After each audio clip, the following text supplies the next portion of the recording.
The Cat Who Saw Stars by Lilian Braun. Narrated by George Guedel.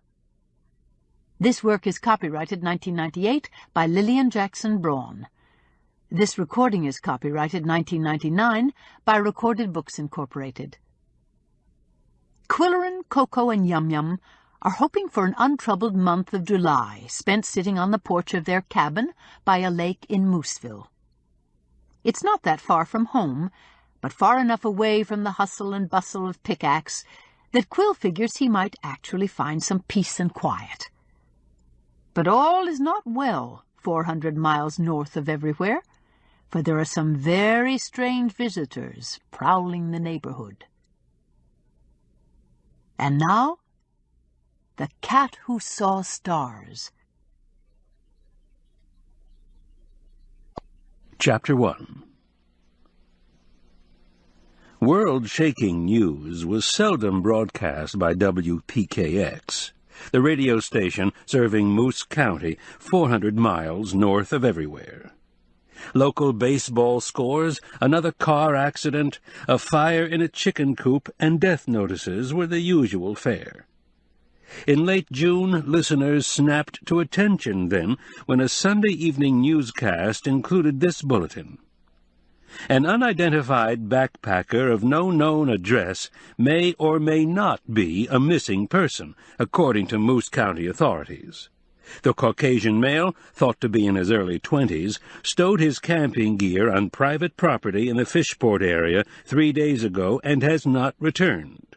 He is described as fair-haired, with blue eyes and of medium build. When last seen, he was wearing cut-off jeans, a white T-shirt, and a camera on a neck strap. Anyone seeing an individual of this description should notify the sheriff's department. Since the description might fit any number of vacationers in Moose County, the listening audience ignored the matter until the next day, when it was reported in the local newspaper. A detailed story, written in folk style by Jill Handley, feature editor of the Moose County Something, made sense of the incident. Where's David? Missing hiker baffles Fishport by Jill Handley. Magnus Hawley of Fishport, a veteran on the commercial fishing boats, flagged down a sheriff's patrol car on Sunday and told a curious tale. Hawley and his wife Doris live in a trailer home surrounded by flower beds on Lakeshore Road near Roaring Creek. "T'other night," Hawley said, "me and my wife had just ate supper and was watching TV when there come a knock on the door. I goes to the door, and it's a young feller with a big backpack wanting to pitch his tent down by the creek for a couple of nights. He says he's going to do some hiking on the beach. He's kind of sweaty and dusty, you know, but he has a regular haircut and talks decent." Doris Hawley approved of the stranger. "He reminded me of our grandson. Nice smile, very polite. I asked if he would be hunting for agates on the beach because I could suggest a good spot, but he said he was mostly interested in taking pictures. His camera looked expensive, and I thought maybe he was a professional photographer.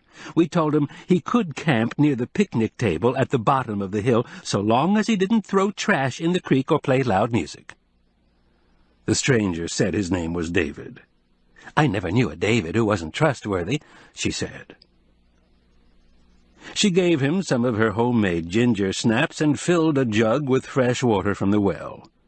Her husband told David it was okay to take a dip in the creek, but warned him about slippery rocks and strong current. Shortly after, they saw the young man heading for the lake shore with his camera. "Funny thing, though," said Hawley. "After that we didn't see hide or hair of the feller. I went down to the creek in a couple of days to see if he'd cleared out. The water jug, it was still on the picnic table, full up, and his pack was underneath, all strapped and buckled. Only thing gone was the cookies. We talked about it, Doris and me. I said he could have took up with somebody he met on the beach. There's no telling what kids'll do these days, you know. But my wife was worried about him slipping on the rocks and getting drowned, so I hailed the patrol car." A sheriff's deputy and a state trooper inspected the campsite, but found no identification of any kind. A description of the hiker, as given by the Hawleys, was broadcast Sunday night, but no response to the bulletin had been received at press time. Following the appearance of the story, the local gossip mill started grinding out idle speculations and inventing sensational details. Abduction was a possibility, many said, nodding their heads wisely. A few busybodies suspected the Hawleys of foul play. "Don't eat any ginger snaps" was the popular quip in bars and coffee shops. One who listened to the gossip without contributing to it was Jim Qwilleran, a long-time journalist, now writing a twice-weekly column for the Something. Only recently he had interviewed Hawley and other commercial fishermen, even spending time on the lake with a hard-working crew and a half-ton of slippery fish, and he resented the malicious whispers. Yet that was to be expected in a community polarized between boaters and landlubbers. Qwilleran's own reaction to the backpacker's disappearance was an educated curiosity.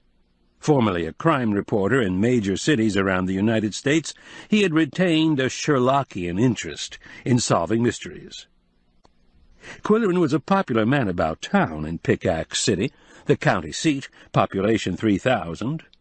His column, straight from the quill pen, was said to rate 90% readership, more than the daily horoscope. Wherever he went in the county he drew attention, being a good-looking 50-plus and a well-built 6'2", with a mustache of outstanding proportions. It had a droop that accentuated his melancholy demeanor, and his eyes had a brooding intensity. Yet friends knew him to be amiable, witty, willing to do favors, and fond of taking them to dinner. There was something else in Qwilleran's favor. He was a philanthropist of incredible generosity. Earlier in life he had been a hard-working journalist down below, as locals called the high population centers around the country. He lived from paycheck to paycheck, with no thought of accumulating wealth. Then a happenstance that was stranger than fiction made him the most affluent individual in the northeast central United States. He inherited the Klingenschein estate. The fortune had been amassed when the area was rich in natural resources and no one paid income tax. As for the original Klingenschein, he had operated a highly profitable business. To Qwilleran, the very notion of all that money was a burden, and actually an embarrassment, until he thought of establishing the Klingenschein Foundation. Now financial experts at the K Fund in Chicago managed the fortune, distributing it for the betterment of the community and leaving him free to write, read, dine well, and do a little amateur sleuthing. Townfolk of every age and income bracket talked about him at clubs, on the phone, in supermarkets. They said, "Swell fella, not stuck up at all, always says hello. Never know he was a billionaire. He sure can write. His column's the only thing in the paper I ever read. That's some mustache he's got. My wife says it's sexy, especially when he wears sunglasses. Wonder why he stays single. They say he lives in a barn with 2 cats. You'd think he'd get a proper house and a dog, even if he doesn't want a wife." Qwilleran's oversized mustache was a virtual landmark in Moose County, admired by men and adored by women. Like his hair, it was turning gray, and that made it more friendly than fierce. What no one knew about was its peculiar sensitivity. Actually, it was the source of his hunches. Whenever faced with suspicious circumstances, he felt a nudge on his upper lip that prompted him to start asking questions.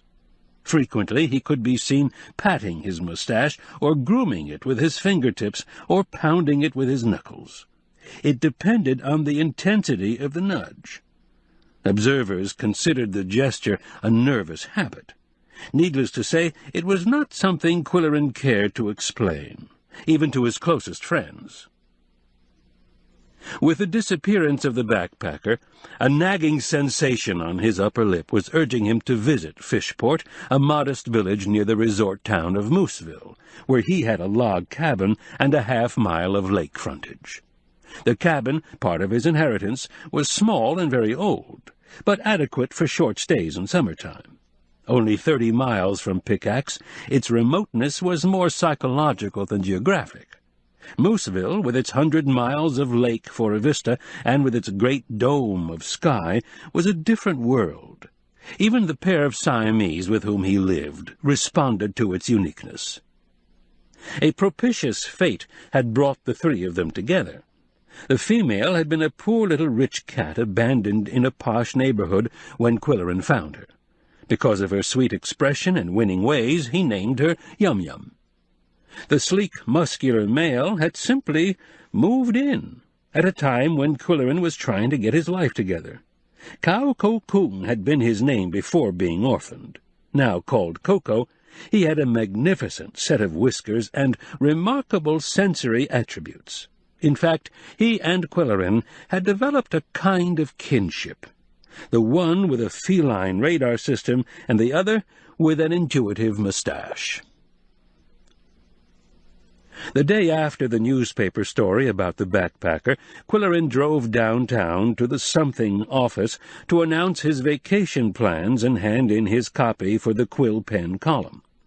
He had written 1,000 words about the 4th of July from the viewpoint of Benjamin Franklin. How would poor Richard react to backyard barbecues and high school majorettes and silver tights? He found the managing editor's office decorated with crepe paper streamers and a sign daubed with the message, "Happy birthday, Junior. Today you are 16. Junior Goodwinter was past 30, but slight stature and boyish features gave him the look of a perennial schoolboy. "Happy 16th, Qwilleran said. "You don't look a day over 15. Dropping into a chair, he propped his right ankle on his left knee. "Any coffee left?" The editor swiveled in his chair and poured a mugful.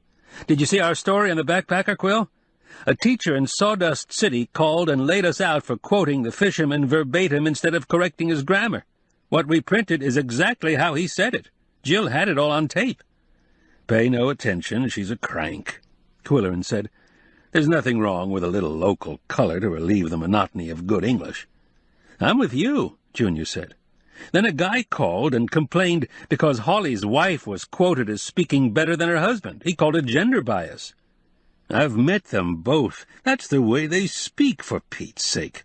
I'm glad I don't have your job, Junior." "The Sawdust City woman wants us to start running a column on correct speech instead of wasting so much space on sports," I quote. "No one would read it. It would have to be chatty like Ann Landers. Well, anyway, what are you doing for the 4th? "Leaving for a month's vacation at the beach." "Are you taking the cats?" "Of course. The beach is cat heaven.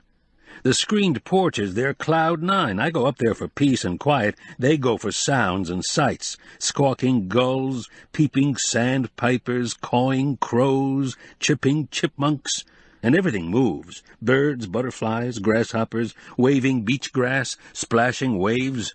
"Sounds like fun," Junior said. "And what will you be doing?" "Reading, loafing, biking, walking on the beach." "Can you file your copy from up there?" "What? Does anyone have a fax machine you can use?" "You forget I'm going on vacation. I haven't had one since God knows when." "But you know the readers have fits if your column doesn't run, and you boast you can write it with one hand tied behind your back." "Well, only because it's your birthday." "Did you read Jill's piece about the new restaurant up there?" "Yes, and I'm looking forward to checking it out. The new summer theater, too."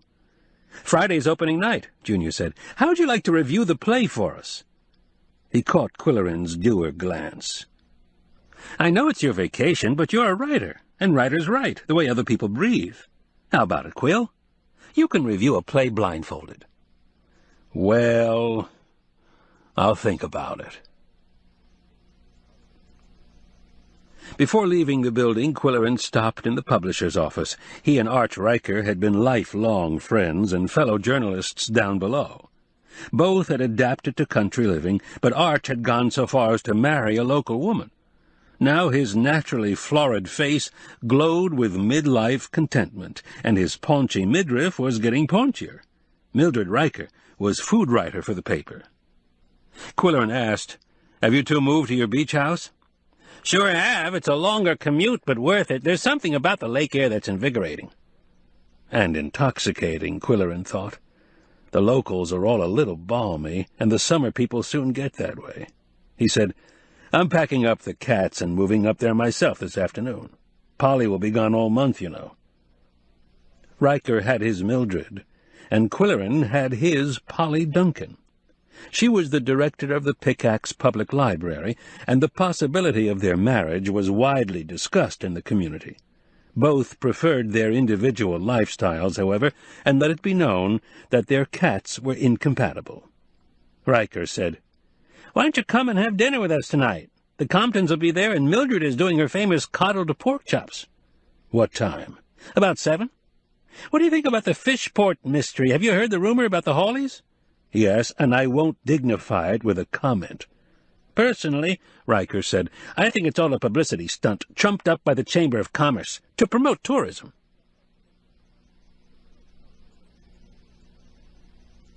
Qwilleran could never leave downtown without stopping at the used bookstore. He collected pre-owned classics, as others in his financial bracket collected Van Goghs. Currently he was interested in Mark Twain. Coming from bright sunlight into the gloomy shop, he saw dimly. There was movement on a tabletop. That was Winston, the dust-colored long hair, flicking his tail over the biographies. There were sounds in the back room and the aroma of frying bacon. That was Eddington Smith, preparing his lunch. A bell had tinkled on the door, and the old gray bookseller came out eagerly to meet a customer. "Mr. Q, I've found 3 more for you, all with good bindings. Connecticut Yankee, A Horse's Tale, and Jumping Frog. Mark Twain lectured up here once, my father told me, so his books were popular. 2 or 3 show up in every estate liquidation." "Well, keep your eyes peeled for the titles I want, Ed. I'm going on vacation for a few weeks." "Do you have plenty to read? I know you like Thomas Hardy, and I just found a leather-bound edition of Far from the Madding Crowd. My father used that expression often, and I never knew that he got it from Thomas Hardy." "Or Thomas Gray," Qwilleran corrected him. "Gray said it first, in elegy written in a country churchyard." "I didn't know that," said Eddington, always glad to learn a new fact. "I'll tell my father tonight when I talk to him." Then he added in response to a questioning glance, "I talk to him every night, and tell him the events of the day." "How long has he been gone?" Qwilleran asked. "He died peacefully in his sleep 14 years ago next month. We were in the book business together for almost 40 years. A rare privilege. Qwilleran had never known his own father.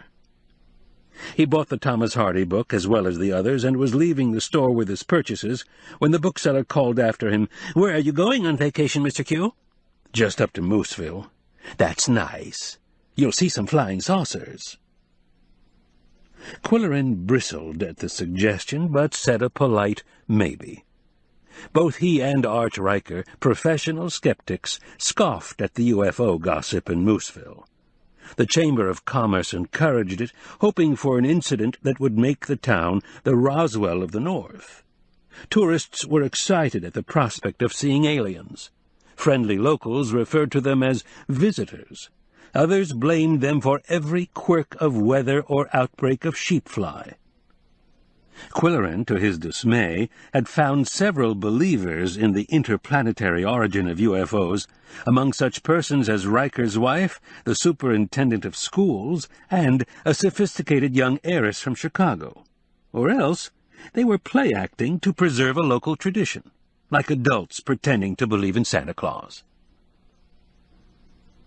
The last stop on his morning round was Amanda's design studio, where Fran Brody, second in command, was back from vacation.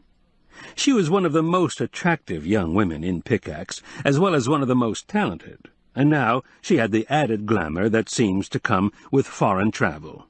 He said, "I don't need to ask if you had a good time. You look spectacularly happy." "It was fabulous," she cried, tossing her strawberry blonde hair. "Have you been to Italy?" "Only as a foreign correspondent for papers down below." "You must go there for a vacation and take Polly. The cities, the countryside, the art, the food, the people." She rolled her eyes in a way that suggested she was not telling the whole story about the people. "Sit down, Quill. We have things to discuss." She had done a small design job for him and was redesigning the interior of the Pickaxe Hotel, but her greatest passion was the Pickaxe Theater Club. It had been her idea to do summer theater in a barn near Mooseville. They were opening with a comedy, Visitor to a Small Planet. "Are you going to review our opening night, Quill?" "I'm afraid so." For the first time in club history, we're getting reviewers from neighboring counties, the Lockmaster Ledger and Bixby Bugle. Do you know the play? Only that Gore Vidal wrote it, and it opened on Broadway a long time ago. "It's a fun production," Fran said. "A flying saucer lands in front of a TV commentator's house, and a visitor from outer space proceeds to stir things up." "Who's paying the visitor? Were you able to draw from a pool of small green actors?" "That's our big joke, Quill. We've purposely cast actors under 5'9" for all the Earthlings, so the visitor comes as a shock. He's 6'8". "Derek Cuddlebrink." "Isn't that a hoot? Larry's playing the commentator, and Scott Gipple is perfect for the overbearing general. Shall I have 2 tickets at the box office for you on Friday?"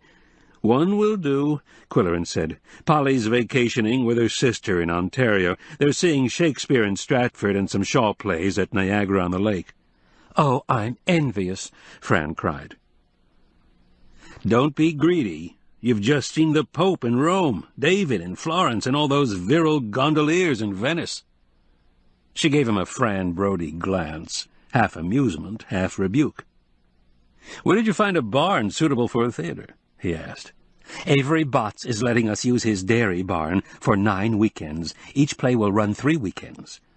"I see," said Qwilleran thoughtfully. "And what will the cows do on weekends?" "Are you serious, Quill? Avery quit dairy farming a long time ago when the state built the prison. They gave him a lot of money for his back 40, and he switched to poultry. You must have seen his place on Lakeshore just west of Pickaxe Road. Big white frame farmhouse with a lot of white outbuildings. A sign on the lawn says, 'Fresh eggs, Friars.' Avery tells a funny story about that. Want to hear it?" "Is it clean?" "Well, one summer day," she began, "a city dude and a flashy blonde drove into the farmyard in a convertible with the top down. The guy yelled that he wanted a dozen Friars. Avery told him he had only 3 on hand, but could have the other 9 in a couple of hours. The guy slammed into reverse and yelled, 'Forget it, sell your 3 eggs to somebody else.' And he gunned the car back down the drive in a cloud of dust. When Avery tells the story, he laughs till he chokes." "I don't get it," Qwilleran admitted, "but I'm a city dude myself." "A fryer, Quill, is a young chicken, not an egg that you fry." Learn something every day. "We're going to call our theater the Friars Club Summer Stage. But I'm doing all the talking," she said. "What's your news?" "Only that the cats and I are moving to the beach for a month." "Have you seen your new guest house?" "Not yet. I hope you didn't make it too comfortable or too attractive. I don't want to find myself in the motel business." "Don't worry, I did it in bilious colors with lumpy mattresses, flimsy towels, and framed pictures of drowning sailors." "Good," he said. "See you Friday night. Break a leg." Driving back to the barn to collect the Siamese for the Mooseville expedition, Qwilleran considered what he would need to pack in his van. For himself it would be, first of all, the automated coffee maker. Otherwise, he would require only polo shirts, shorts and sandals, plus writing materials and a few books. There was no point in taking the revolutionary high-tech recumbent bike that had been presented to him by the community as a token of their esteem. The rider reclined in a bucket seat, pedaling with elevated feet. Needless to say, it was such a sensation in Pickaxe that he seldom ventured out on the highway. Instead, he displayed it in his living room as a conversation piece and even an art object. On this occasion, he decided to leave it where it was. After all, there was a trail bike in the tool shed at the cabin. The cat's vacation needs were more complex. He would have to take their blue cushion from the top of the refrigerator, the turkey roaster that served as their commode, several bags of their favorite cat litter that was kind to the toes, grooming equipment, their special dishes for food and water, a month's supply of kabibbles, a crunchy treat prepared by a neighbor, and a few cans of their preferred brands of red salmon, crab meat, lobster, and smoked turkey.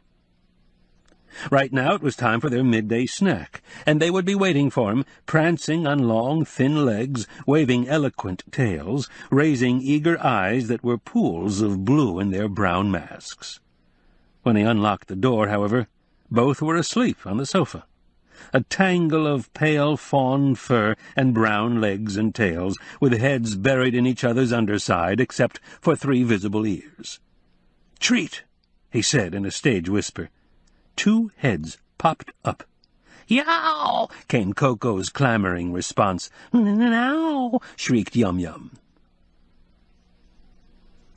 After the luggage was packed and the van loaded, and after Yum Yum had been chased and captured and pushed into the cat carrier, Koko was found sitting in the bucket seat of the recumbent bike, looking wise.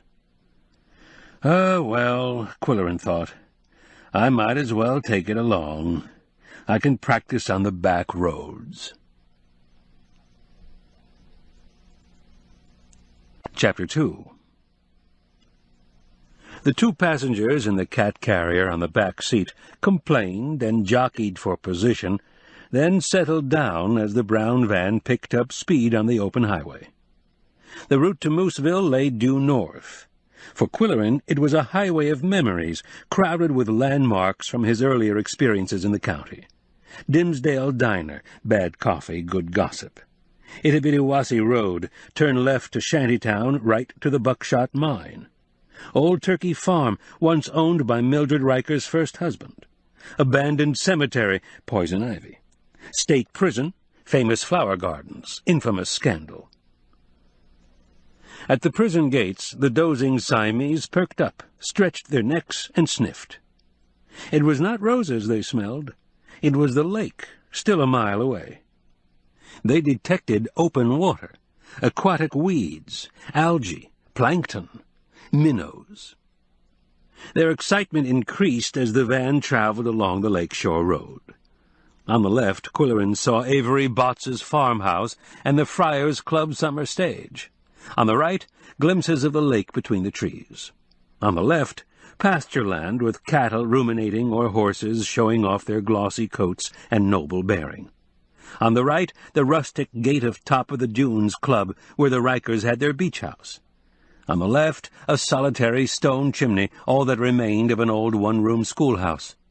On the right, the letter K on a post. This was the old Klingenschein property. A half-square mile of ancient forest on ancient sand dunes, with a sandy drive winding among pines, oaks, maples, and cherry trees. After dipping up and down aimlessly, it emerged in a clearing where a cabin overlooked 100 miles of water. Built of full round logs interlocking at the corners, the small cabin seemed anchored to the ground by its enormous stone chimney. 80-foot pine trees with only a few branches at the top surrounded it like sentinels. Before bringing the cats indoors, Qwilleran inspected the premises, which had been cleaned and summarized by a youthful maintenance crew called the Sand Giant's Gnomes. The interior space was limited. A single large room with 2 cubicles at one end and a stone fireplace spanning the other. What suggested spaciousness and a kind of grandeur was the open ceiling that soared to the peak of the roof and was crisscrossed by log beams and braces. As soon as blinds were opened, the large window facing the lake and the 3 new skylights in the roof filled the interior with shafts of light. Only then was the carrier brought indoors, its occupants jostling roughly and yowling loudly. The tiny door was unlatched, and suddenly they were quiet and wary. "It's safe," Qwilleran reassured them. "No lions or tigers. The floor has been cleaned and polished, and you can walk on it with impunity." The more you talk to cats, he believed, the smarter they become. Immediately they remembered the back porch with its concrete floor warmed by the sun's rays. They rushed out to curl and uncurl on its rough surface. Then Koko stretched out to his full length, the better to absorb warmth in every glistening cat hair. Qwilleran thought, he loves the sun, and the sun loves him. He was quoting another journalist, Christopher Smart, who had written a poem about his cat, Geoffrey. It was rich in quotable lines, even though Christopher and Geoffrey had lived in the 18th century. While the Siamese lounged al fresco, Qwilleran unpacked the van. First, the recumbent bicycle. The tough old trail bike was in the tool shed, but the snooty technological freak with basket seat and elevated pedals deserved more respect. He parked it on the kitchen porch. Trial runs on the back roads of Pickaxe had convinced him that it was safer, speedier, and less tiring than conventional bikes. Whether he would have the nerve to ride such a curiosity in tradition-bound Mooseville was yet to be decided. Other baggage from the van made itself at home. Clothing in the sleeping cubicle, writing materials in the office cubicle, books on shelves in the main room. 2 exceptions went on the coffee table. The Thomas Hardy novel because of its impressive leather binding, and Mark Twain A to Z because of its large size. Koko liked to sit on large books. There was a second screened porch on the lakeside, with a magnificent view and plenty of afternoon sun, but the concrete floor was not good for rolling, the Siamese had discovered. Sand tracked in from the beach, or was blown in by prevailing winds. The cabin perched on a lofty sand dune that had been hundreds of years in the making, its steep slope anchored by beach grass and milkweed. A sand ladder led down to the beach. It was simply a framework of 2x4s filled in with loose sand for treads. Qwilleran, dressed for dinner in white shorts and black polo shirt, stood at the top of the sand ladder and noticed that the beach had changed. Normally an expanse of deep, dry sand, it was now a hard, flat, pebbly surface, while the loose sand had blown up into a ridge at the foot of the dune. It might blow away or wash away in the next storm. That was the fascination of living at the shore. The water itself could change from calm to turbulent in 5 minutes, while its color shifted from blue to turquoise to green. He walked along the shore to the Rikers Beach House. The first half-mile bordered his own property and included the stony Seagull Point. Then came the row of cottages known as Top of the Dune Club. This year they had been given names, displayed on rustic signs of routed wood. The golfing Mableys called their place the Sand Trap. The old Dunfield cottage, said to be haunted, was now Little Manderley. A little frame house called the Little Frame House was understandable when one knew the owners had a picture-framing business.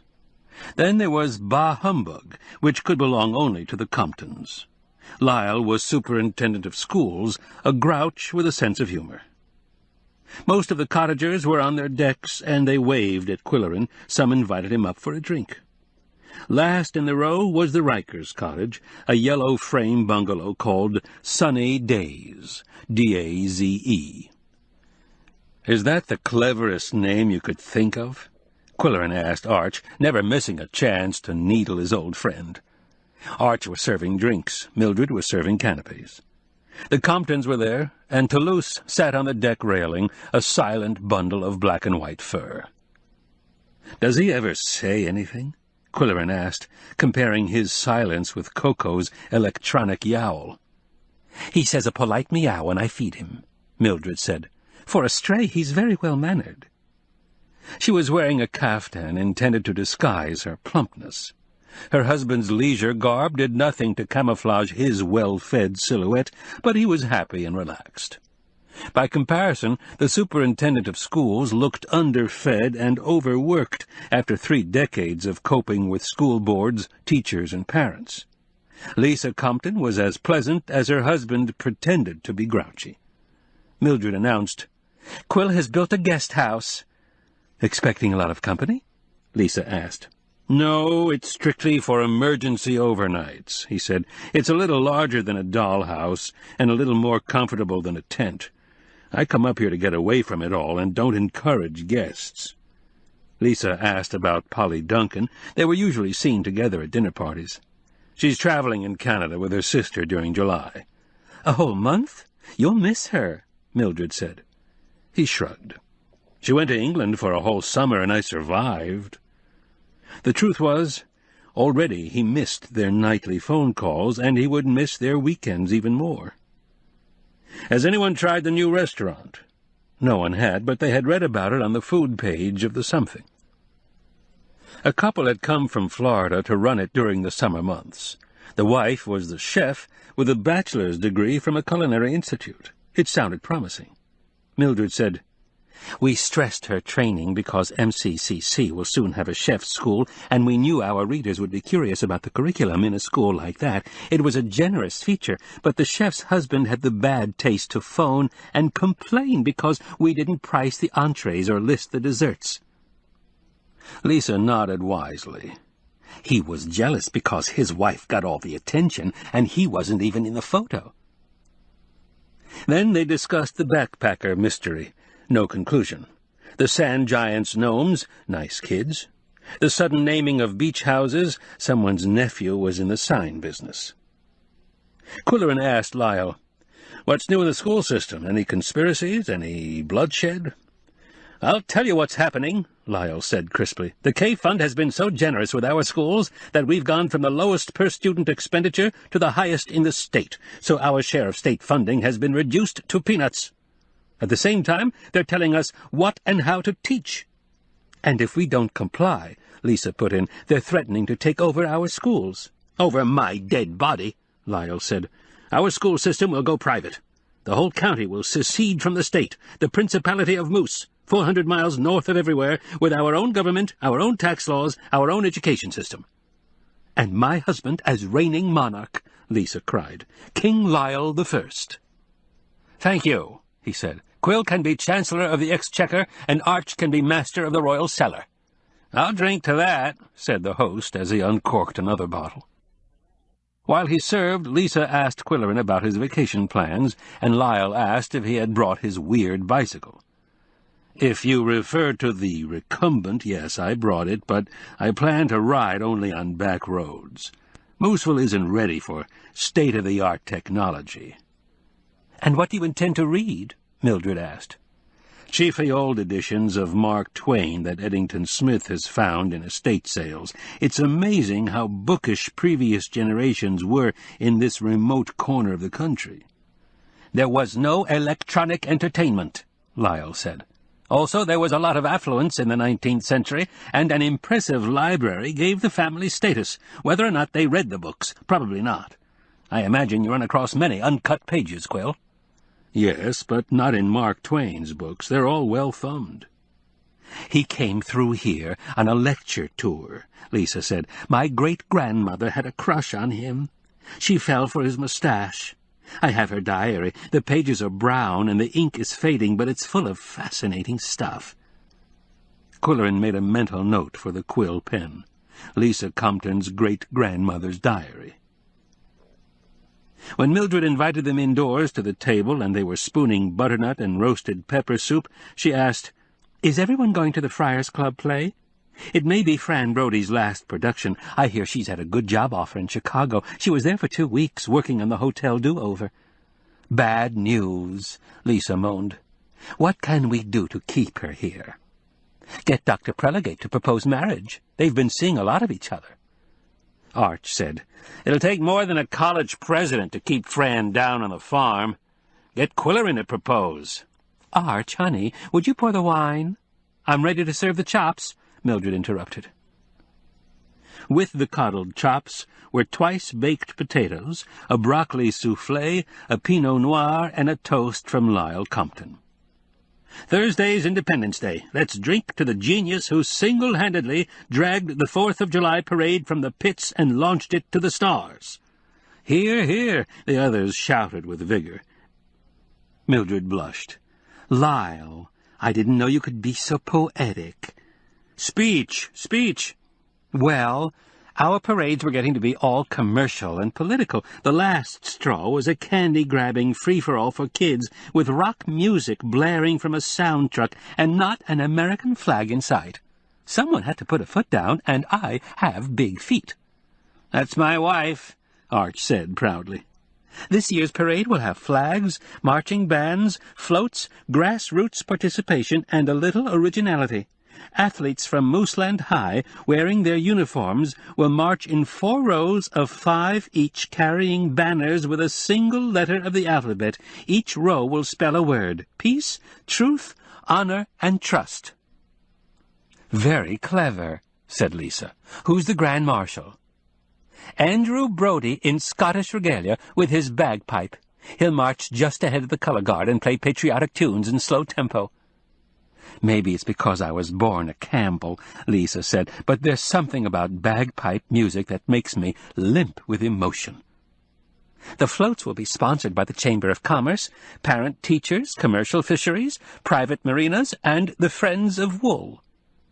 Mildred referred to a new coalition of wool growers, spinners, knitters, and other fibre artists. "Barb Ogilvy is our mentor, very talented. She teaches knitting, started the knitting club, runs a knitting day camp for kids. In high school she was considered a bit wild, but she's settled down. Did Arch tell you he's learning to knit socks?" Qwilleran turned to his lifelong friend in astonishment. "Arch, why were you keeping this dirty little secret from me?" "What the heck, it's one of the things you do when you're middle-aged and in love." "Lyle never says sweet things like that," Lisa complained.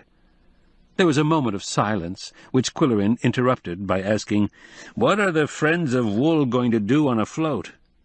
"We'll have live sheep, a shepherd playing a flute, 2 spinners spinning, and 6 knitters knitting, 4 women and 2 men, if Arch will consent. Dr. Emerson, the surgeon, has agreed, and I think it would add prestige if the publisher of the newspaper were on the float knitting a sock with 4 needles. As all eyes turned to him, he said, "To quote Shakespeare, I don't wanna, I don't have to, and I ain't gonna." His wife smiled knowingly at the others. After an old-fashioned Waldorf salad and Black Forest cake and coffee, Lyle wanted to smoke a cigar, and the other 2 men accompanied him down the sand ladder to the beach. Their first comment was about the miniature sand dune recently formed. It extended at least a mile to everyone's knowledge. "Someday," Lyle predicted, "it will be 30 feet high, and our cottages will have crumbled to dust, leaving only the stone chimneys. Tour groups from other planets will gawk at these monuments as tour guides explain that they had religious significance, being used to ensure fertility and ward off famine." Qwilleran skipped a few stones across the placid lake surface. "You're good at that," Arch said. "That's something I could never learn to do." "It's one of my few talents. I could never learn to knit a sock." Lyle said, "You should ride on the float, Arch. I'm going to be on the PTA float. We're reproducing a one-room school with old desks and blackboards, a pot-bellied stove, and everyone in 19th-century costume. I'm going to be the principal in a frock coat and pince-nez eyeglasses, brandishing a whipping cane. I expect to get booed by the parade watchers. I just hope they don't throw eggs." He finished his cigar, and they climbed the sand ladder to the deck, where the 2 women were giggling suspiciously. Mildred said, "Quill, I'd like to ask you a great favor." "It would be a privilege and a pleasure." He could never say no to Mildred. She was so sincere, generous, and good-natured, and she was such a good cook.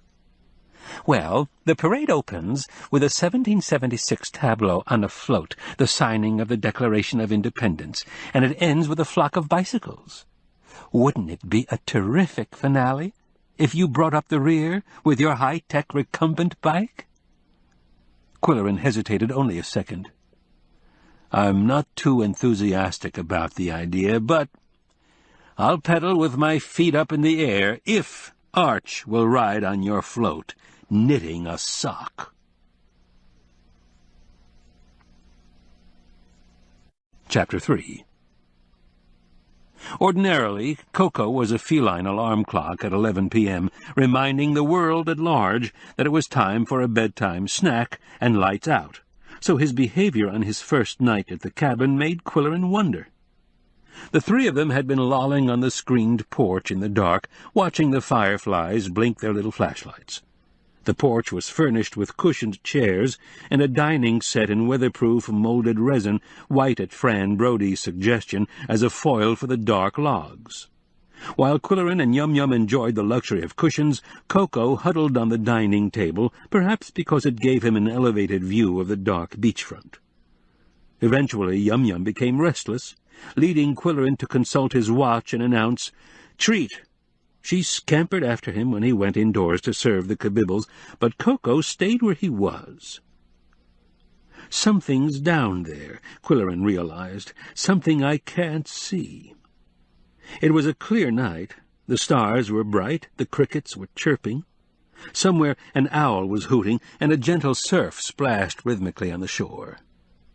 It was a pleasant night, too, with no chill in the air, so Qwilleran left the door to the porch open when he retired to his sleeping cubicle. Koko could come indoors if the scene became boring. He could join Yum Yum on the blue cushion atop the refrigerator. Qwilleran had a dream that night. He always dreamed after eating pork. In his dream, Moose County had seceded from the state and was an independent principality ruled by a royal family, prime minister, cabinet, and national council. But they were all cats. There was nothing original about the scenario. He had been reading A Connecticut Yankee in King Arthur's Court, in which a character suggested feline rule as an improvement over the existing system. In Qwilleran's dream, the royal cat family was shown to be intelligent, entertaining, and inexpensive to maintain. He was sorry to wake up. He found Koko none the worse for his nocturnal escapade. He ate a good breakfast and then wanted to go for a ride on Qwilleran's shoulder. He kept jumping at the latch on the screen door of the porch. "Not now," Qwilleran told him. "Later. You've had your breakfast, and now I'm entitled to mine. This is a democratic family. You're not the ruling monarch." Before setting off for Mooseville in his van, Qwilleran inspected his new guest accommodation. First he had to find it, hidden in the woods, the same size as the tool shed, and built of the same green-stained cedar. But the snuggery had windows and indoor plumbing. Modular furniture, including a double-deck bunk, made the utmost use of every inch of space. Red blankets, a red rug, and a framed picture of poppies were a trifle overpowering in the small quarters, but cheerful, Qwilleran thought. It's not a bad place to stay overnight. But I wouldn't want to stay 2 nights. Fran knew what she was doing. From there he drove along the lake shore to Mooseville, a quaint resort town 2 miles long and hardly more than a block wide. It was squeezed between the lake and a high wall of sand called the Great Dune. On the lake side of Main Street were the municipal docks, private marinas, bait shops, and the Northern Lights Hotel. On the other side, the bank, post office, hardware store, shipwreck tavern, and so on. A few side streets with names like Oak, Pine, and Maple dead-ended at the foot of the Great Dune and were lined with shops, offices, small eateries, and the Shipwreck Museum. The Great Dune, which had taken an estimated 10,000 years to form, was held in reverence in Mooseville.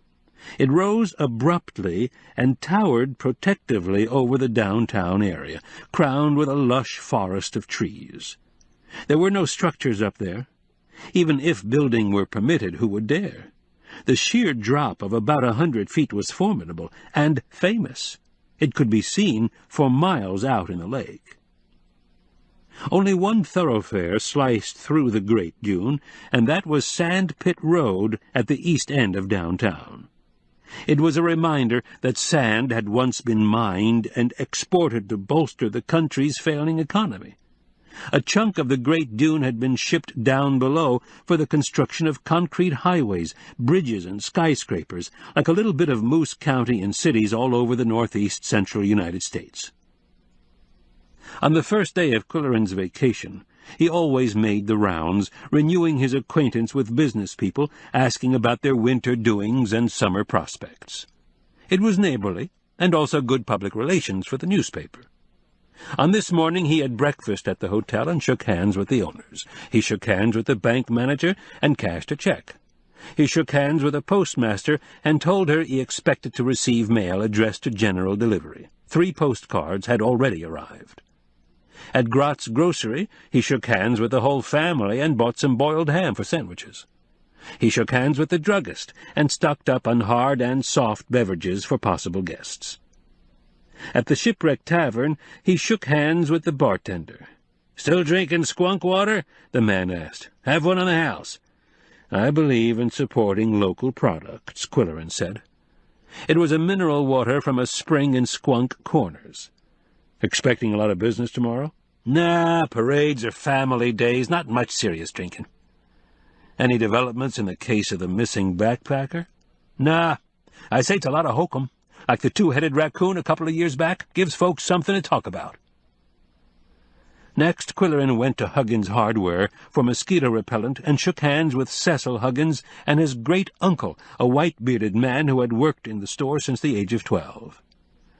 "Mosquitoes not so bad this year, are they, Unc?" "Nope," said the old man. "Weather's too dry." The store had a carefully cultivated old-time country store atmosphere that appealed to vacationers from down below. Rough wood floors, old showcases, and such merchandise as pitchforks, kerosene lanterns, 50-pound salt blocks, goat feed, and nails by the pound. "What can you tell me about the new restaurant?" Qwilleran asked. "On Sandpit Road, across from the Great Dune Motel," Cecil replied. "Same building where the Chinese restaurant opened and closed last summer. A couple came up from Florida to run it for the tourist season. The Chamber of Commerce ran an ad in Florida papers, 'Business opportunity with special perks.' The guy's name is Owen Bowen. His wife's a chef." "Food's too fancy," said the old man. "Perhaps for campers and locals," Cecil admitted. "But the whole idea is to get summer people from the Grand Island Club to come here on their yachts and spend money." "What were the special perks?" "Pretty generous, we thought. The landlord gave him a break on the rent.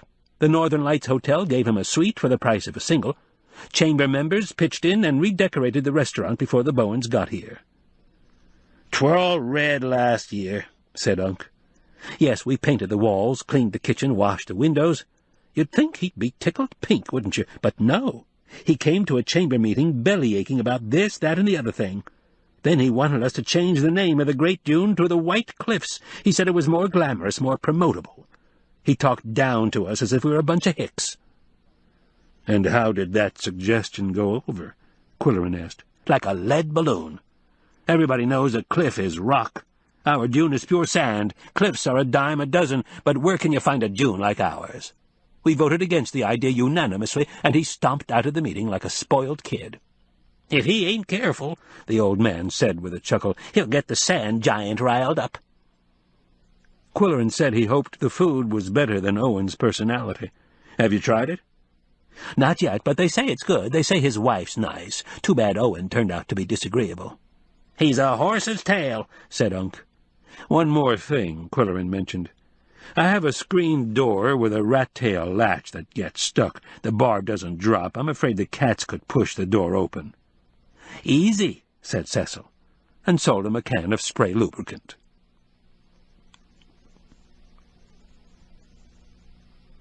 After the formal handshaking, Qwilleran ambled over to Elizabeth Hart's boutique on Oak Street at the foot of the Great Dune.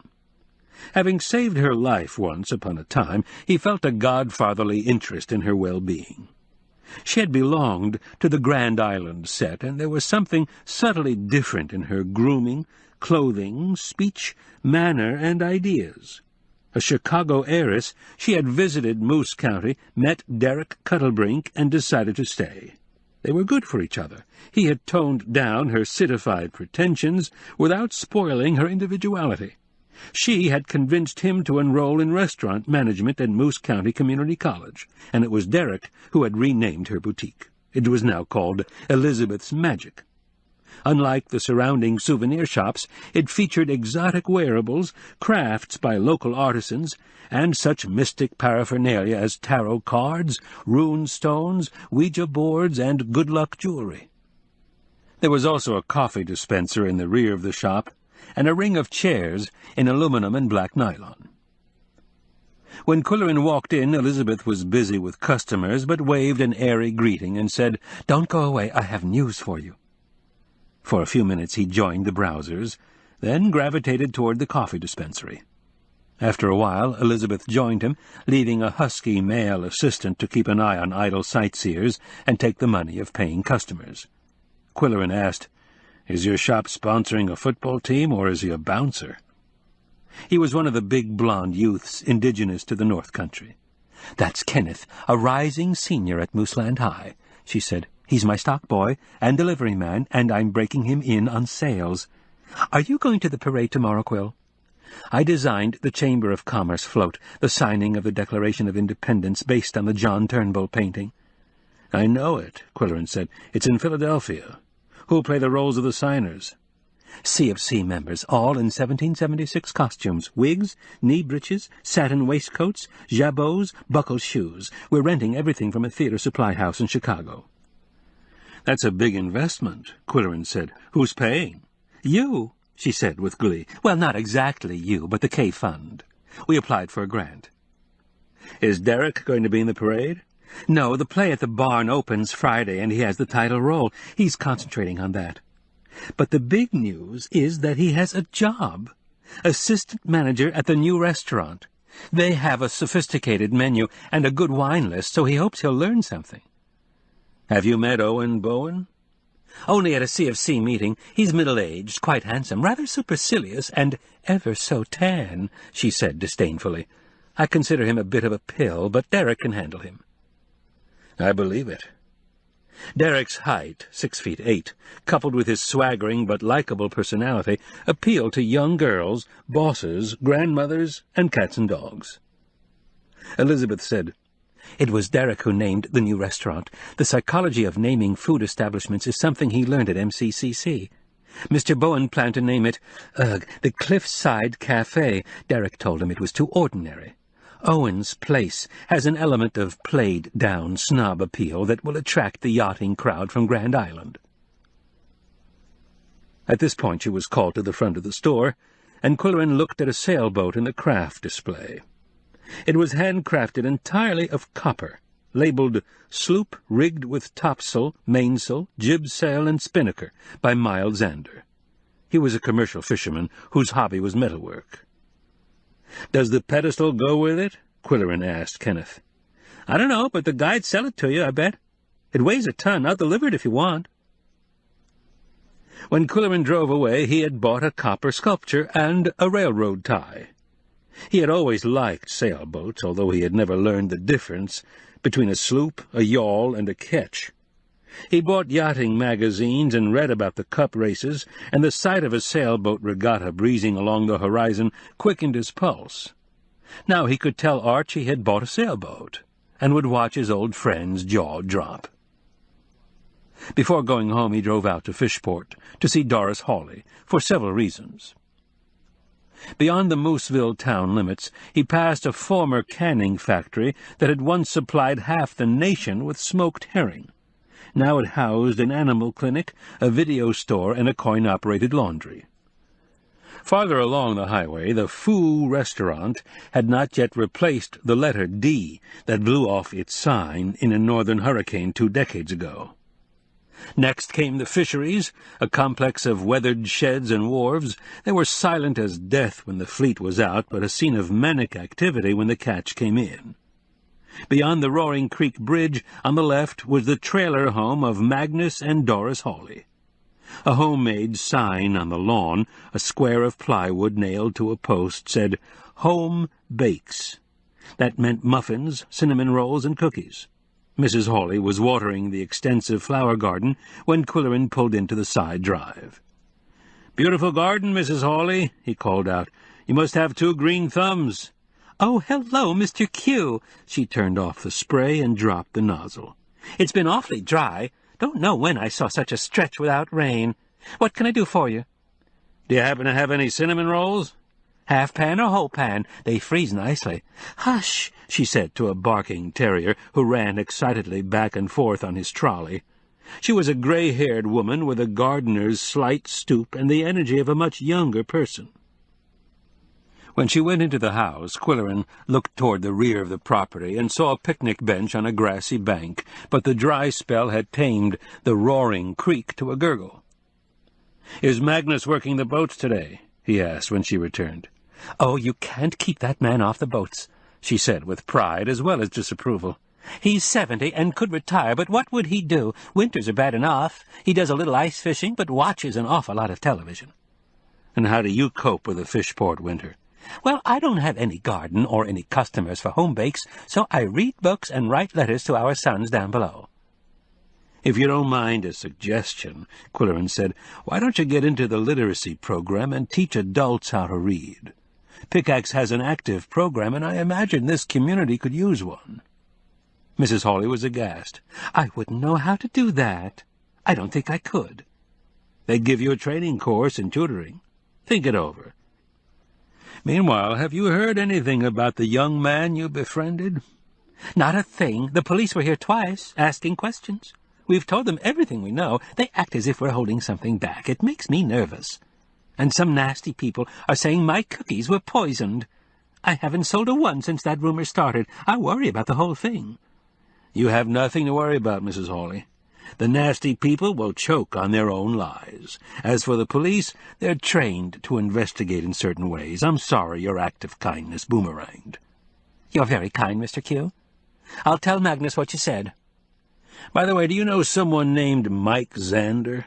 "Why, yes, he's on the boats. They go to our church. His wife just had a beautiful baby boy." "Did you know he's quite an artist? I've purchased one of his sculptures."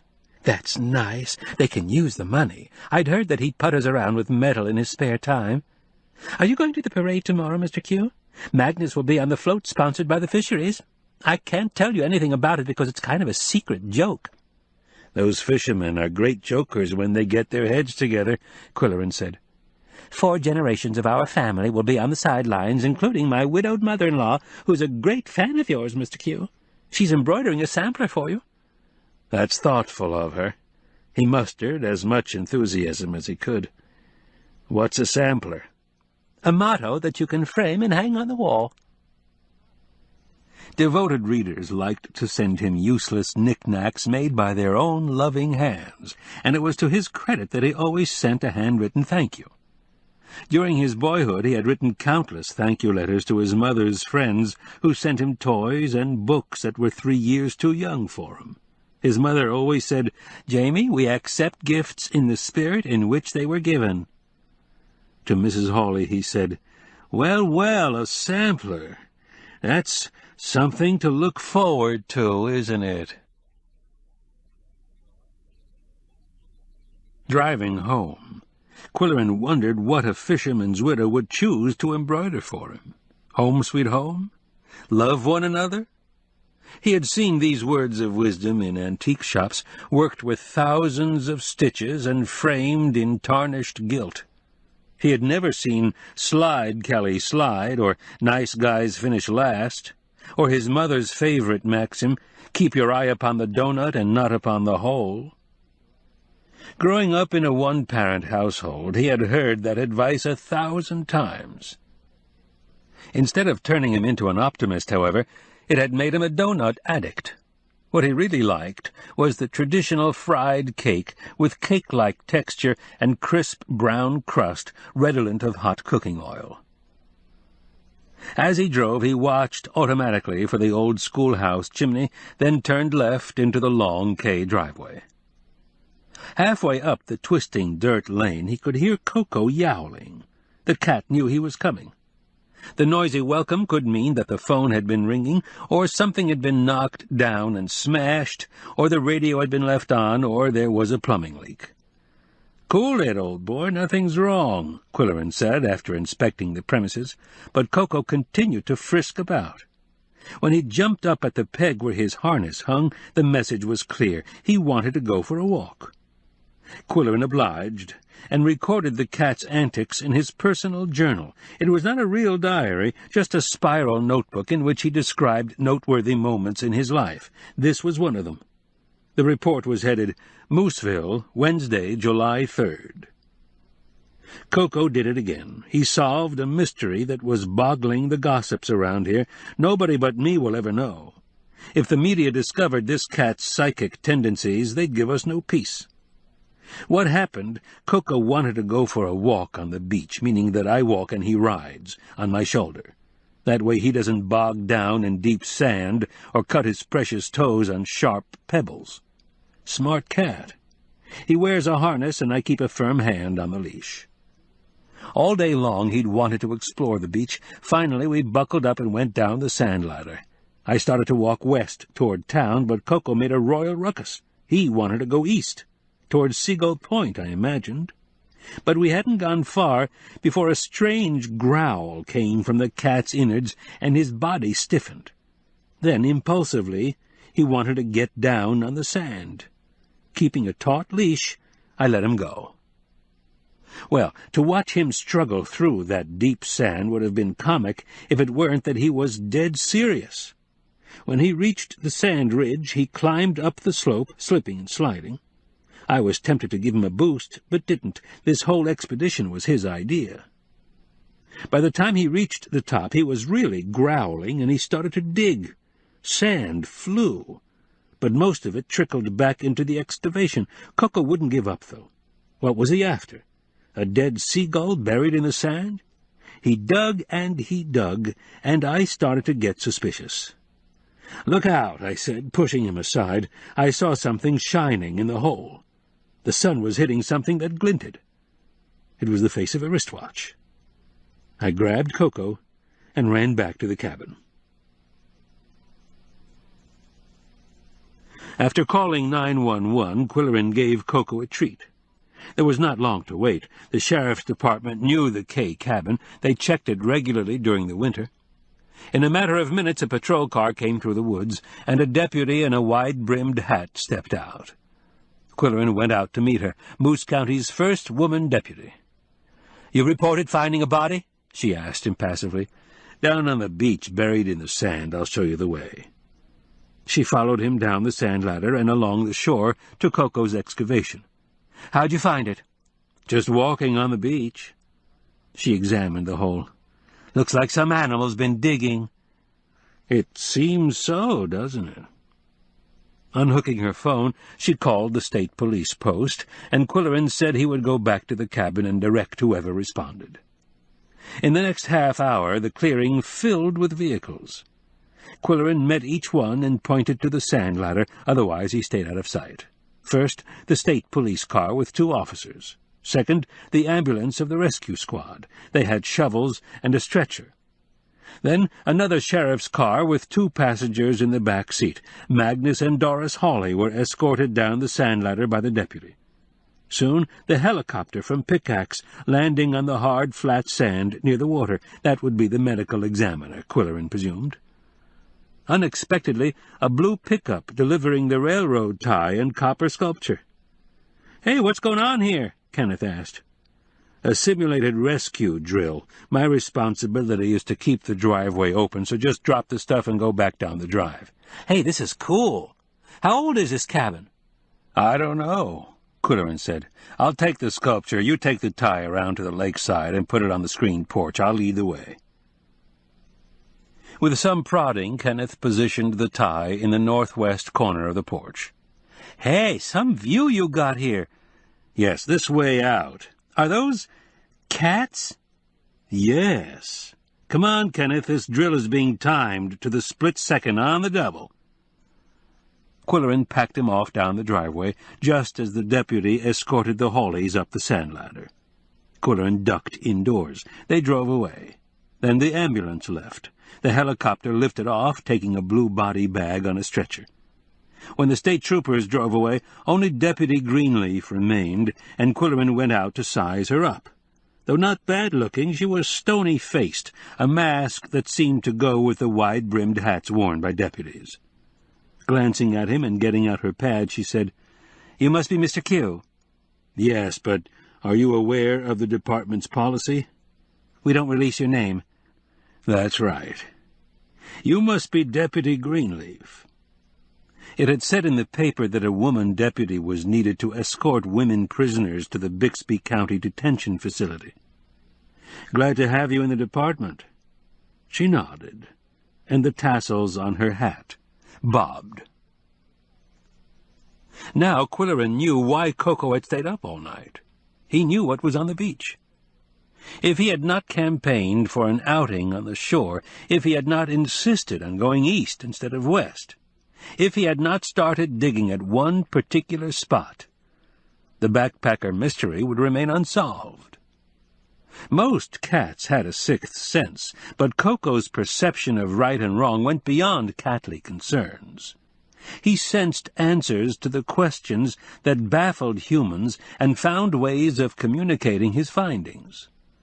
Qwilleran could attribute his talents only to his magnificent whiskers. Yum Yum had the standard 48. Koko had 60. Qwilleran had reasons for being secretive about Koko's special gifts and his own involvement, and he was relieved to hear the 6 o'clock newscast on WPKX. Acting on a tip from a beachcomber, the sheriff's department today found the body of the backpacker missing since Friday. It was buried in the sand near Mooseville. The deceased was identified by Magnus and Doris Hawley as the hiker who had come to their house asking permission to camp on their property. Cause of death has not been determined, according to a sheriff's spokesperson. Identification was found on the body but is being withheld, pending notification of family. The deceased was not from the Tri-County area. The locals always felt better when the subject of an accident or crime was not one of their own. Arch Riker would be furious, Qwilleran knew, because the newsbreak had happened on the radio station's time, and the something could not cover it until Friday. No paper was published on the holiday. Qwilleran himself was pleased with the way things had turned out, and proposed to reward the Siamese with a session of reading aloud. They always enjoyed the sound of his voice, and he rather enjoyed it too.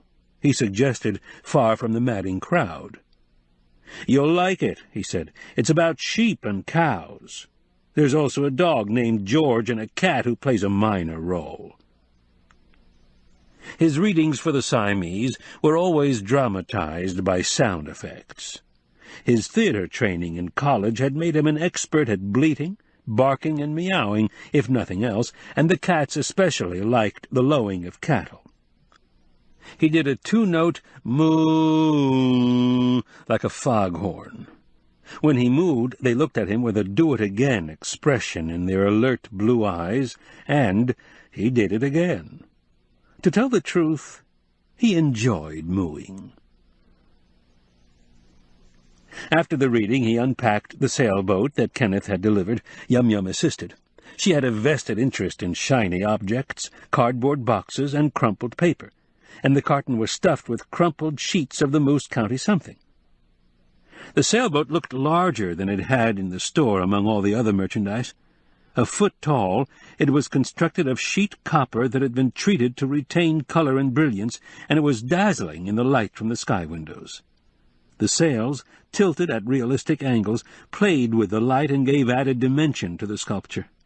To stabilize the lightweight object, there was a heavy base of wood, chipped to suggest choppy water, with the keel cemented into a groove. It was a clever and eye-catching piece of work. Qwilleran carried it to the porch, only to discover that Koko had taken possession of the pedestal where he posed like an ancient Egyptian cat.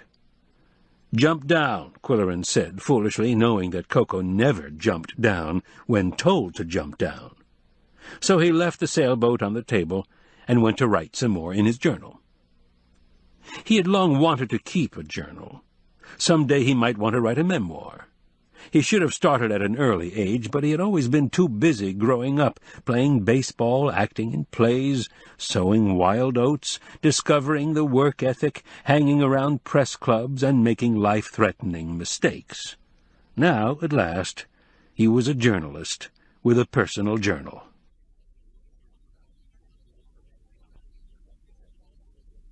Chapter 4. The 4th of July parade was scheduled to start at 1 p.m., and Qwilleran reported early to scout around. Never having participated in a parade, he was curious about the preparations behind the scene. He thought it must be a masterpiece of organization, and it was. The staging area was beyond the town limits, with parade units assigned to specific parking lots or open fields. Marchers were close to the starting point, and mechanized units were farthest away. That made sense. In between, assigned to the parking lot of the Foo restaurant, were the bikers. They were a colorful troop. Qwilleran himself wore white shorts, a blue and white striped T-shirt, and a red baseball cap. There were trail bikes, school bikes, plenty of racers, and one old-fashioned high-wheeler. He left his recumbent locked in his van and went exploring with a camera hanging about his neck. The floats interested him most. There were 5 lined up on the highway, flatbeds skirted with tricolor bunting and identifying banners. Signing of the Declaration of Independence, dear old golden school days, friends of wool. A 24-foot sailboat on a dolly called Smooth Sailing was sponsored jointly by the private marinas, its sails furled and its deck awash with young persons in skimpy swimwear. The 5th float was the one Mrs. Hawley had mentioned. It was called Feedin' the Chickens. 3 commercial fishermen in slickers, boots, and rubber gloves were laughing and clowning as they waited for the signal to move. On the flatbed were a couple of barrels, a weathered table, and stacks of wooden boxes. Qwilleran signaled to Magnus Hawley, one of the 3. "Explain the name of your float," he asked. "Well, see, soon's we get rolling, we start dressing the fish in the boxes and throwing the guts and heads in the gut barrels. That's when the gulls come out from nowhere. Chickens, we call 'em. First 2 or 3, then a whole flock following us down the whole route, catching the heads before they hit the barrel. By the time we get to the end, there'll be 100. He roared with laughter. "Some show!" As parade time drew near, the official starter, in his tricolored top hat, ran up and down the highway, waving his arms and yelling. His aides, in tricolor sashes and baseball caps, checked the individual units. Standing by was the sheriff's car that would precede the parade at 4 miles an hour to clear the road and order watchers back onto the sidewalks. Deputy Greenleaf was at the wheel. The color guard stood solemnly at parade rest, the flag-bearers flanked by members of the military, rifles by their sides. Highly visible was Andrew Brodie, the Pickaxe police chief. As Grand Marshal, the Scots bagpiper would lead the parade in full Highland regalia. He was a big man in any uniform, but a giant when swaggering in his lofty feather bonnet, with a shoulderful of plaid and an armful of pipes. There was an air of frenzy around the marching units, however. Besides the 2 bands, there were 3 restless groups, the Parade of Pets, Parade of Moms, and Athletes for Peace.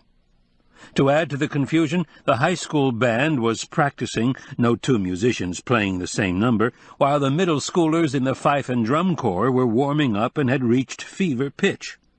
Nervous parents were cautioning children who would trudge the course with cats and dogs on leashes or in wagons. Moms were trying to quiet their youngest, who would ride in strollers, baby buggies, backpacks, or even wheelbarrows.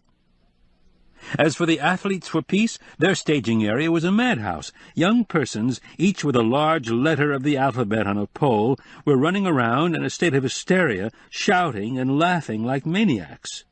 They had discovered they could scramble their letters to spell cheat, shoot, treason, and worse. The coach in charge of the unit blew his whistle and yelled at deaf ears. The official starter was frantic. The sheriff's car, the Grand Marshal, and the color guard were lined up.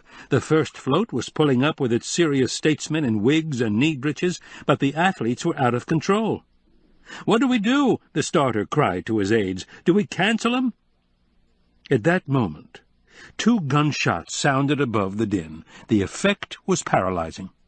Everything stopped. No one moved. The silence was heavy with unasked questions. Then the coach blew his whistle. "Fall in!" The sheriff's car started to roll. After giving it a 50-yard head start, the piper began his slow, swinging gait and skirling rendition of the national anthem. The color guard snapped to attention.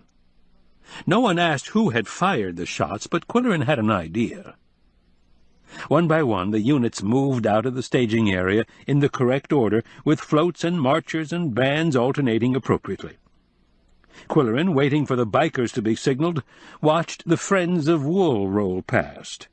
The shepherd stood knee-deep in a small flock of sheep and baby lambs and played his flute. 2 spinners dressed as pioneer women sat in antique chairs and treadled their wheels. 6 similar chairs were arranged back to back for the knitters, 4 women and 2 men. Finally, the parade of bikers was given the signal. The first to take off was the high-wheeler, followed by neat rows of bikes pedaled by men and women, girls and boys in colorful helmets. Bringing up the rear was the most prominent man in the county, reclining in a bucket seat with his feet elevated. Everyone recognized the mustache, and while they applauded, cheered, screamed, and whistled, Qwilleran drew on his theater training and pedaled with unflappable cool. The onlookers swarmed into the road and followed the recumbent, a Pied Piper with wheels. Whether their acclaim was for the bike, or the famous mustache, or the man behind the K-Fund, that was anyone's guess. The destaging area of the parade was the high school parking lot on the east side, and when Qwilleran arrived, he found a traffic jam. Floats were scattered helter-skelter. Families arrived to pick up their athletes, musicians, moms, pets, and bathing beauties. 2 school buses were waiting to transport float personnel back to their vehicles on the west side. A truck from the Ogilvy sheep ranch was collecting sheep, spinning wheels, and antique chairs. Qwilleran grabbed Mildred's arm just as she was boarding the bus. "You got me into this. How about getting me out?" "What's the problem, Quill?" he said. "I can't take my bike on the bus. You take my car keys and bring my van down here. It's a brown van in the Foo parking lot." She took his keys. "What did you think of our float?" "The lambs were cute. The shepherd looked like the real thing. The sheep were fat and woolly. But your husband, if I may say so, looked sheepish." "I heard that," Arch shouted. "I wouldn't even be here if you hadn't blackmailed me, you dirty dog." The bus driver tooted the horn. "Come on, folks, they want us to move."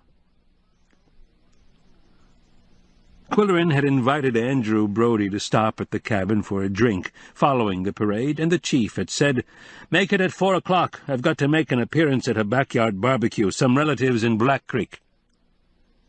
At 4 o'clock, Qwilleran had a beverage tray on the porch, along with some gorgonzola and crackers. "How was it?" he asked when his guest arrived, scowling. "All they had to drink was iced tea. I played a tune for them and had a sandwich, then got the heck out."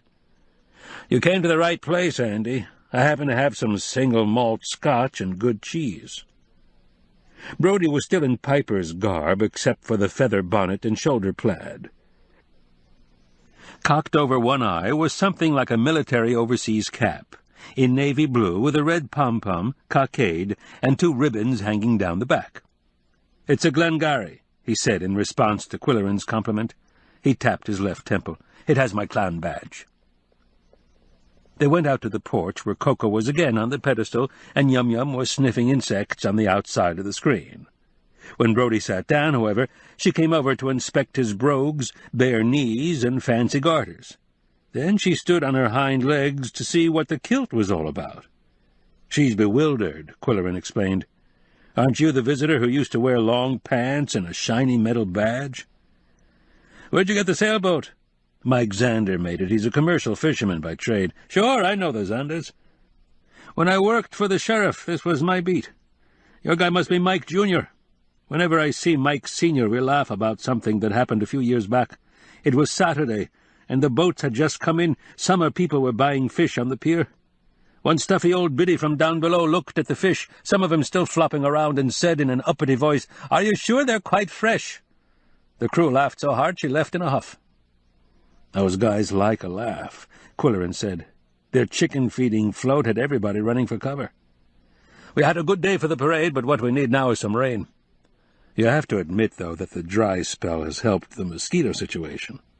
"I remember one year the town council brought in colonies of bats to get rid of mosquitoes. They scared off the tourists as well." Qwilleran said, "Let me refresh your drink, Andy. I think I could stand another." Yum Yum followed Qwilleran indoors to get a drink of water, and she looked at him so imploringly he gave her a crumb of gorgonzola. When he returned to the porch, Brody was standing at the top of the sand ladder. "Your beach is a lot different this year," he said. "What's that burnt circle?" Some trespassers apparently had a bonfire before I got here, Qwilleran said. At least they didn't leave any beer cans, that's to their credit. Brodie gave Qwilleran a sharp look. I hear you're the one that found the body on the beach. Well, if you must know, yes. He refrained from mentioning Koko's involvement. Brodie had heard about that smart cat from a detective down below, but believed only 50% of it, and that reluctantly.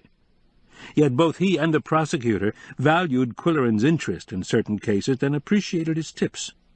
They also respected his insistence on anonymity. Brodie, for his part, was not above leaking police information if it would aid Qwilleran's unofficial investigations. Little by little a mutual trust had developed between the two men. They sat in silence for a while, no doubt thinking of the same thing, until Qwilleran asked, "Were they able to identify the backpacker?" "Oh, sure. He had an ID on his person, Philadelphia address, age 25, no next of kin, but the name and phone number of a woman." "Homicide or natural causes?" "Homicide hasn't been ruled out. The coroner can't determine the cause of death. They've flown the body to the state forensic lab." "That's strange. Stranger than you think. Everything points to the time of death as midnight last Friday, a few hours after he called at the Holly House, but—" Brodie paused uncertainly. "There was no decomposition. Almost like he was embalmed. He'd been dead 4 days." "I should cut off your drinks, Andy. It's the God's truth. Does anyone have a theory? If they do, they're not talking. The State Bureau has clamped down. This is all between you and me, of course." "Of course. And now I've got to take off. Thanks for the refreshments." They walked through the cabin, Brodie looking for his Glengarry. "I thought I left it on the back of the sofa." They looked behind the sofa cushions and in other places where he may have dropped the cap without thinking. Then Qwilleran saw Yum Yum sitting on the dining table looking guilty. "She's attracted to small, shiny objects, Andy. She pinched your clan badge. Let me look under the sofa." A few swipes with a fireplace poker produced a brown sock, a yellow pencil, and the missing cap. Qwilleran offered to brush it. "Don't bother. I'll just give it a couple of whacks." Qwilleran walked with him to his car, saying, "Remember the 2 gunshots just before the parade started? Did they ever find out who fired them?" "Nope." "Did they ever try?" "Nope. It worked, didn't it? How long do you plan to stay here?" "About a month. We'll keep an eye on your barn." After Brodie had driven away, Qwilleran came to a decision. Koko would never give up the railroad tie as his pedestal, his perch, his rightful eminence.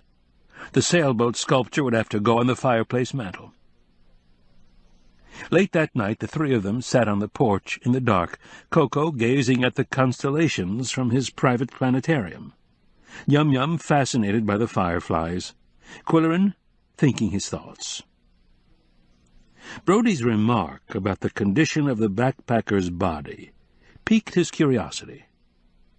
Tomorrow he would drive to Fishport to buy some of Mrs. Hawley's home bakes, express his relief that the fate of the young man was known, and find out how she and Magnus felt about identifying the body. Chapter 5. Friday was a gala day in Mooseville, as vacationers and locals looked forward to opening night at the Barn Theatre. Qwilleran had promised to review the play, and would first have dinner at Owen's place. He wished Polly could be with him. Meanwhile, he had to finish a quill pen column and take it to the bank to be faxed before noon. He found Main Street in the throes of a holiday weekend. Throngs of vacationers sauntered along the sidewalks, looked in shop windows, licked ice cream cones, and were mesmerized by the waterfront. The lake lapping against pilings, boats gently nudging the piers, screaming seagulls catching stale bread crusts on the fly. Next on his schedule was a drive to Fishport. What would Doris Hawley have to say about the grim task of identifying the backpacker? As soon as he crossed the Roaring Creek Bridge, however, he realized it was the wrong time to ask prying questions about the condition of the corpse. 2 police cars were parked in the driveway, one from the sheriff's department and the other from the state trooper's post. Furthermore, the sign on the front lawn was covered with a burlap sack, a signal that there were no baked goods for sale. He made a U-turn and returned to Mooseville. Back in town, he went into the post office and found some more postcards from Polly. He had complained, while driving her to the airport, that she never kept in touch while on vacation. She had replied with a cryptic smile that she would do something about it. Doing something about it meant mailing 6 cards a week, a kind of playful overkill. In the lobby of the post office he saw a young woman he knew unlocking a rental box and scooping handfuls of mail into a tote bag. "What are you doing here?" he asked. "Shouldn't you be at home, homeschooling your brats around the kitchen table?" She was Sharon Hanstable, plump, good-natured, and wholesomely pretty, a young version of her mother, Mildred Riker. She was also the wife of Roger McGillivray, a reporter for the Moose County something. "I work part-time at the Great Dune Motel," she explained, "and Roger's home with the kids today. He takes the weekend shift at the paper so we can have 2 weekdays free." Both parents were former teachers. Sharon, after leaving that career to raise a family, was always popping up in part-time roles as a cashier or sales clerk or short-order cook. This was an aspect of small-town life that still astounded Qwilleran.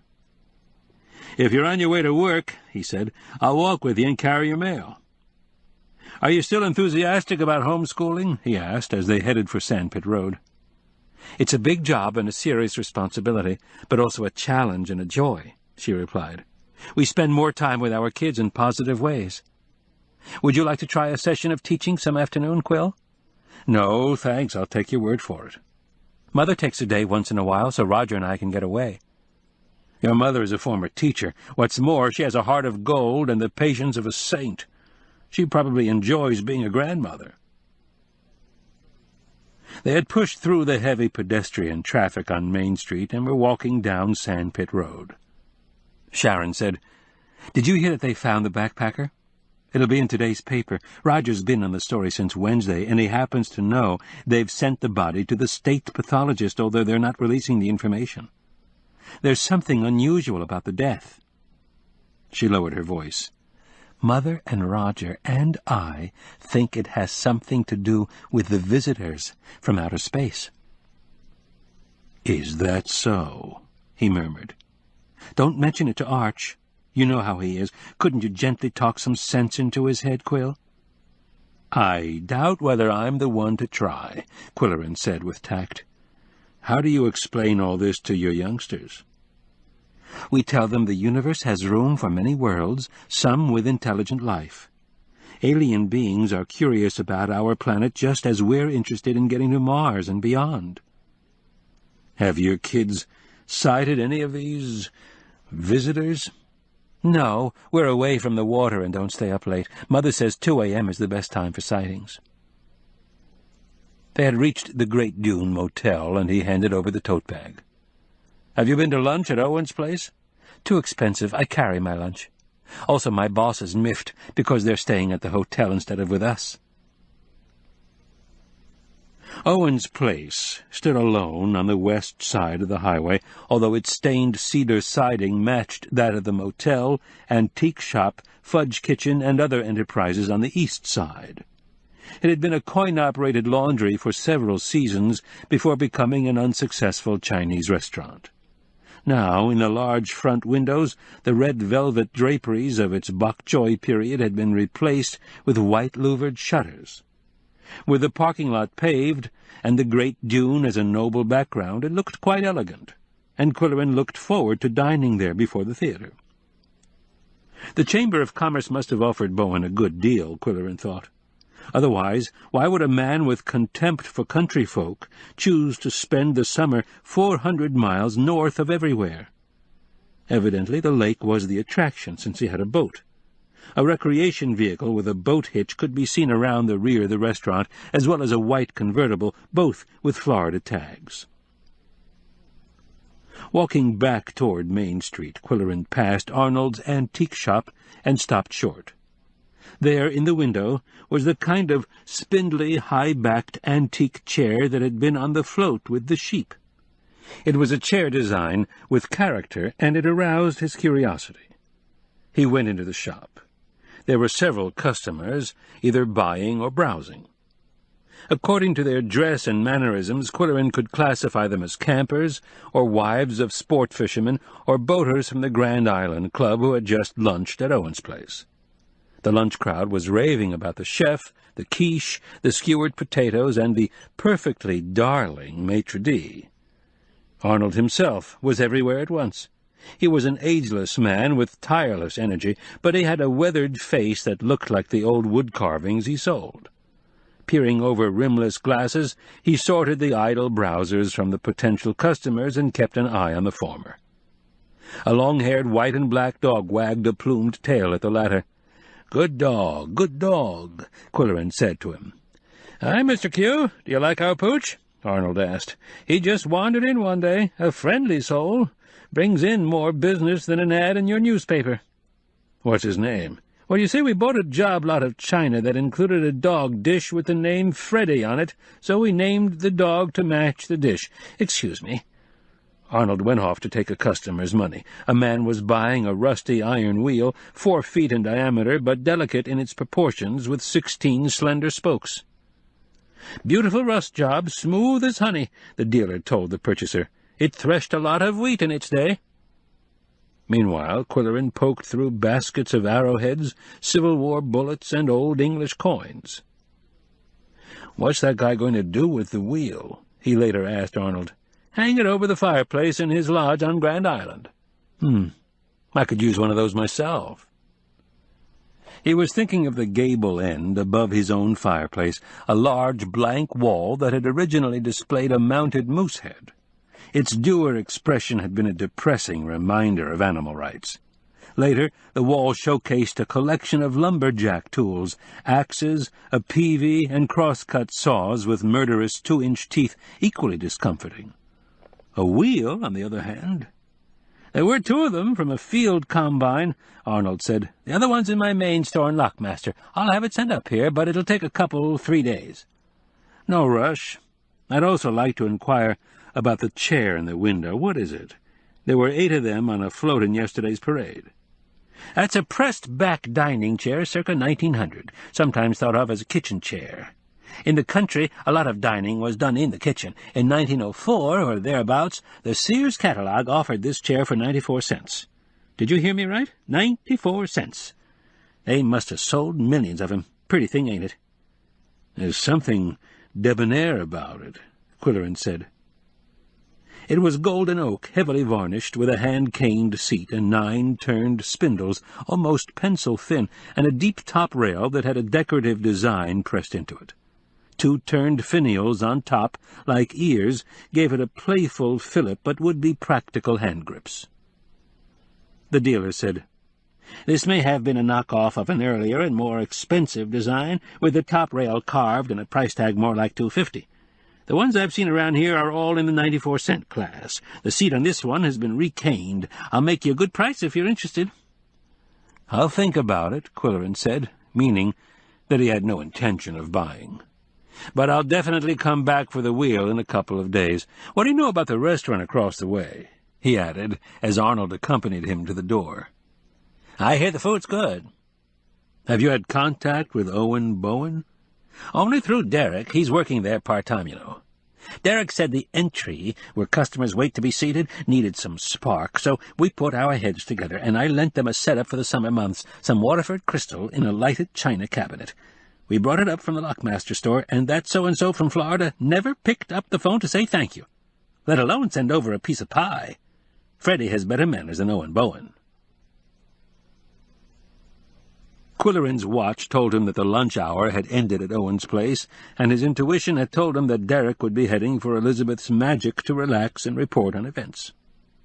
Qwilleran headed in the same direction, stopping only for a hot dog and 2 copies of the Moose County Something.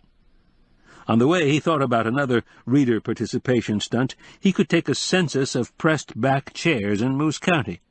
Run a photograph of the one at Arnold's, ask, "Do you own one or more of these historic artifacts? Send us a postcard." Arch Riker chaffed Qwilleran about his postcard parties, although he knew very well that subscribers looked forward to the monthly assignments and talked about them all over the county. On Oak Street there were 3 contiguous storefronts, each with a window box of petunias, Elizabeth's Magic in the center, flanked by a realty agent and a hairstylist. When Qwilleran opened the door, an overhead bell jangled, and 3 persons turned in his direction, Elizabeth and 2 customers of retirement age, one tall and one short. They had been his neighbors in Indian Village.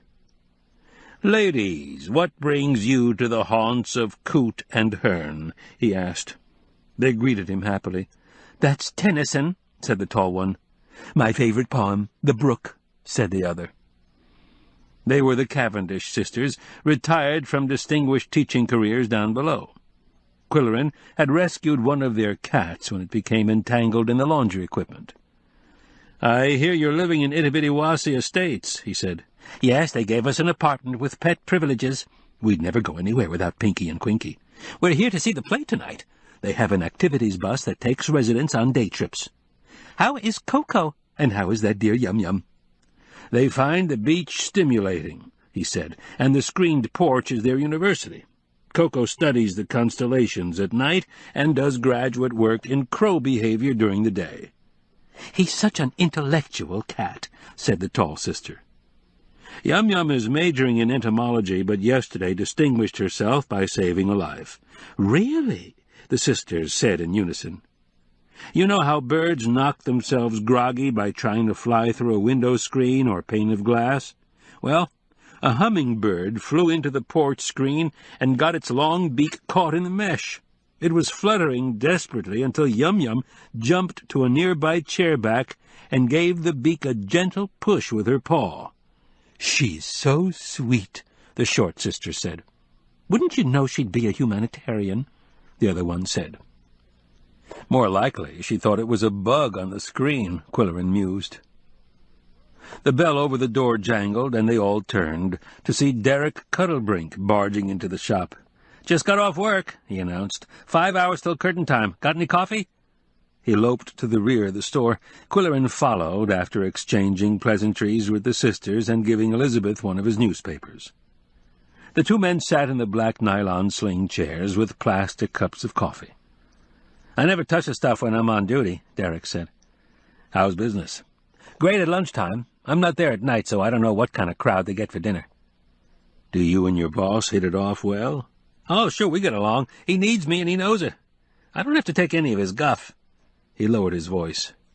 "I know more about the food business than he does. At least I've cracked a book or 2. He's just a Joe who likes to eat and thinks it would be a kick to own a restaurant. They're wrong. It's one of the hardest, most complicated businesses you could pick. Owen happened to latch on to a great chef. She's a creative artist, trained at one of the best chef schools. She's really dedicated. Besides that, she's a nice person, much younger than he is, and not as stuffy. He expects to be called Mr. Bowen. She says, 'Call me Ernie.' Her name is Ernestine. She works like a dog in the kitchen while he goofs off and goes fishing." "Whatever he happens to reel in, I suppose, goes on the menu as catch of the day, at market price." "Well, no. It's a funny thing, but Owen says Ernie isn't comfortable with lake fish, being a Floridian, so he fishes for the sport. Whatever he catches, he throws back. The guy's nuts." Qwilleran said, smoothing his mustache. "What's your best seller at lunchtime?" "Skewered potatoes, hands down." "I've heard people talk about them. What are they?" Derek yelled. "Liz, got any skewers left?" "A few," she said. "I've placed another order, and Mike's turning them out as fast as he can, but we can hardly keep up with the demand." She showed Qwilleran a set of the foot-long needles of twisted iron with sharp points. At the opposite end each had a decorative medallion for a finger grip. She said, "If you bake potatoes on skewers, the baking time is shortened, and they're flakier, more flavorful, and more nutritious." "Who says so?" Qwilleran said. "It sounds like a scam to me." "I don't know how it originated, but it seems to be an accepted fact. It was Derek's idea to put skewered potatoes on the menu, and Ernie bought a dozen to start. Now she wants more." "Here's why they're popular," Derek said. "The potatoes are unskewered and dressed at tableside for dramatic effect. Dining in a fine restaurant is part showbiz, you know. People like the special attention they get with tableside service, like filleting a trout or tossing a Caesar salad or flaming a dessert. I do the ritual myself. I put on a good show. Come and have lunch someday. I'll do that. Meanwhile, I'm having dinner there tonight before the play. That reminds me. He jumped out of his chair and headed for the front door. Break a leg, Qwilleran shouted after him. Quill, have you seen today's paper? Elizabeth asked. Look at the announcement on page 5. He unfolded the newspaper he had been carrying and read a boxed announcement. You ain't seen nothing yet, hardly. Do you like the way folks speak in Moose County? Do you have pet peeves about English as she is spoken? Do you think whom should be eliminated from the English language? Are you confused about him and me and he and I? Ask Ms. Grandma. Her column starts next week on this page. Write to her at the Moose County something. Queries and complaints will receive her attention. Well, that's a surprise, to say the least, Qwilleran said. Readers have been clamoring for editorial comment on the sloppy English common in Moose County, but it remains to be seen whether a column on good grammar will accomplish anything. What's your reaction, Elizabeth? Frankly, I think the people who need it most won't read it, and what's more, they see nothing wrong with the way they speak. Their patois was learned from their parents and is spoken most likely by their friends. Qwilleran said, My question is, who will write it? Jill Handley on the staff could do it, or some retired teacher of English, but that's Junior Goodwinter's problem. We'll wait and see. Before going home, Qwilleran drove to Fishport once more. The burlap sack was still covering the sign on the lawn, but there were no police cars in the drive. Qwilleran thought he could knock on the door and ask, as a friend, how things were going. Is there anything I can do was always a key to unlocking confidences. He knocked on the door, and no one answered. He knocked again. Someone could be seen moving around inside the house. Someone who obviously did not want to be bothered. He drove away. Chapter 6. Before going to dinner and the theater, Qwilleran fed the cats and treated them to a reading session. They were currently enjoying the sheep book, far from the madding crowd. They usually sat on the porch, Qwilleran in a lounge chair, Yum Yum on his lap, and Koko on the back of the chair, looking over his shoulder. If Qwilleran dramatized the story, Koko would get excited and inch forward. Then the cat's whiskers would tickle the man's ear. The episode that Qwilleran read on this occasion was an ear-tickler, the tragic event for which the novel was famous. An inexperienced sheepdog made a fatal mistake. His sire, old George, had the wisdom of a veteran sheepkeeper, but the young one had too much enthusiasm and too little sense. His job was to chase sheep, and he chased them. It was the jangling of bells on fast-running sheep that alerted the farmer one dark night. He called the dogs, and only George responded. Shouting the shepherd's cry of "Ovie, ovie, ovie," the man ran to the hill. There were no sheep in sight, but the young dog was standing on the edge of the chalk cliff, gazing down below. He had chased the flock until they broke through a hedge and a rail fence and plunged to their death. Lost were 200 ewes and the 200 lambs they would have birthed. The farmer was financially ruined, and the poor dog was shot. Qwilleran slapped the book shut. He had been reading with emotion, and his listeners sensed the tension in his voice. Though it described a 19th-century farm in a fictional English county called Wessex, it resembled Moose County, where sheep farming supported so many families. There was a heavy silence on the porch, until the telephone rang. "Excuse me," he said, dislodging Yum Yum from his lap. The caller was Sarah Plensdorf, the conscientious office manager at the something. "I'm sorry to bother you on your vacation, Quill, but I had a request for your phone number from a woman who seemed very young and very shy. When I told her to write you a letter, she insisted that she had an urgent message for you. I took her number and said I'd try to reach you. She was calling from Fishport." "Give me the number, I'll call her," he said. "You handled it well, Sarah." You're to ask for Janelle." When he phoned the number, a soft, whispery voice said, "Safe Harbor Residence." He had to think a moment. Was this the home for widows of commercial fishermen? He said, "Is there someone there by the name of Janelle?" "This is Janelle," she said hesitantly. "Is this Mr. Qwilleran?" "Yes, you called my office." Her slowness of speech made him speak in a clipped manner. "You have an urgent message?" "It's from one of our residents, the widow of Primus Hawley. She's made a lovely gift for you." He huffed into his moustache. That would be Doris Hawley's mother-in-law. She was embroidering something for him, probably Home Sweet Home, bordered with roses. He glanced at Koko, who was at his elbow, listening. "Very kind of her," he said. "Would it be too much trouble to pick it up? She's 90 years old. She'd be thrilled to meet you." Koko was staring at his forehead, and Qwilleran found himself saying, "No trouble at all. I have great respect for the commercial fishing community.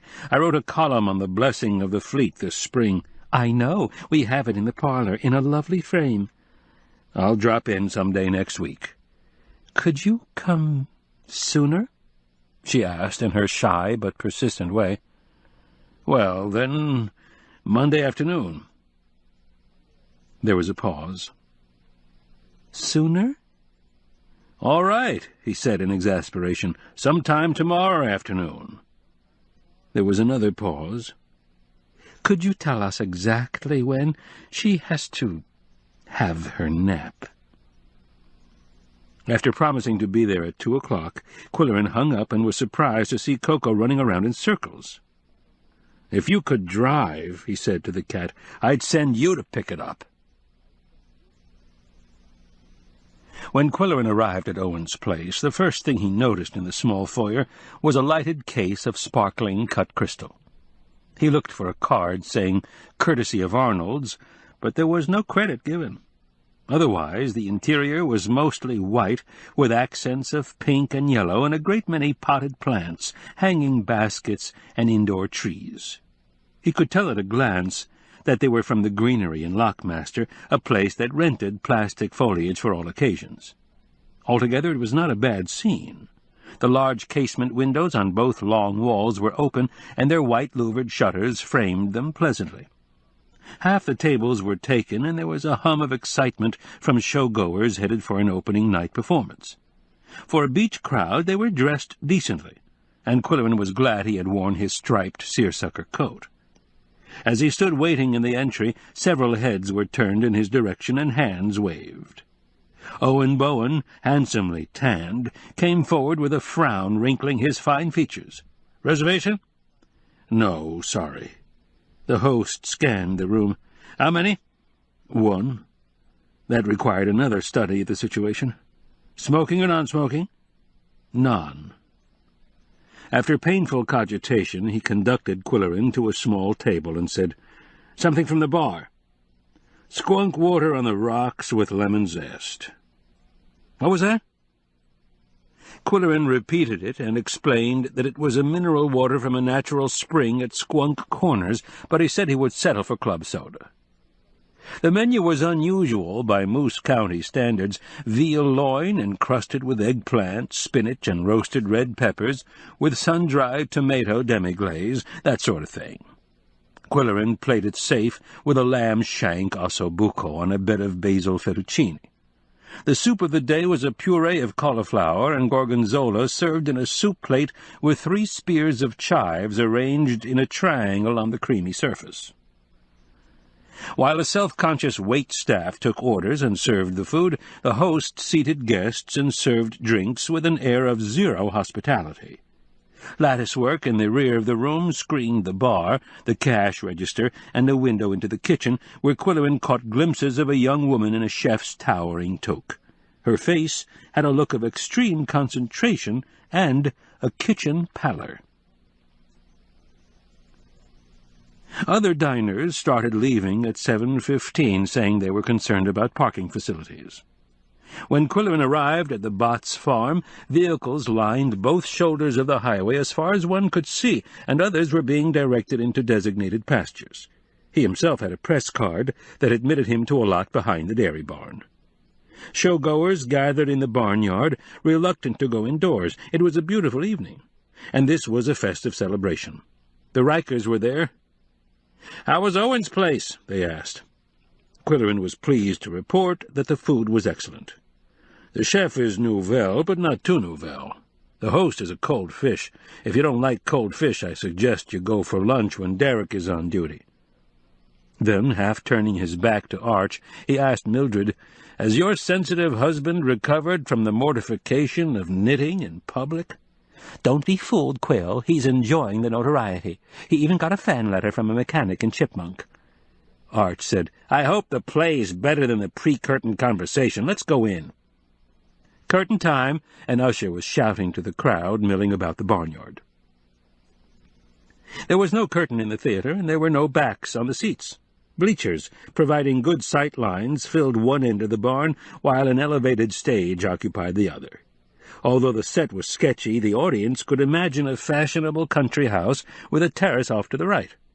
The lights dimmed, the haunting electronic sounds faded, and the play began, with headstrong characters insisting that UFOs were figments of the imagination. Meanwhile, a spaceship was landing in a rose garden off-stage with green lights spilling on stage. Enter a visitor from outer space, almost 7 feet tall. The audience howled as they recognized their favorite actor. He wore a Civil War uniform and sideburns and explained to the Earthlings that he had miscalculated and landed in the wrong century. It was a challenging role for Derek, who was in almost every scene of the play.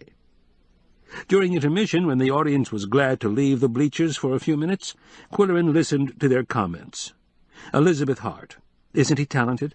He does everything well." Lyle Compton. "Will that guy ever stop growing?" Arch Riker. "This play puts UFOs where they belong, in a comic strip." Junior Goodwinter. "I hear tickets are sold out for 3 weekends." Obviously, Derek was stealing the show. All his groupies were there, overreacting to every line. After the last act and after the last tumultuous applause had shivered the timbers of the old barn, it was a joyful crowd that poured out to the barnyard. Junior grabbed Qwilleran's arm. "How about lunch tomorrow and some shop talk? I have some ideas to bounce around." "You come to Mooseville and I'll buy," Qwilleran said. "I have a 2:00 appointment in Fishport. We'll go to Owen's place and see Derek in a different role." Then he found Arch waiting for Mildred. He was standing near an arrow that pointed to the portable facilities behind the barn. Qwilleran said, "Apart from the hard seats, how did you like the show?" "I hope it's not going to stir up a lot more UFO fever. People have brainwashed themselves, and my wife is one of the nuts." "Well, I listened to their conversation politely," Qwilleran said, "but I don't buy it, of course." "I've stopped being polite. Enough is enough. Toulouse sits staring into space, the way cats do, and Mildred insists he's watching for visitors. Here she comes now." "Sorry to keep you both waiting," she said. "There was a long line. Quill, would you like to stop at our place for a snack?" "Thanks, but I want to go home and grapple with my review while the show's fresh in my mind." "We're parked half a mile away," Arch said. "Where are you parked?" "Behind the barn. Reviewer's privilege." "Lucky dog. I run the paper and I have to walk half a mile." "I'll make a deal," Qwilleran said. "You write the review and I'll drive you to your car." It was no deal.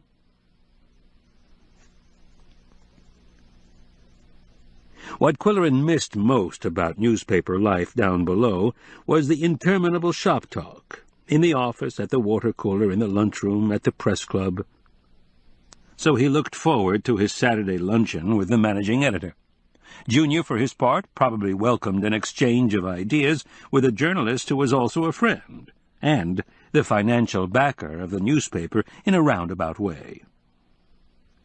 Qwilleran arrived in the parking lot of Owen's place just as Junior was stepping out of his car. They went in together. "Wow, some class!" Junior exclaimed as Derek greeted them. "Good show last night," Qwilleran said. "You hit exactly the right blend of absurdity and convincing reality." When they were seated, Junior said to Qwilleran, "Do you think the play will kick off any UFO hysteria in Mooseville? You know how they are around here. We don't want to attract any attention from the TV networks or major dailies down below. They're quick to pounce on bizarre stories about simple country folk like us." But that's not why Arch has vetoed stories about mysterious lights in the sky. It's a personal phobia. What about you, Junior? I have no strong beliefs one way or the other, but I maintain that the reaction of beach residents is news, and we should report it, plus a sidebar quoting the Pentagon and other official sources as the other side of the story. The drinks were served, one red spritzer and one skunk water, and Qwilleran raised his glass in a toast.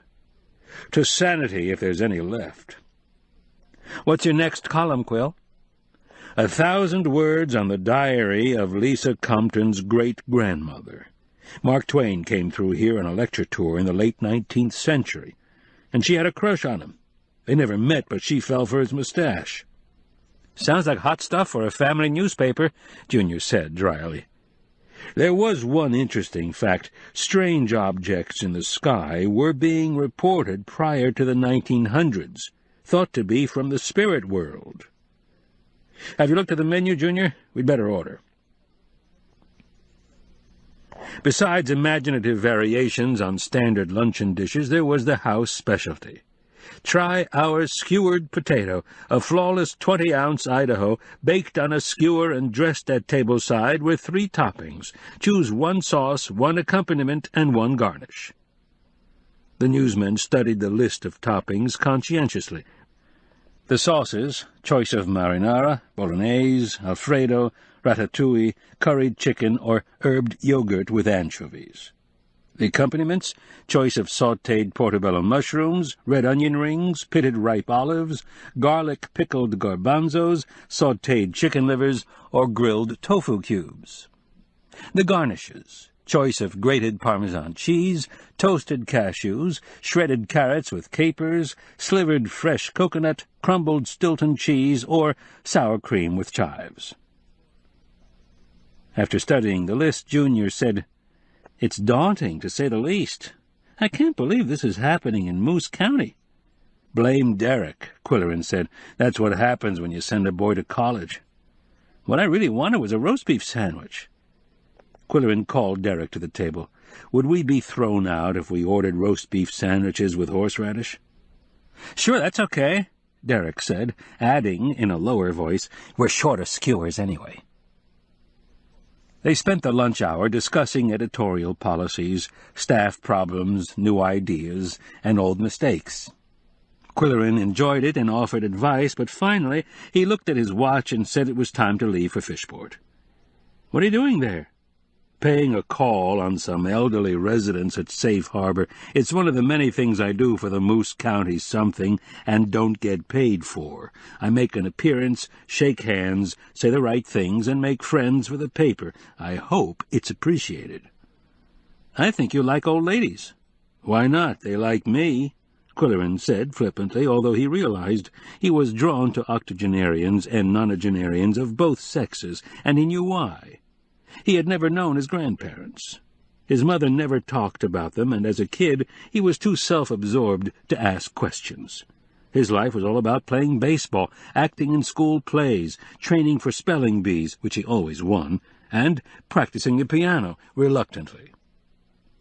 There were no birthday cards or Christmas presents from grandparents. His extended family consisted of his mother's friends and Arch Riker's parents. Pop Riker was as good a father as he had ever known. Now he often wondered about his forebears. Who were they? Where did they live? What did they do? Why had his mother never mentioned them? Could they be traced? There was a genealogical society in Pickaxe. They would know how to proceed. He thought about it on the way to his afternoon appointment. Before he knew it, he had reached the Fishport village limits, and the landmark mansion called Safe Harbor loomed ahead. Chapter 7. Safe Harbor was a 3-story frame structure in the Victorian style, with porches, bay windows, balconies, gables, a turret, and a widow's walk. It had been the residence of a shipping magnate in Moose County's heyday, when families were large, travel was slow, and guests stayed a long time. There were many bedrooms upstairs and servants' quarters in the garret. The widow's walk was a small observation platform on the roof with a fancy wrought-iron railing. From that elevation, members of the family could watch for sailing ships bringing loved ones or valuable cargo, all the while worrying about treacherous rocks and lake pirates.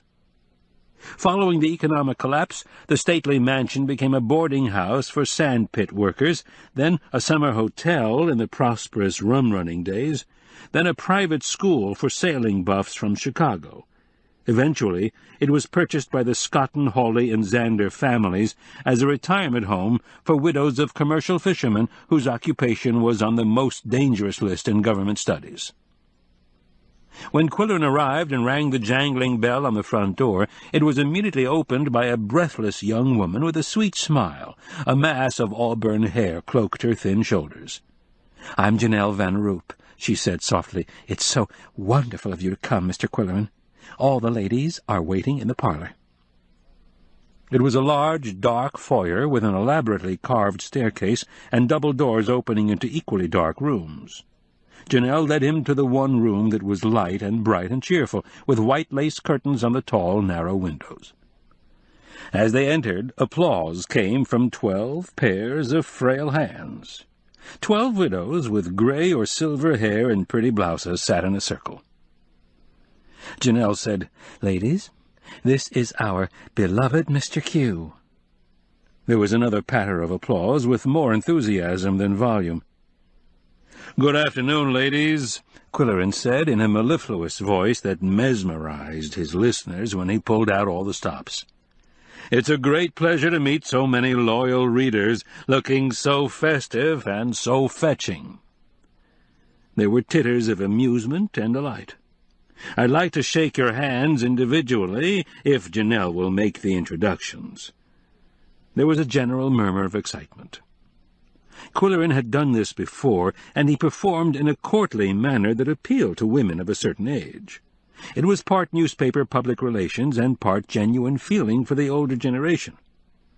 As he and Janelle moved clockwise around the room, he cupped each extended hand in both of his, hands that were thin, wrinkled, or arthritic. He held them while he said the right things. He paid compliments, asked questions, and proffered greetings from Koko and Yum Yum. The exploits of the Siamese were often reported in the quill pen column, and many of the women inquired about their health. For his part, he murmured a variety of right things. "You're looking exceptionally well. Is that an heirloom cameo you're wearing?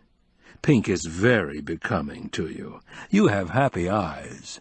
Your grandson is quite an artist in metal. You have the loveliest white hair I've ever seen." A few women had canes by their sides. The last in the circle was in a wheelchair. She was introduced as Rebecca Hawley. "I've made something for you, Mr. Q," she said in a faltering voice. "I've been working on it since last October." She handed him a roll of linen tied with a red ribbon like a diploma. Concealing his apprehension, he unrolled it slowly, then stared at it in disbelief. The painstakingly embroidered words stared back at him, his own words, stitched in black letters. "Cats are cats, the world over. These intelligent, peace-loving, four-footed friends, who are without prejudice, without hate, without greed, may some day teach us something. The quill pen." "I'm overwhelmed," he said. "I don't know what to say." The words were from his semi-annual cat column, published the previous fall. "How can I thank you, Mrs. Hawley?" "Do you like it?" she asked, eager for approval. "Do I like it? If it had been chiseled in marble, it couldn't have been more of an honor. I'll put it in an important frame and think of you every time I see it." "Oh, my!" She put her bony hands to her face and rocked back and forth in pleased embarrassment. Janelle spoke up. "Thank you, Mr. Q, for paying us this visit. We know how busy you are." "My pleasure," he said, throwing a final salute to his enraptured fans. In the foyer, Janelle seemed nervous. "Please, Mr. Q, somebody wants to see you. Privately. She's waiting in the office." "Who is it?" "You'll see." The office was a small space under the stairs, equipped with desk, filing cabinet, and 2 institutional chairs. Perched primly on one of the hard seats was Doris Hawley. She jumped to her feet. "Mrs. Hawley, what a surprise," he said. "I'm sorry." "No need to feel sorry. I've been wondering about you. Let's sit down. I'm still weak in the knees after seeing your mother-in-law's gift." He waved the roll of linen. "This was the only way I could think of to talk to you without being seen. Do you mind if I close the door?" "I'll close it. But why the secrecy, Mrs. Hawley?" Her face made it clear that it was far from a happy secret. "They don't want us to talk to anybody, Magnus and me, and if we talk to the media, we could be arrested. It's a terrible feeling. What have we done? They don't tell us anything." "You identified the hiker's body?" "Yes, and they thanked us and apologized, sort of. But the next day the state troopers came to the house with orders from the State Bureau of Investigation, no talking to anybody about anything." "Ridiculous," he said with indignation, although he stroked his mustache questioningly. "Magnus asked them why we couldn't talk, but all they'd say was SBI orders. The sheriff isn't so bad. We know all the deputies, and the one who comes here goes to our church. She said it was unfair, but they had to follow SBI orders." "It seems like high-handed treatment," Qwilleran said. "I suggest you remove the burlap sack from your sign and get back into the baking business. And if there's a single objection from the police, have Janelle phone me, and I'll meet you here." Mrs. Hawley was grateful to the point of tears. "How does Magnus react?" "Oh, he's mad. He's furious." In the foyer he said to Janelle, "I'm giving you my private phone number. You may need to call me again. Are you a canary?" She wore the yellow smock that identified caregiving volunteers in Moose County. "Yes, I'm an MCC student in health care," she said in her languid way, "and I get credits for community service." "Good. Your time is well spent here." He walked to his van, hoping he had said the right thing to Mrs. Hawley, and wishing Arch Riker could have seen his performance for the elderly women. Driving home, he pondered the small intrigues that occur in small towns. The SBI had overreacted, assuming that gullible townfolk would panic if faced with something hard to explain, and also assuming, rightly, that the media would jump on the story and blow it up out of proportion. More mystifying to Qwilleran was Koko's behavior in this and other situations.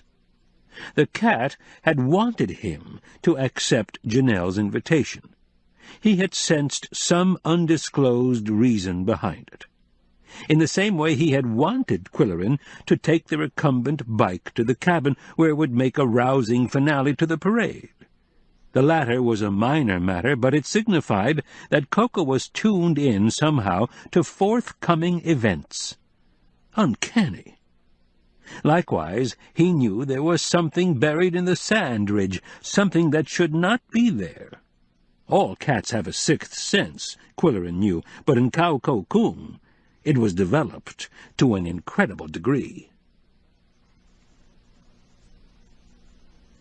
On the way back to town, Qwilleran's watch told him that Derek might be at Elizabeth's Magic, cooling off after his steamy lunch hour at Owen's place. Derek had a play to do that evening. There would be theater talk as well as restaurant talk.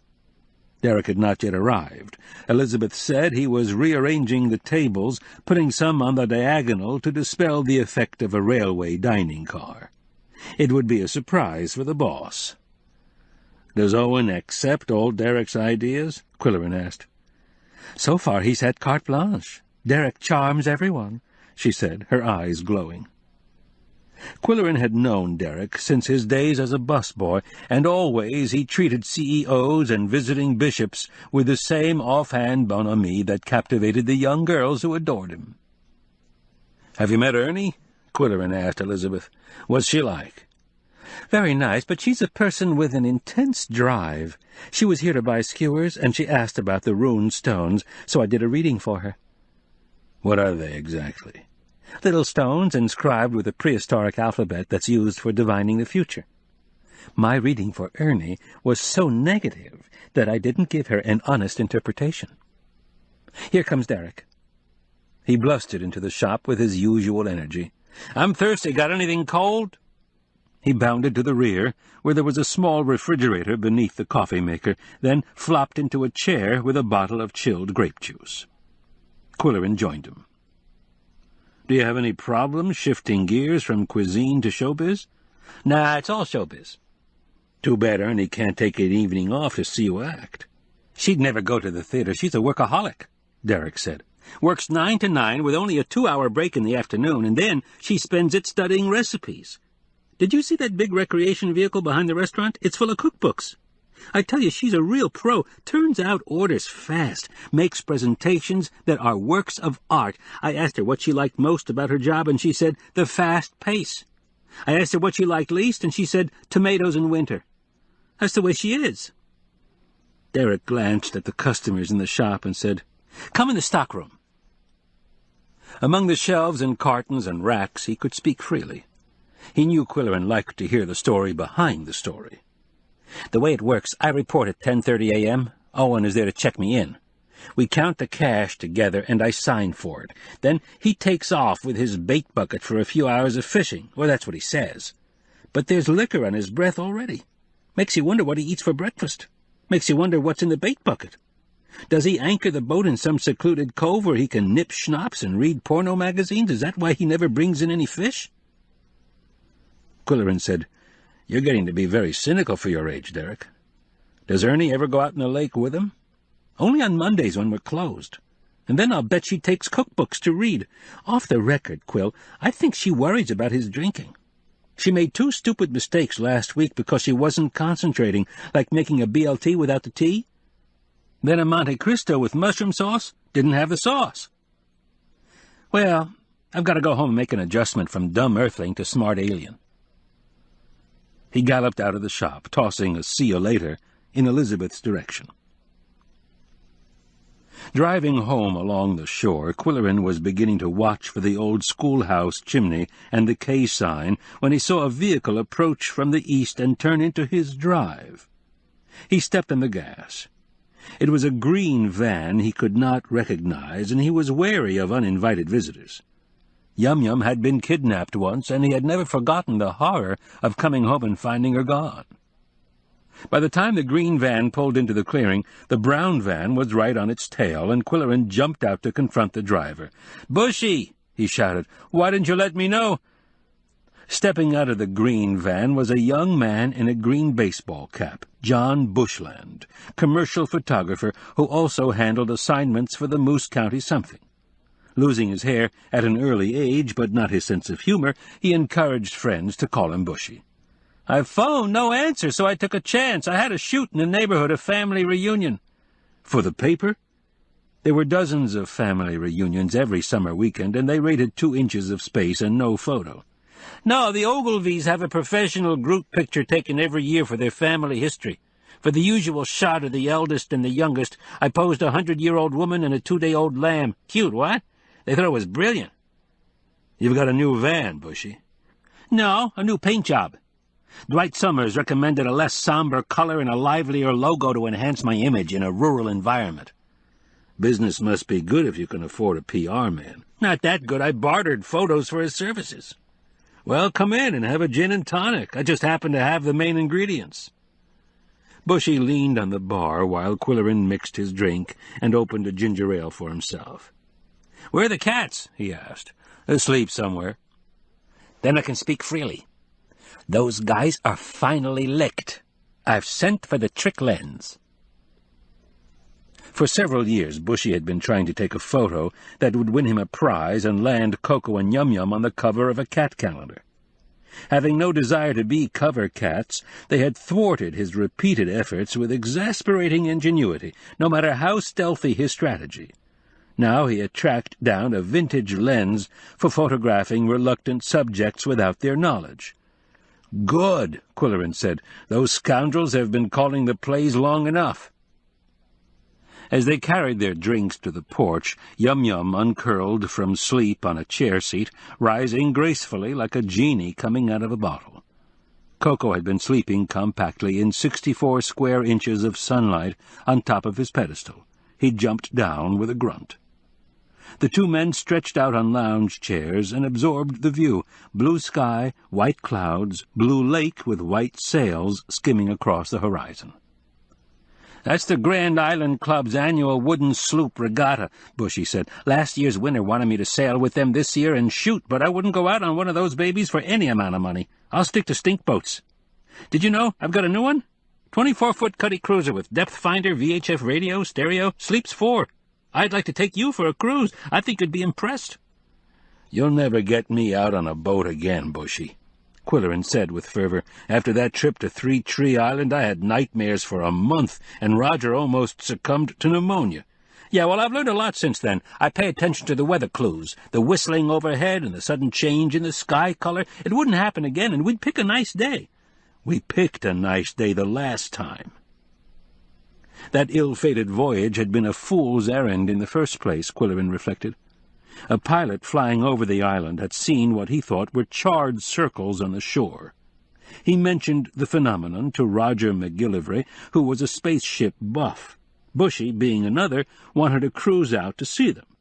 Qwilleran went along for the ride. They never saw the circles, and it was a miracle that they ever saw the mainland again. Qwilleran knew the young man was inordinately fond of his new craft. He said, "Okay, I'll put my life on the line, but give me advance notice so I can take out some more insurance." Bushy said, "I was thinking about tomorrow. The weather's going to be perfect, and I thought we could pick up some pasties at the Nasty Pasty and have lunch on board." Qwilleran was inordinately fond of pasties. "What time? Where?" he asked. After Bushy had driven away, Qwilleran brushed the Siamese. They liked it, and he found it conducive to thinking. Yum Yum considered it an exciting game of fight the brush. Koko submitted with the dignity of a monarch being robed for a coronation. The porch was ideal for the ritual. Gentle breezes wafted the loose cat hair into corners where it could easily be scooped up. Whimsically, he wondered if the balls of soft, weightless fluff could be spun into yarn for Arch to knit into socks. What a Christmas gift that would make! Good for a laugh, at any rate. One thought led to another, and he phoned Mitch Ogilvy, a goat farmer. "I hear you had a family reunion today, Mitch." The farmer was in the cheese house, and his voice had the hollow ring of concrete walls and stainless steel vats. "I was there long enough to get in the official photo, that's all. Goats don't give you any days off." "Would you happen to know the 2 Ogilvy women who do hand-spinning?" "Sure, that would be Alice and her daughter. Her husband has the sheep ranch on Sandpit Road." "If I wrote a column on hand-spinning," Qwilleran asked, "would she make a good interview? Is she an authority?" "Definitely. We're going to get some cashmere and Angora goats just for her. She sells her yarn to weavers and knitters all over the country. Her daughter has started a unisex knitting club, Quill. You ought to join." Qwilleran huffed into his moustache. "Arch Riker has joined, and when he finishes the toe of his first sock, I may consider it. Frankly, I think I'm perfectly safe." When Qwilleran phoned the sheep ranch, there was no answer. No doubt the family was still at the reunion, enjoying barbecued chicken, baked beans, and potato salad. He chose not to leave a message, but applied himself to his theater review for Monday's paper. He sprawled in a lounge chair on the porch, writing on a legal pad while the Siamese napped, the clouds scudded, and the regatta dotted the horizon with white sails. Writing a review of a small-town play for a small-town theater was a special art. He asked himself, what is the purpose of the review? Not to show off the intellect and educated taste of the reviewer, not to flatter the amateur actors into quitting their jobs and moving to New York, not to give away the surprise of the plot and spoil it for next week's audience, and not to convince readers that they were smart to stay home and watch television. Instead, he told the stay-at-homes what it was like to attend an opening night. The crowd, the excitement, the transformed barn, the stage set, the audience reaction, the pomposity of the major general, the snobbery of the TV commentator, and the roar of laughter when the unexpected happened. Every once in a while Qwilleran looked up from his pad, and his eyes fell on Koko, after which he went on writing with a fresh idea or neat turn of phrase. It was exactly what Christopher Smart had written about Geoffrey, for he's good to think on if a man would express himself neatly. In one of these interludes he saw Koko raise his head suddenly, crane his neck, and point his ears toward the lake, as if a crow had stamped its feet on the beach, or a grasshopper had rustled the tall grasses. All was quiet, yet Qwilleran found himself touching his moustache in expectation. A few minutes later, a figure rounded a curve in the shoreline and came into view, a young woman in black tights, a leopard shirt, black baseball cap, and jogging shoes. She was not the usual beachcomber in shorts, T-shirt, and sandals. She was not strolling and searching the beach for agates, or walking briskly with pumping elbows. She trudged doggedly. Qwilleran walked to the top of the sand ladder, where he stood with hands in his pant pockets. When she came close enough, he called out, "Good afternoon. Beautiful day." Startled, she looked up, nodded, and labored on, a polished leather bag on a very long strap dangling from her shoulder. That was another item never seen on the beach. In half an hour she was back, trudging without looking to right or left.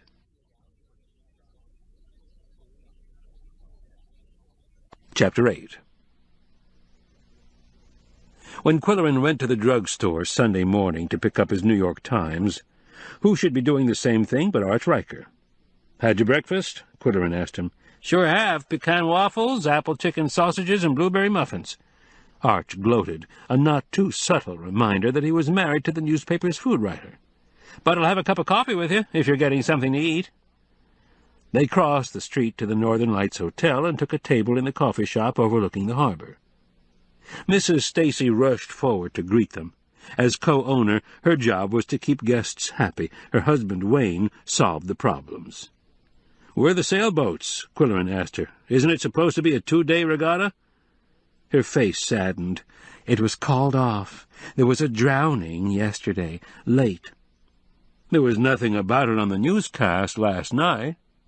"It was all over the Chicago TV channels. He was the son of a big shot down there. He was an expert swimmer, too, but— Could I bring you gentlemen some coffee?" Qwilleran said to Riker sourly, "It wasn't news here because the victim wasn't one of us, as the locals say." "I'm sure we'll have it in tomorrow's edition." "Yes, 20 words in the here and there column. If he were local, the item would have a front-page headline." Riker shrugged. "What can I say? I can't defend our policy, but it's the way things are. Sad, but true. It's human nature to react more emotionally to a skateboard accident on Sandpit Road than a derailed train in New Jersey. Why don't you write a column about it?" "I may do that." "Have you written your review of the play? What did you say?" Facetiously, Qwilleran replied, "I said that Jennifer was sweet, Kemple was loud, and Derek was tall. I said the whole cast had learned their lines, and the bleacher seats were hard." Arch ignored the flip retort. "Did you explain the name of the theater? Not many locals will get the joke." "No need to explain, boss. The few who know about the Friars Club in major cities will appreciate the pun. Those who think our Friars Club refers to dead chickens will get a laugh for a different reason, and no one's intelligence is insulted." He ordered ham and eggs and country fries without consulting the menu. "What have you heard from Polly?" Riker asked, aiming at a more agreeable topic. "Just a shower of postcards. She and her sister, Mona, are apparently whooping it up in Ontario." "Millie and I didn't know she had a sister." "Mona lives in Cincinnati, and they haven't seen each other for years. Her name is short for Desdemona. Polly's real name is Hippolyta, from Midsummer Night's Dream." "I don't blame her for hushing it up." Their father was a Shakespeare scholar, and he named his offspring for characters in the plays. Polly has a sister, Ophelia, and—" Qwilleran's attention wandered. "What are you staring at?" "A woman sitting alone at a table in the corner. She's the same one who walked along my beach yesterday, looking aloof. She still looks as if she doesn't belong here and wishes she were somewhere else." "Maybe she just disembarked from a spaceship," Riker said with flagrant sarcasm. Qwilleran stood up and tossed his napkin on the chair seat. "I'll be back in a minute." He crossed to the table, where a woman in a baseball cap was preparing to leave. "Excuse me," he said respectfully, "but are you Dr. Frobnitz from Branchwater University?" "No," she said curtly. "I'm sorry. She's due to arrive today, and I'm supposed to meet her. I was sure you were—" "Well, I'm not," she snapped, standing and shouldering her handbag with pointed annoyance. "Please forgive the intrusion," he called after her as she left the coffee shop. To Mrs. Stacy, who had observed the brief encounter, he explained, "I thought she was someone else. Do you know who she is?" "She's not registered here, but she's been coming here for meals. She must be staying at the hotel. I tried to make her feel welcome, but she's very standoffish." "That's a good word for it." Qwilleran looked smug as he returned to his table and the breakfast plate that had been served. "What was that performance all about?" Riker asked. "I just wanted to hear her say a few words. I thought she might be from the SBI, investigating the backpacker case, but she sounds more mainline than bureaucratic." "For your information, Quill, that case is dead in the water. The closure will be in tomorrow's paper. Death attributed to natural causes." Qwilleran murmured. There was more to the mystery than the cause of death, according to Andrew Brody. He picked up a fork and attacked the fried eggs with burnt edges, the sliver of ham, the warmed-over potatoes, all swimming in grease on a cold plate. Riker said, "I've come to the conclusion that you simply like food, good or bad. When we were kids, you'd shovel it in as if you were starving, no matter what it was." "I know good food from bad," Qwilleran said, "but I adjust. I happen to know they have trouble getting cooks on weekends. Have you finished knitting your first pair of socks, Arch?" "Heck, I haven't even reached the heel flap of the first one." "How many men are in the knitting club?" 4.5. I'm not in it with both feet. I shouldn't have let Barb Ogilvy twist my arm, but she's young and blonde and has sheep's eyes. By the way, Millie is making lamb stew and inviting singles to dinner tomorrow night. Why don't you join us? Lisa Compton will be there, because Lyle has a conference in Duluth. Roger is coming because Sharon and the kids and some other homeschoolers are taking an overnight bus trip to a hands-on museum in Lockmaster. "What time?" 6 for drinks. They're coming right from work. How does it feel to be on vacation?" "What vacation?" Qwilleran asked grumpily. "Go home and read your newspaper." A dinner invitation from the Rikers was much appreciated, and Qwilleran felt the urge to take Mildred a gift, something from Elizabeth's Magic, where he could also get a cup of coffee superior to the hotel's undistinguished brew. He pushed through the Sunday morning horde of vacationers to Oak Street and found Elizabeth leaving her shop, even though customers were filing in and out. "Quill, did you hear the tragic news?" she cried tearfully. "A crew member in the regatta fell overboard and drowned, only 19, and about to enter Yale." "Did you know him?" "Slightly, but I know his family very well. His father is CEO of a large corporation in Chicago. What's so awful is that he was a strong swimmer, but they couldn't get him out of the water fast enough. The temperature of the lake is lethal, you know. They circled and got back to him in 3 minutes, but hypothermia had set in and he was in shock. By the time they got him out of the water, he was unconscious and they weren't able to revive him. Everyone's devastated." "It's sad news," Qwilleran said. "Sailors know about the risks, but whoever expects it to happen?" "I thought you'd want to know. Most people around here aren't concerned about Grand Islanders unless they're over here spending money," she said bitterly. "My brother's coming to take me to the island." "Is there anything I can do?" he asked. For a brief moment he saw it as an excuse to postpone his own boating date. "Thanks, Quill, but I've been grooming Kenneth to wait on customers, and Derek will come at 2:30. I must rush down to the pier now." Qwilleran gave her a warm nod of sympathy, and she hurried away. Inside the shop, the big blonde high schooler, suddenly promoted from stock boy to manager, was enjoying his responsibility. He joshed with customers, especially the young ones, and answered questions about the merchandise as if he knew what he was talking about. He took cash or credit cards, operated the computer, bagged purchases properly, but said he didn't do gift wraps. Qwilleran, who had decided on rune stones for Mildred, put him to the test. "What are these pebbles?" he asked. "Some old guy picks 'em up on the beach and grinds 'em smooth," he said. "Then some other old guy paints magic letters on 'em. You can use 'em to tell fortunes. There's a little book that tells how." "Have you had your fortune told?" "Yeah, Elizabeth said I'm going to make a lot of money if I work hard and use my brain as well as my muscles." "I'll take a set," Qwilleran said. Mildred would know about rune stones. She could read palms, handwriting, and tarot cards, but never read any of them in Arch's presence. He put the gift in his van and went down to the pier to the viewfinder. It was a sleek white cruiser with V hull and open cockpit. Bushy, obviously pumped up with pride, was waiting for his reaction. "Neat craft," Qwilleran said. "Great deck space. What's the horsepower? How many does it sleep?" Bushy pointed out the two-person helm station, the well-engineered storage space, and the amenities below deck. 4 berths, a slick head, and galley with refrigerator, stove, and sink. "I've got to work a lot harder to pay for this baby," he admitted. With both men seated behind the windshield, the craft moved slowly out of the dock, putting on exhilarating speed when open water was reached. "This bucket really moves," Qwilleran said. "And steers like a dream," Bushy boasted.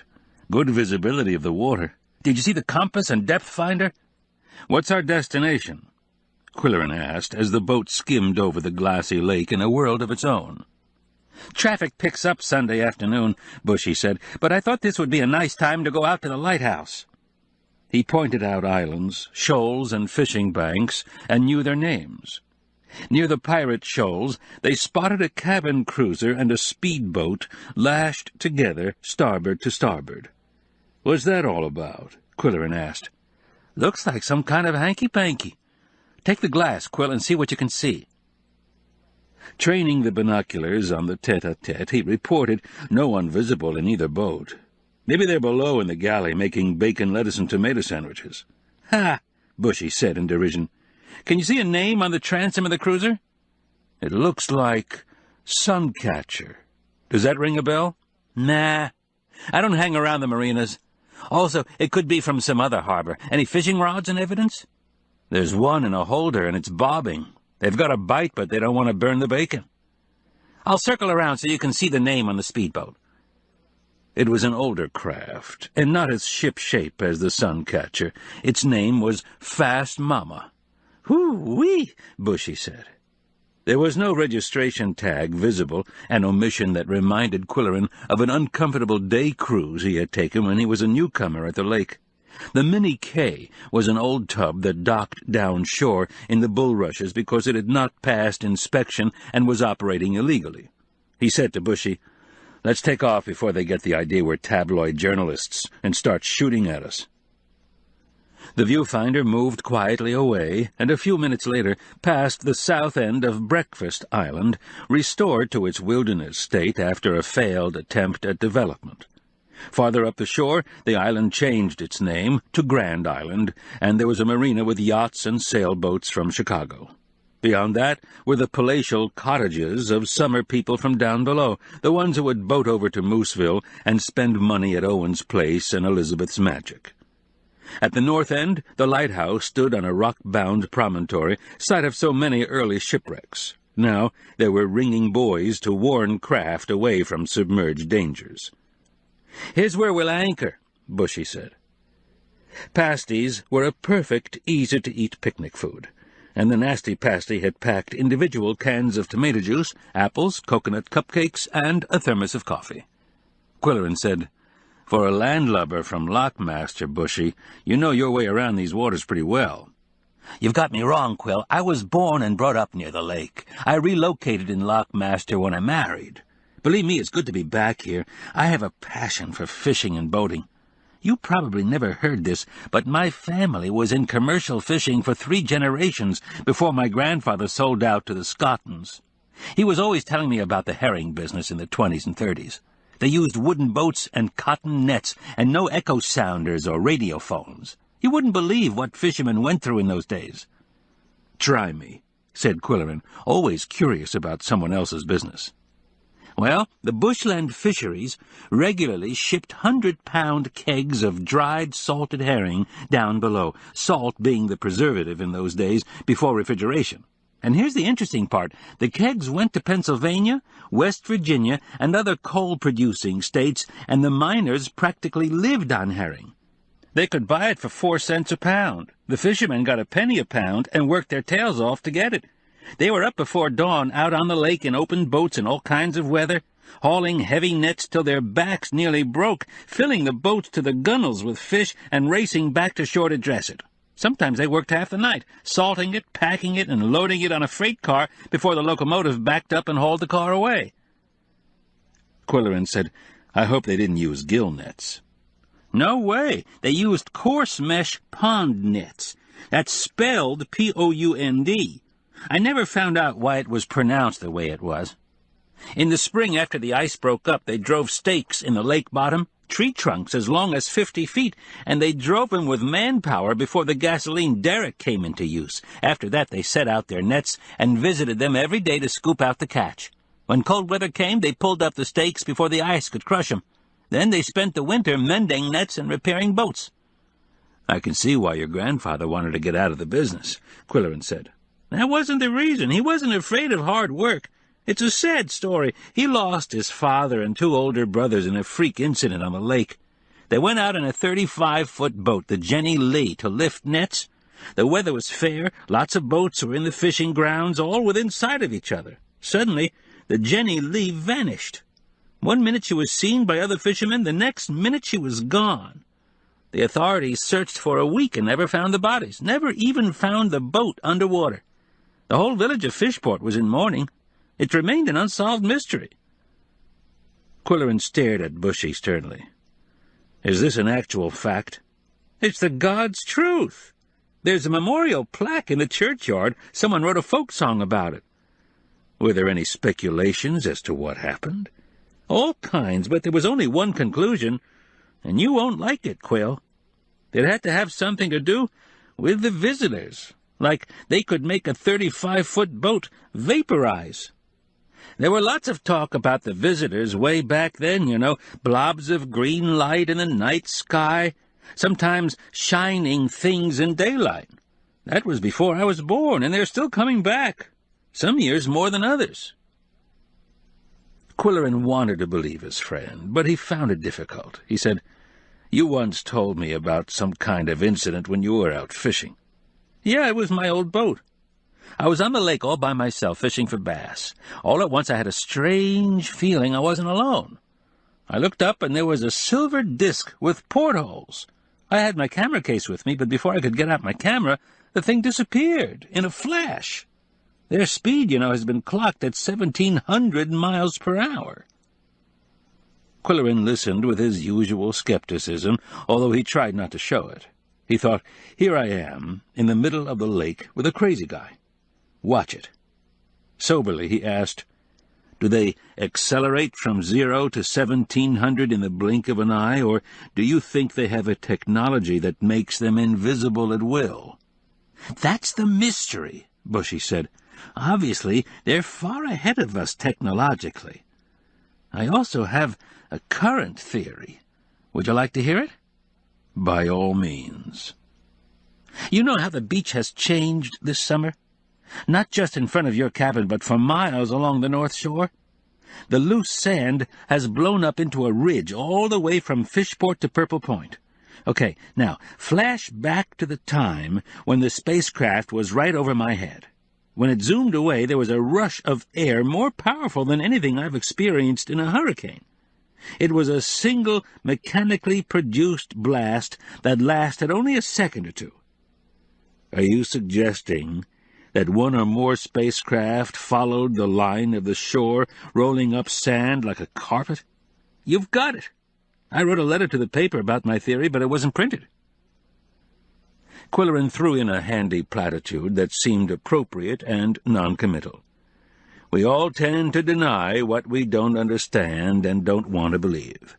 Exactly, Bushy said with a look of triumph that was followed by silent indecision. Qwilleran waited for the next revelation. I don't know whether I should tell you this, the young man finally ventured. It's confidential, but Roger won't mind if I let you in on it. Qwilleran agreed.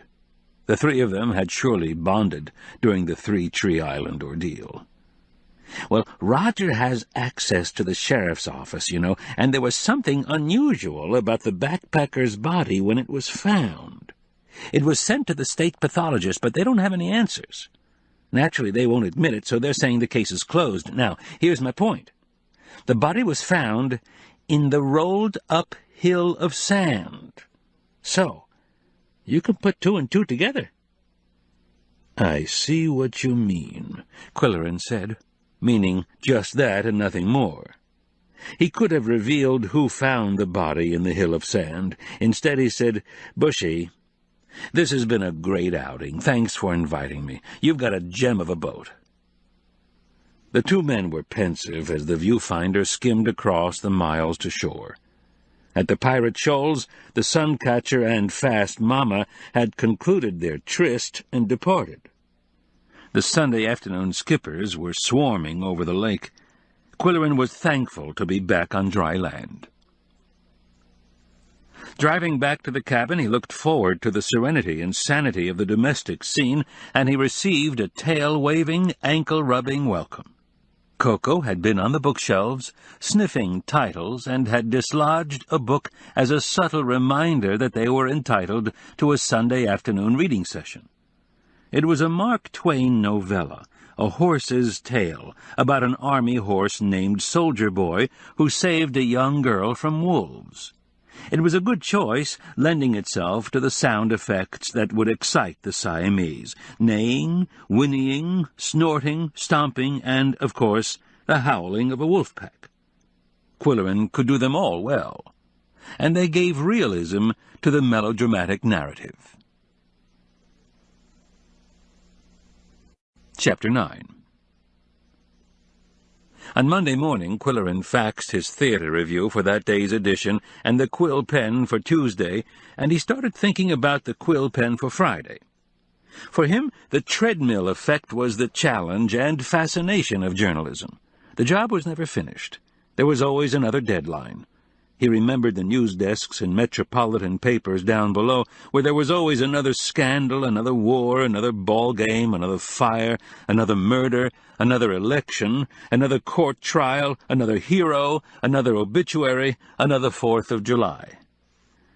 Now, 400 miles north of everywhere, he was seriously considering such topics as the number of pressed-back chairs in the county and the possibility of spinning cat hair into yarn. His old friends at the press clubs around the country would never believe it. What matter? He was enjoying his life. And when Polly returned from Canada, he would enjoy it more. First thing Monday morning, knowing that farmers rise with the sun, Qwilleran called Alice Ogilvy at the sheep ranch. He remembered her as the demure pioneer woman on the float, in a long dress, with a wisp of white kerchief at the neckline, and a modest white cap on severely drawn-back hair. The woman who answered the phone had a vigorous voice and outgoing personality.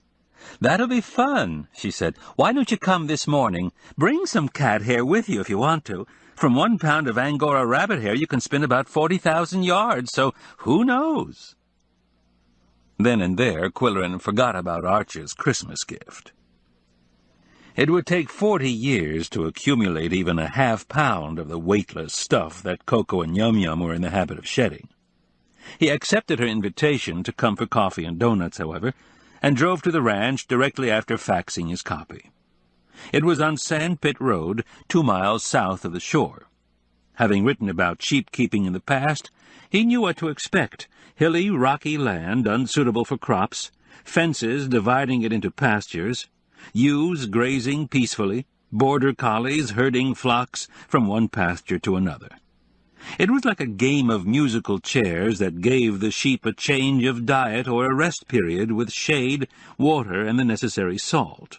Lazy rams occupied one enclosure, hyperactive lambs were in another. Furthermore, Qwilleran knew that the pastoral scene was being managed by computer in the farmhouse. It not only dictated the movement of the flocks, but kept records of the animals by number. Instantly available was information on breeding and lambing history, weaning, growth, quality of fleece, genetic background, and even individual eccentricities, such as fence jumping. "What impresses me most," he had written in his column, "is the magic of wool. How a roly-poly sheep can emerge from the shearing shed as skinny as a rail, and then grow it all back in the cold months." The Ogilvies' sprawling old farmhouse gave no sign of being online. When Qwilleran drove up, he was met by Alice in jeans and a western shirt. She ushered him through the side door into a large kitchen with a 10-foot table and a fleet of tall, stately, shiny, pressed-back chairs. "Handsome chairs," he said. "It was an inspiration to use them on the float." "It was my daughter's idea. These belonged to my husband's grandparents back in the days when farmers had large families and lots of hired hands to feed. I don't know how many times they've been varnished and recaned, and they're still on duty, always standing at attention." "And where did you find a shepherd who can play the flute like Rampal?" "Wasn't he good? He's head of music at Mooseland High, and loved doing it. Why does everyone like to be in a parade?" They sat around a corner of the big table for coffee and donuts. They were real fried cakes, prepared that morning because Alice was taking them to a coffee hour at the church. Qwilleran had to control his enthusiasm and downright greed. He said, "I've been reading Far from the Madding Crowd and find myself identifying with sheepkeepers." "Our family," Alice said, "has worn out 3 copies of that book over the years. How did you react to the Cliff tragedy?" "With shock and horror." "It's surprising how little sheep-keeping has changed. In 2 centuries, we still use sheepdogs. The shepherd still moves into the barn when the ewes are lambing. We still call the flock by shouting, 'Ovi, Ovi.' Did you know that cry comes from the Latin word for sheep? It's been handed down through 8,000 generations. You know, ewes have an age-old tranquility that rubs off on their humans. I can't help loving the girls, as we call them, and their gentle, trusting, dopey look." "I'm glad I brought my tape recorder," Qwilleran said as he prepared to ease her into the subject of spinning. "What do you spin other than wool?" "Silk, cotton, angora from rabbits, even a little dog hair blended with other fibers. It's hard-wearing. For socks, you know. Want to see the spinning studio where I give lessons?" The spinning wheel used on the float caught his eye. It had a 10-spoke flywheel, tilted bench with treadle underneath, and a post holding a corn-husk bobbin. 100 years old, Alice said, built of pine, cherry, maple, and poplar. On a table was a thick blanket of fleece, exactly as it came from a ewe on shearing day, white on the inside, weathered on the outside. Alice said it would be torn apart and laundered before being carded and fluffed up like cotton candy. Finally, it would be combed and rolled into rovings to feed into the spinning wheel. She said, "There are weavers and knitters who won't work with anything but hand-spuns." She demonstrated at a contemporary wheel, compact, with well-engineered head assembly and proper bobbin. Treadling with a stockinged foot, she pinched fibers from a roving to feed with rhythmic movements of both hands, all the while talking of ratio, tension, ply, and texture. She invited Qwilleran to try it. "No thanks," he said. "I want to preserve my innocence." He thought she talked like one who has given numerous talks to clubs. Women used to spin yarn, weave cloth, make garments for the family, cook meals in the fireplace, scrub clothes in a brook, carry pails of water from a spring, and walk miles to church on Sunday. Outside the window, a pickup truck came to an abrupt stop, a door slammed, and footsteps came down a hall. "My daughter," Alice explained. "She's been in Pickaxe renewing her driver's license." She appeared in the doorway, frowning. "Quill," her mother said, "this is my daughter, Barbara." "Call me Barb," the young woman said with a pout. "I hate Barbara." Her mother smiled and shrugged. "By any name, she's my one and only daughter and a very talented knitter. She'll tell you all about it. I have to take my doughnuts to the church." As soon as she had left, Barb said, "I need a drink. I had to wait 2 hours at the license bureau, 20 people waiting and only one guy on duty. What do you drink?" "Ginger ale, or a reasonable facsimile." "Well, I'm going to have rum and orange juice." She had long, straight blonde hair and the sultry eyes that Riker had mentioned. They were heavy with makeup, and she shifted them from side to side as she talked, half smiling when Qwilleran complimented her on the knit vest she was wearing. Worn over a white shirt and shorts, it was white with a multicolor pattern of fireworks in the stitchery. "She smokes," Qwilleran thought, recognizing the slightly husky voice. "Do you smoke?" she asked. "Let's go out on the porch. Alice doesn't let me smoke indoors." They carried their drinks to the side porch, where Barb sat cross-legged on a glider. "Tell me about the knitting club," he asked. "It's unisex. We get together once a week around our big kitchen table, and we laugh a lot and learn. Then I have a knitting day camp for kids every Saturday. We have a picnic lunch, and they get several breaks to run around and blow off steam. Then it's back to the needles." "What do they knit?" "Socks. Goofy socks. The goofier the better. They love 'em. Socks are a good way to begin knitting. You learn as you go, and they don't take much yarn." "What makes a sock goofy?" Barb jumped off the glider. "I'll show you. I make 'em to sell at Elizabeth's." She returned with a box full of mismatched pairs in wild mixes of colors and patterns, stripes, plaids, zigzags, and confetti dots, some with cuffs or tassels. "Do people actually buy these?" "As fast as I can knit them. Vacationers buy them to save for Christmas presents because they're different and because they're knitted of hand-spun wool from local sheep. Each pair of socks has the name of the ewe that grew the wool." He looked at her askance. She shrugged. "What does it matter? Sheep all look alike if you don't know them personally. It's just a gimmick." She swiveled her eyes mischievously. "I also have non-goofy stuff on display at Elizabeth's. Vests, scarfs, mittens, hats. Ready for another drink?" As she went to the kitchen, she reflected that he had never seen her knits at Elizabeth's because he always avoided the women's clothing section. When he bought gifts for Polly, Elizabeth selected them. "Where have you been hiding your talent in the last few years?" he asked when she returned with her second drink. "I've been living down below. I came home a couple of winters ago," she said, with a shrug of dissatisfaction. "Why did you leave in the first place?" He had a feeling there was a story behind the story here, and she was getting relaxed enough to tell it. She slouched down on the glider. "You really want to know?" "My girlfriend and I decided there weren't any interesting guys around here, so we went to Florida. But it's hard to get a job there. They think you'll quit as soon as snow melts up north.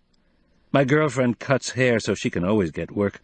I didn't have much luck, though, but then I met a cool guy who was a balloon chaser." Her eyes swiveled pleasurably at the recollection. "What kind of balloons did he chase? And did he ever catch any?" Qwilleran quipped. She was not sure how to take it. You know, hot air balloons. They lift off and drift away, and the pilot never knows where he's going to land. The chaser follows in a truck so he can pick up the passengers and the envelope and the basket. Our envelope was red and white stripes. Our basket held 4 people standing up." "Did you become a chaser yourself?" "I worked weekends in the support crew. Other days I waited on tables." Qwilleran said, "It seems to me that the pilot has all the fun and the chaser does all the work." No, it's exciting, never knowing where you are, driving miles and miles, zigzagging all over the map, talking to the pilot on the phone, and sort of afraid you'll end up in a swamp." "If you found it so thrilling, why did you come home?" She lowered her eyes. "My girlfriend got married. My balloon chaser wasn't all that interested in a country girl. Then I started dating an older man who really liked me, only I found out he was married. So I came home. Why am I telling you all this? I guess it's because I don't really have anybody to talk to. How about your mother? Alice is too busy, she said with a shrug. But you should be happy you're doing creative work, you're using your talent. That should be satisfying, he said sympathetically. It isn't enough. I don't have anybody I really like. That's the bummer. Another truck turned into the driveway. Here's Alice, she said. Gotta empty the ashtray. Qwilleran drove back to town, thinking that the plight of an ex-balloon chaser was more interesting than the construction and operation of antique spinning wheels, though less suitable for his column. In Mooseville, he proceeded to wait for the newspaper truck from Pickaxe. The Monday edition would carry his theater review, the closure of the backpacker case, and something about the drowned sailor from Grand Island. He was curious to know if his remarks to Arch about 20-word coverage had made any difference. Probably not, he guessed. The truck from the printing plant was always late on Mondays, a breach he attributed to Monday morning flu, which seemed to be epidemic in the workplace everywhere. Fortunately, one could always kill time at the Northern Lights Hotel, open 7 days a week and 24 hours a day. Its presence was like a beacon shining across a somnolent resort town on Mondays when most places were closed. One could always buy a magazine in the lobby, chat with the desk clerk, sit on the rear veranda to watch the harbor traffic, or have a meal, not a good one, but adequate. The couple who now owned it did their best. Wayne Stacy was conscientious, and his wife was compassionate. She would rather lose customers than discharge the old cook before his retirement. The ordinariness of the food was a tradition to townfolk. To vacationers it was a local color.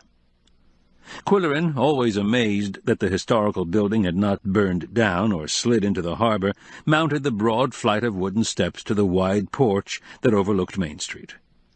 "Coming for lunch?" Mrs. Stacy greeted him in the lobby.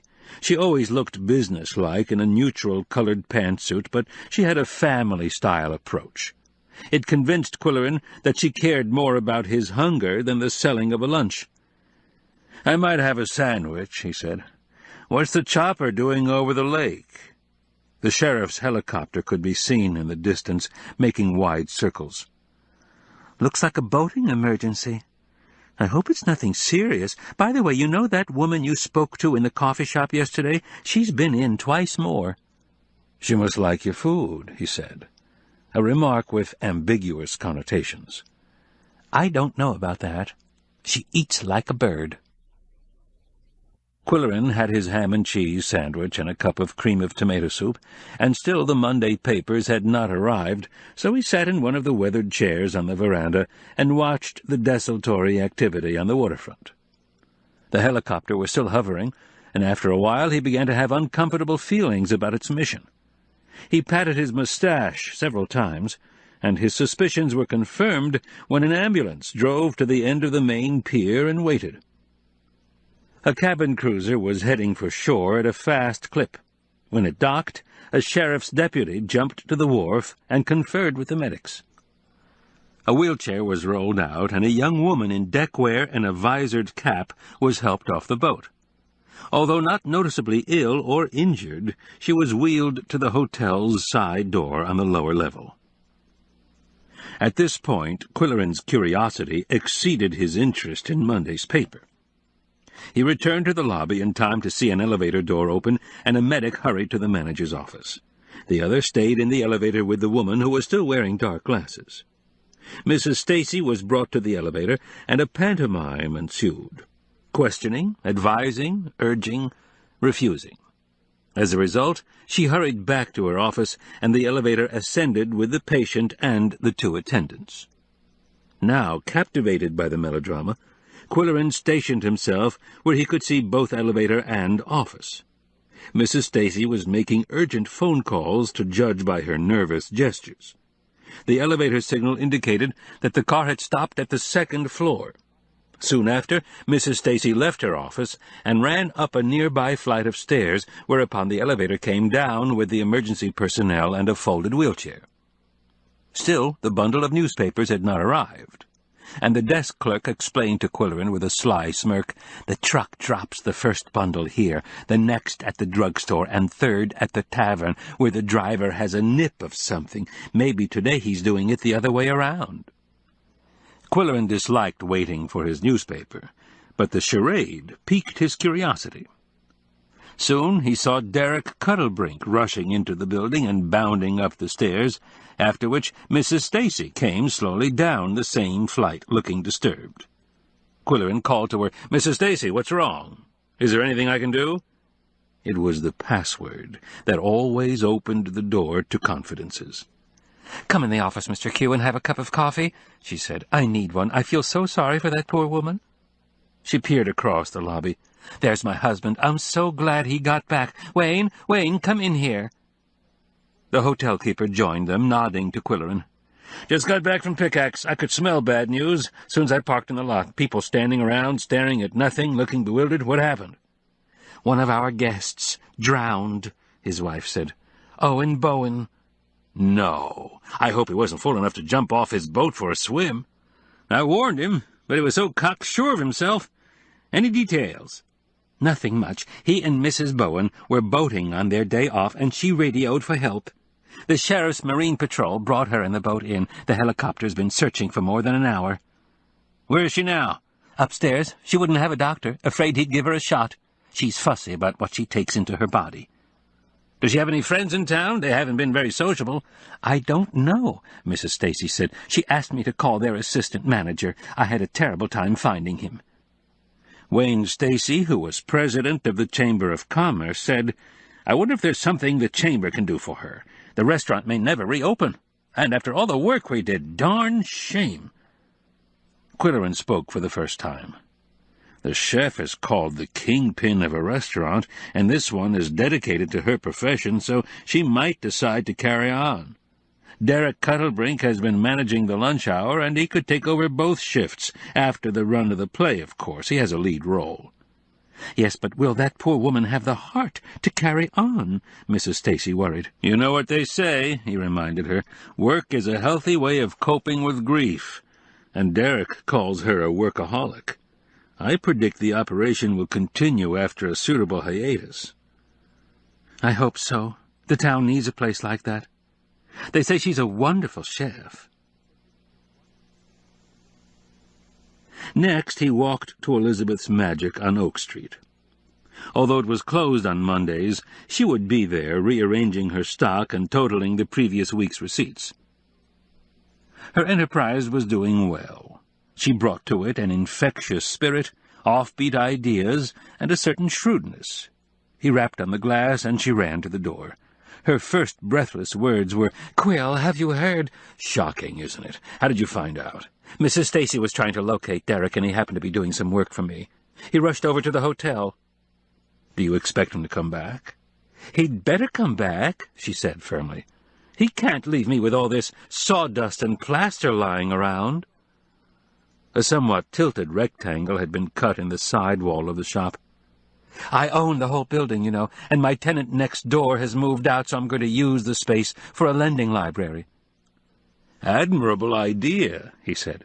"But was that lopsided doorway intentional, or was Derek hung over?" Before she could answer, Derek opened the front door with his own key and charged into the shop, saying, "Weird accident, you won't believe it." The three of them huddled in the chairs at the rear as he told what he knew. "They went out in the boat and anchored somewhere and had a picnic lunch. Ernie had some red wine and got tipsy, so she went below for a nap, leaving Owen to do some fishing. Suddenly she woke up because the boat was rocking violently. Also, her hands and feet were numb. She was scared." "Awful feeling," Elizabeth said. "I've had it happen after drinking." "She called to Owen, and he didn't answer. She crawled up the ladder on her knees and elbows, and he was gone. Then she really panicked, and the blood rushed back to her extremities. She radioed for help. That's all I know." Qwilleran said, "I saw them bring her into the hotel in a wheelchair. How did she seem when you arrived, Derek?" In a daze. I had to drag the story out of her. Did she have an explanation of his disappearance? Yeah, he'd been drinking a lot. Booze, not just wine. She thinks they got caught in the wake of another boat and he lost his balance and fell overboard.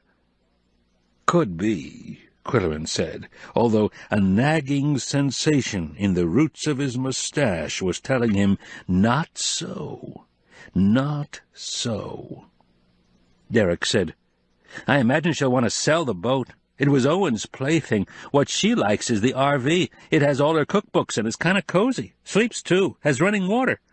I think she'd be happy living in the thing. Well, I've got commitments to take care of, Qwilleran said. I'll leave you two to clean up the plaster dust. Chapter 10. Halfway between the unhappy news about Owen Bowen and the happy prospect of dinner with the Rikers, Qwilleran received a phone call that left him with mixed reactions. Weatherby Good, the WPKX meteorologist, whose real name was Joe Bunker, had been his neighbor in Indian Village, and he was good company. An unstoppable extrovert, he announced his weather predictions in song or verse, played cocktail piano at parties, and boasted about being a native of Horseradish in Lockmaster County, once the horseradish capital of the Midwest. Like Qwilleran, a divorced man, he lived alone with a male cat named Jetstream. Earlier in the year, Weatherby had talked about his cousin, Dr. Teresa Bunker, a corvidologist at a southern university. She wanted to produce an animated feature film about crows and was looking for a collaborator. In a weak moment, Qwilleran said he would be interested. Crows were a prominent feature of the environment in Moose County. They strutted around his backyard in pickaxe and on the beach in Mooseville. They cawed in the woods incessantly and had flying battles with hawks and blue jays. Unlike pigeons in the city, they were tolerated, however, and Koko was particularly fond of them. Weatherby had said that his cousin would be coming up to visit her family in the summer and would like to meet Qwilleran and discuss a scenario for the film. Summer had seemed a long way off at the time, but now it was here, and Weatherby was calling to say, "She's coming! She's coming!" "Who's coming?" Qwilleran demanded, wrested from his speculations about Owen's drowning and Ernie's immediate future. "My cousin Tess. She's driving up. She's already left. I don't know her itinerary because she has relatives and old schoolmates to visit. Besides, she changes her mind easily. However, I gave her your number at the beach so you two can plan a meeting that's convenient. She knows your cabin, by the way. She used to visit a friend at top of the dunes, and they'd walk on the beach and gawk at the Klingenschen cabin. That was when the old lady lived there." "Tell me something about your cousin," Qwilleran asked, thinking he should have asked the question a few months earlier. "Well, she's a little younger than I am, a big girl, a lot of fun, likes to do things on the spur of the moment. She was married once to another academic, but she's an incorrigible optimist, and he was a card-carrying pessimist, so they drove each other crazy." Fighting his compunctions, Qwilleran managed to say, "Okay, I'll expect her call." He thought, "I can spare an afternoon or even a day for a cousin of Weatherby Good." Then he added, "It'll be a challenge. I've never met a corvidologist." "So how's the vacation?" his friend asked. "Are you renting your new guest house to visitors from outer space?" 95% of sightings, Qwilleran shot back, are weather balloons, and the other 5% are low-flying fireflies. By the way, what does Dr. Bunker drink? Anything, but she's crazy about mint juleps. And call her Tess. She likes to be called Tess. Qwilleran fed the cats early and announced, "I'm having dinner with Uncle Art and Aunt Mildred. I'll be home around dark, and we'll sit on the porch and look at the stars." They regarded him with mystification. Yet his mother had always said, "Jamie, it's common courtesy to tell your family where you're going and when you expect to return." Now, after decades of living without a family, he found himself extending this common courtesy to the Siamese. Of course, they had no idea what he was saying, but he felt better for having said it. He started down the beach carrying a canvas tote bag with the Pickaxe Public Library logo and marveling at the ever-changing aspect of the lake. This evening the sky and water were turquoise, and a low cloud bank on the horizon resembled a mountain range. Flirtatious waves made passes at the primly pebbled beach. At Seagull Point, broad wings wheeled over the water. Farther along, cottagers sat on their decks and waved. At Sunny Days, Arch was waiting at the top of the sand ladder, and Qwilleran handed him 2 bottles of wine from the canvas bag. "What else have you got in that thing?" Arch asked, with the permissible nosiness of an old friend. "None of your business," Qwilleran replied, with the same liberty. Then he asked Lisa Compton, who was there without her husband, "How's life without Lyle?" "Serene," she answered promptly. "What are the superintendents doing in Duluth? Inventing new ways to give teachers a hard time?" "Actually, they're coordinating policies on homeschooling." "Does he approve of it?" "He says Abraham Lincoln did it, and Thomas Edison did it, and they turned out okay." "That sounds like Lyle," Qwilleran said. "To tell the truth, I don't know how homeschooling works." "Ask me," said Roger McGillivray. Mildred's son-in-law was a pale young man with a clipped black beard and plenty of enthusiasm. "We follow a prescribed curriculum. Kids get their lessons by email. They take achievement tests. They learn at their own pace with no time wasted on the school bus." Lisa said, "I wish I'd been homeschooled. I was the only Campbell in a class full of McDonalds, and they were still avenging the Glencoe massacre of 1692. Qwilleran asked, "But do kids get a chance to mix with their peers?" "Better yet," Roger said, "they meet a variety of adults and kids of all ages through field trips, scouts, Little League sports, and creative activities. For example, our group takes their pets to visit the women at Safe Harbor once a month. They're widows of commercial fishermen, you know." Qwilleran said he knew, and pulled the embroidered sampler from the tote bag. He wanted advice on having it framed. He was giving it to Polly, thinking it more suitable for her house. The women were agog over the concept, the tiny stitches, the colors of the yarn, Siamese colors. Lisa said her next-door neighbor on the beach had a framing shop in Lockmaster. Mildred suggested a narrow molding in dark wood. Then Arch Riker, "Did everybody hear the news about Owen Bowen? He drowned this afternoon. He'd been here only a few weeks." There were polite murmurings. "Really too bad. How old was he? Where was he from? Will the restaurant fold?" Guiltily, Qwilleran thought, if he were one of us, we'd be shocked, horrified, and ready to take up a collection for his family. But Owen was an outsider, as Qwilleran himself had been before he inherited the Klingenschen fortune and before the Moose County something was established. To restore the party mood, Mildred served zucchini fritters with a dill yogurt dip, and Qwilleran presented her with the set of runestones. She promised to study the instructions and tell fortunes the next time they met. Roger hoped the stones would predict rain. "It's dangerously dry. I worry about forest fires," he said. "Even the sand giant is worried. People think they're hearing distant thunder, but it's really the old boy growling in his cave." Qwilleran, who was collecting local legends for a book to be titled Short and Tall Tales, said, "Would you explain the sand giant to me? I just happen to have my tape recorder here." He knew Roger always had a yarn to tell, having been a history teacher before switching to journalism. "Sure," he said, relishing an audience.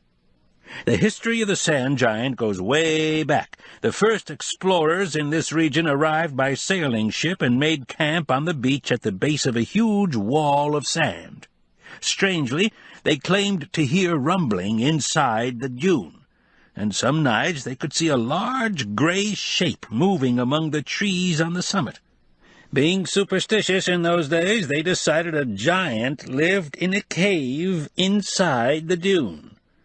They often saw things that weren't there." "Still do," Riker muttered with a glance at Qwilleran, who nodded and chuckled.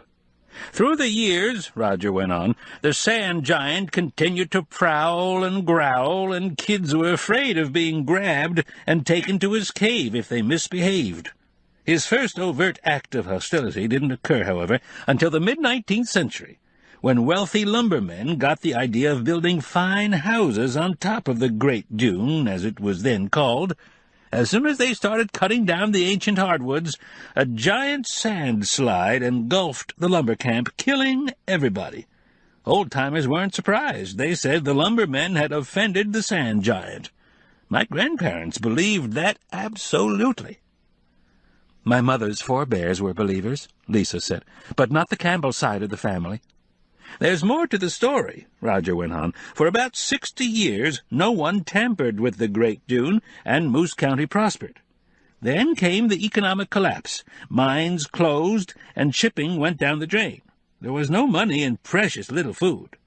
But somebody got the bright idea of mining sand and shipping it down below to make concrete for bridges and large buildings. So the county commissioners issued a permit to hack away at the Great Dune where Sandpit Road now cuts through. It was dangerous work because of the shifting sand, but men had to feed their families, and they kept on hacking in spite of occasional casualties. Eventually, they tapped a pocket of hydrogen sulfide that smelled like rotten eggs and made the whole town sick. The permit was revoked, and it was back to oatmeal and turnips for hungry families. That is, until Prohibition came along, and bootlegging was found to be profitable. There were no more sand slides, but in certain kinds of weather you can still hear the sand giant growling in his cave. "Great story," Qwilleran said, turning off the recorder. "And I'm willing to believe it," said Lisa. "Interesting," was Arch's reluctant comment. "Dinner is served," Mildred announced. It was squash bisque, lamb stew, crusty bread, and green salad. Dessert and coffee were served on the deck, during which Qwilleran and Arch entertained them with a tell-all session about growing up in Chicago. How Qwilleran's first name was really Merlin, and he'd never let any other kid use his baseball bat.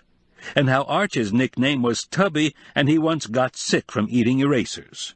And how both of them were sent to the principal's office for putting glue on the teacher's chair pad.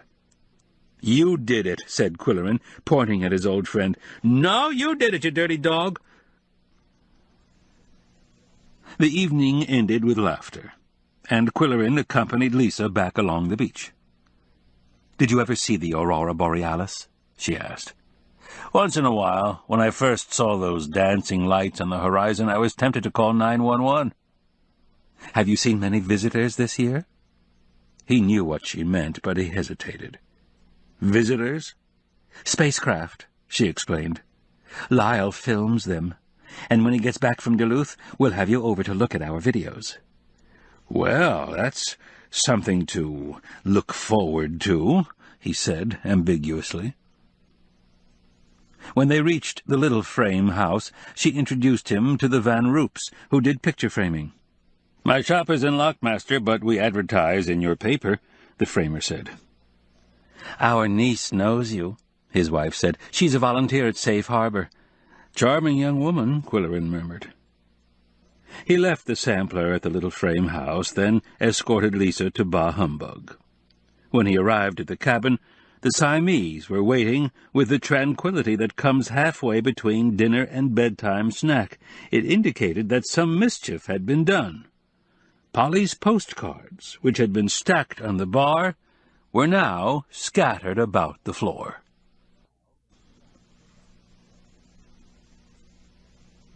Chapter 11. Christopher Smart's cat always greeted the morning by wreathing his body 7 times around with elegant quickness. Qwilleran's Siamese did a few turns upon waking, but never more than 3, and those were done sleepily. The day after the Owen Bowen incident, he fed them and addressed the 2 heads that bobbed over the plates of red salmon. "How come Jeffrey did 7 turns and you do only 3? You have a gourmet diet and health care. He had to catch his own breakfast, and there were no vitamin drops. He never had a vaccination, blood test, or dental prophylaxis." The heads went on bobbing contentedly. As Qwilleran thawed the last one of Doris Hawley's cinnamon rolls, it occurred to him that the closure of the backpacker case would put her back in the baking business. He telephoned, and she answered cheerily, a good sign. There were cinnamon rolls in the oven, she said. "Save a whole pan for me," he requested. "I'll be there at midday." In Mooseville he picked up a basket of fresh fruit before heading for Fishport. There, the roaring creek was reduced to a gurgle by the lack of rain, and the Hawleys' lawn looked sadly thirsty. The burlap sack had been removed from the home bake sign, however. He rapped on the side door, and the Doris Hawley who answered his knock was 20 years younger than the one who had recited her woes at Safe Harbor. He presented his basket of fruit. "To celebrate the end of a nasty experience. You and Magnus handled it well." "He's really mad. He wants to sue somebody. I'm just glad it's over.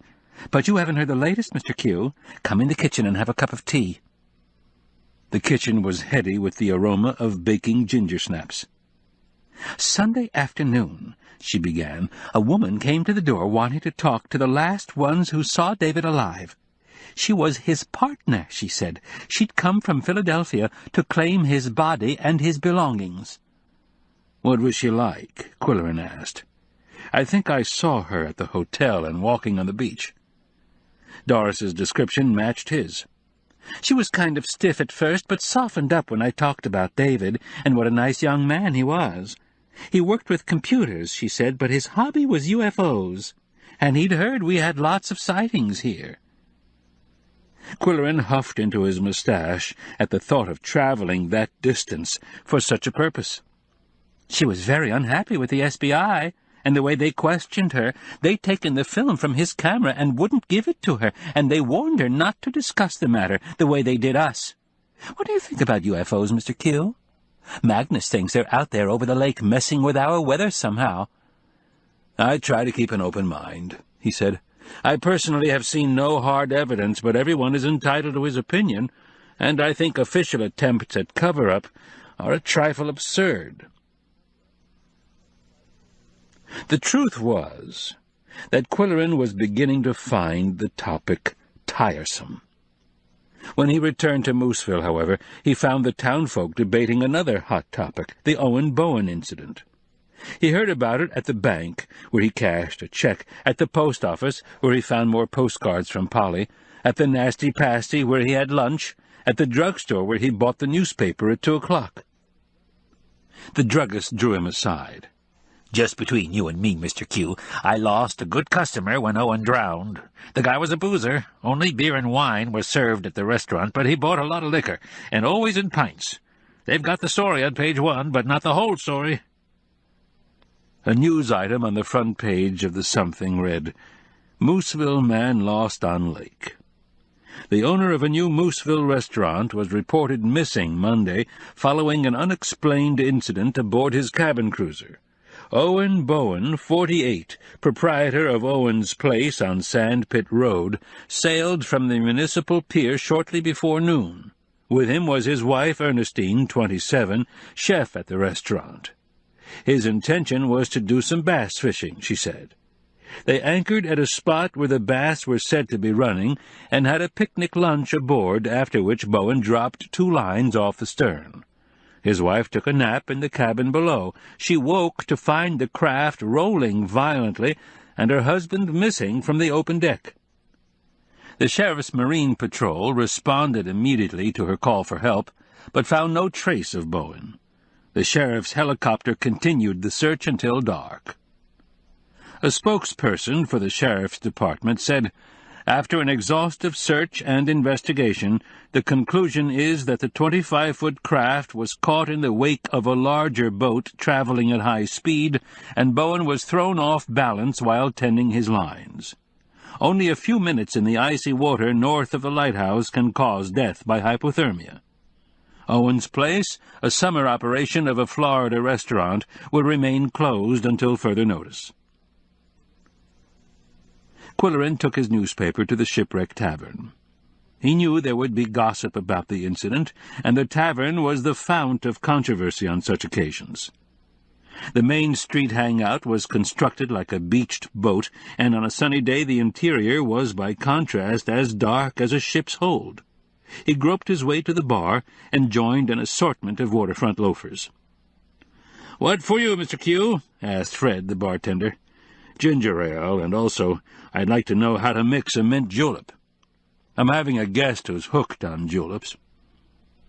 It was as good an excuse as any for an eavesdropping mission. "Mint julep?" Fred muttered vaguely. "Never had a call for one. Could look it up in the bar book." While he consulted the dog-eared pages, Qwilleran tuned in. "Always said that guy wouldn't make a go of it. He didn't belong here. Never thought he'd drown." "You don't know he drowned. He just disappeared." "Sheriff said he fell in." "Nobody saw him fall in. They didn't dredge up a body." "Maybe he jumped in for a swim and turned into an instant block of ice." "Yep, in this lake a body goes down once and never comes up." "I say he's down there all right. I say he got crocked and fell overboard." "The way I see it, the sheriff knows something he ain't telling." "Something he's afraid to tell. Another cover-up like the backpacker case. Or like the Jenny Lee. Sing it, Fred. I ain't got my guitar." "Never mind the verses, just sing the chorus." The bartender straightened up from studying the bar book, placed both hands squarely on the bar, and sang in a wavering country voice. "The waves will pound and the wind will blow, and folks on this planet will never know the honest fate of the Jenny Lee and her never-forgotten crew of 3. Customers from the boats, farms, and downtown establishments applauded the oblique reference to interplanetary hocus-pocus. They nodded wisely to each other.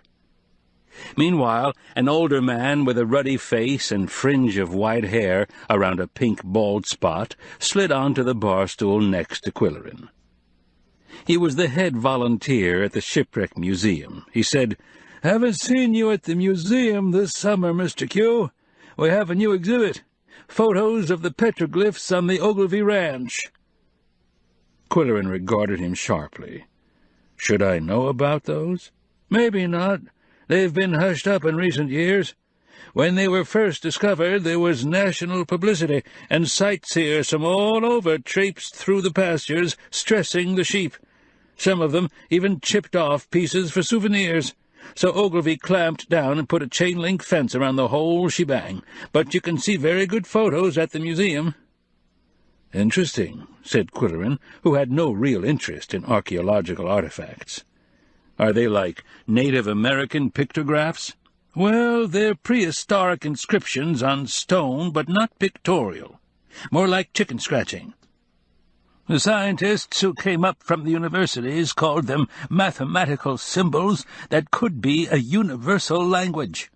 In age, they tested out to about the time of the Egyptian pyramids. Strange thing is, they were etched by some kind of technological method unknown until the 20th century. Put that in your pipe and smoke it." Qwilleran thought, the stones could be old and the inscriptions fake.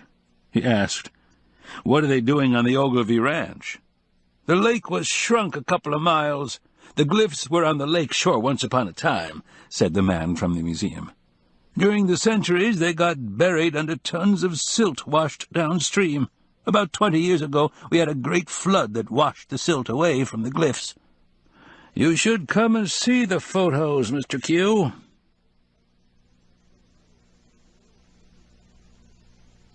The lake air was considered salubrious, but there was also something insidious about the atmosphere that affected the brain. Everyone in Mooseville talked about interplanetary visitors, the sand giant, the vaporization of the Jenny Lee, the unexplained fate of the backpacker, the mystery of the petroglyphs, and now Owen Bowen would probably become a legend.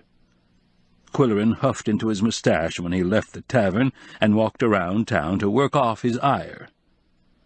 Eventually he found himself on Sand Pit Road in front of Arnold's Antiques.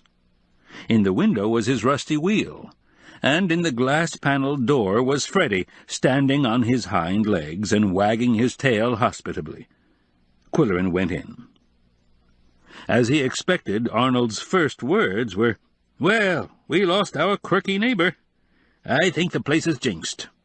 "Do you think the sand giant got him? I hope I get my Waterford back. What do you think of it all, Mr. Q?" "I don't try to fathom the mysteries of this daft community, Arnold. I just came for my wheel." Arnold took it from the window.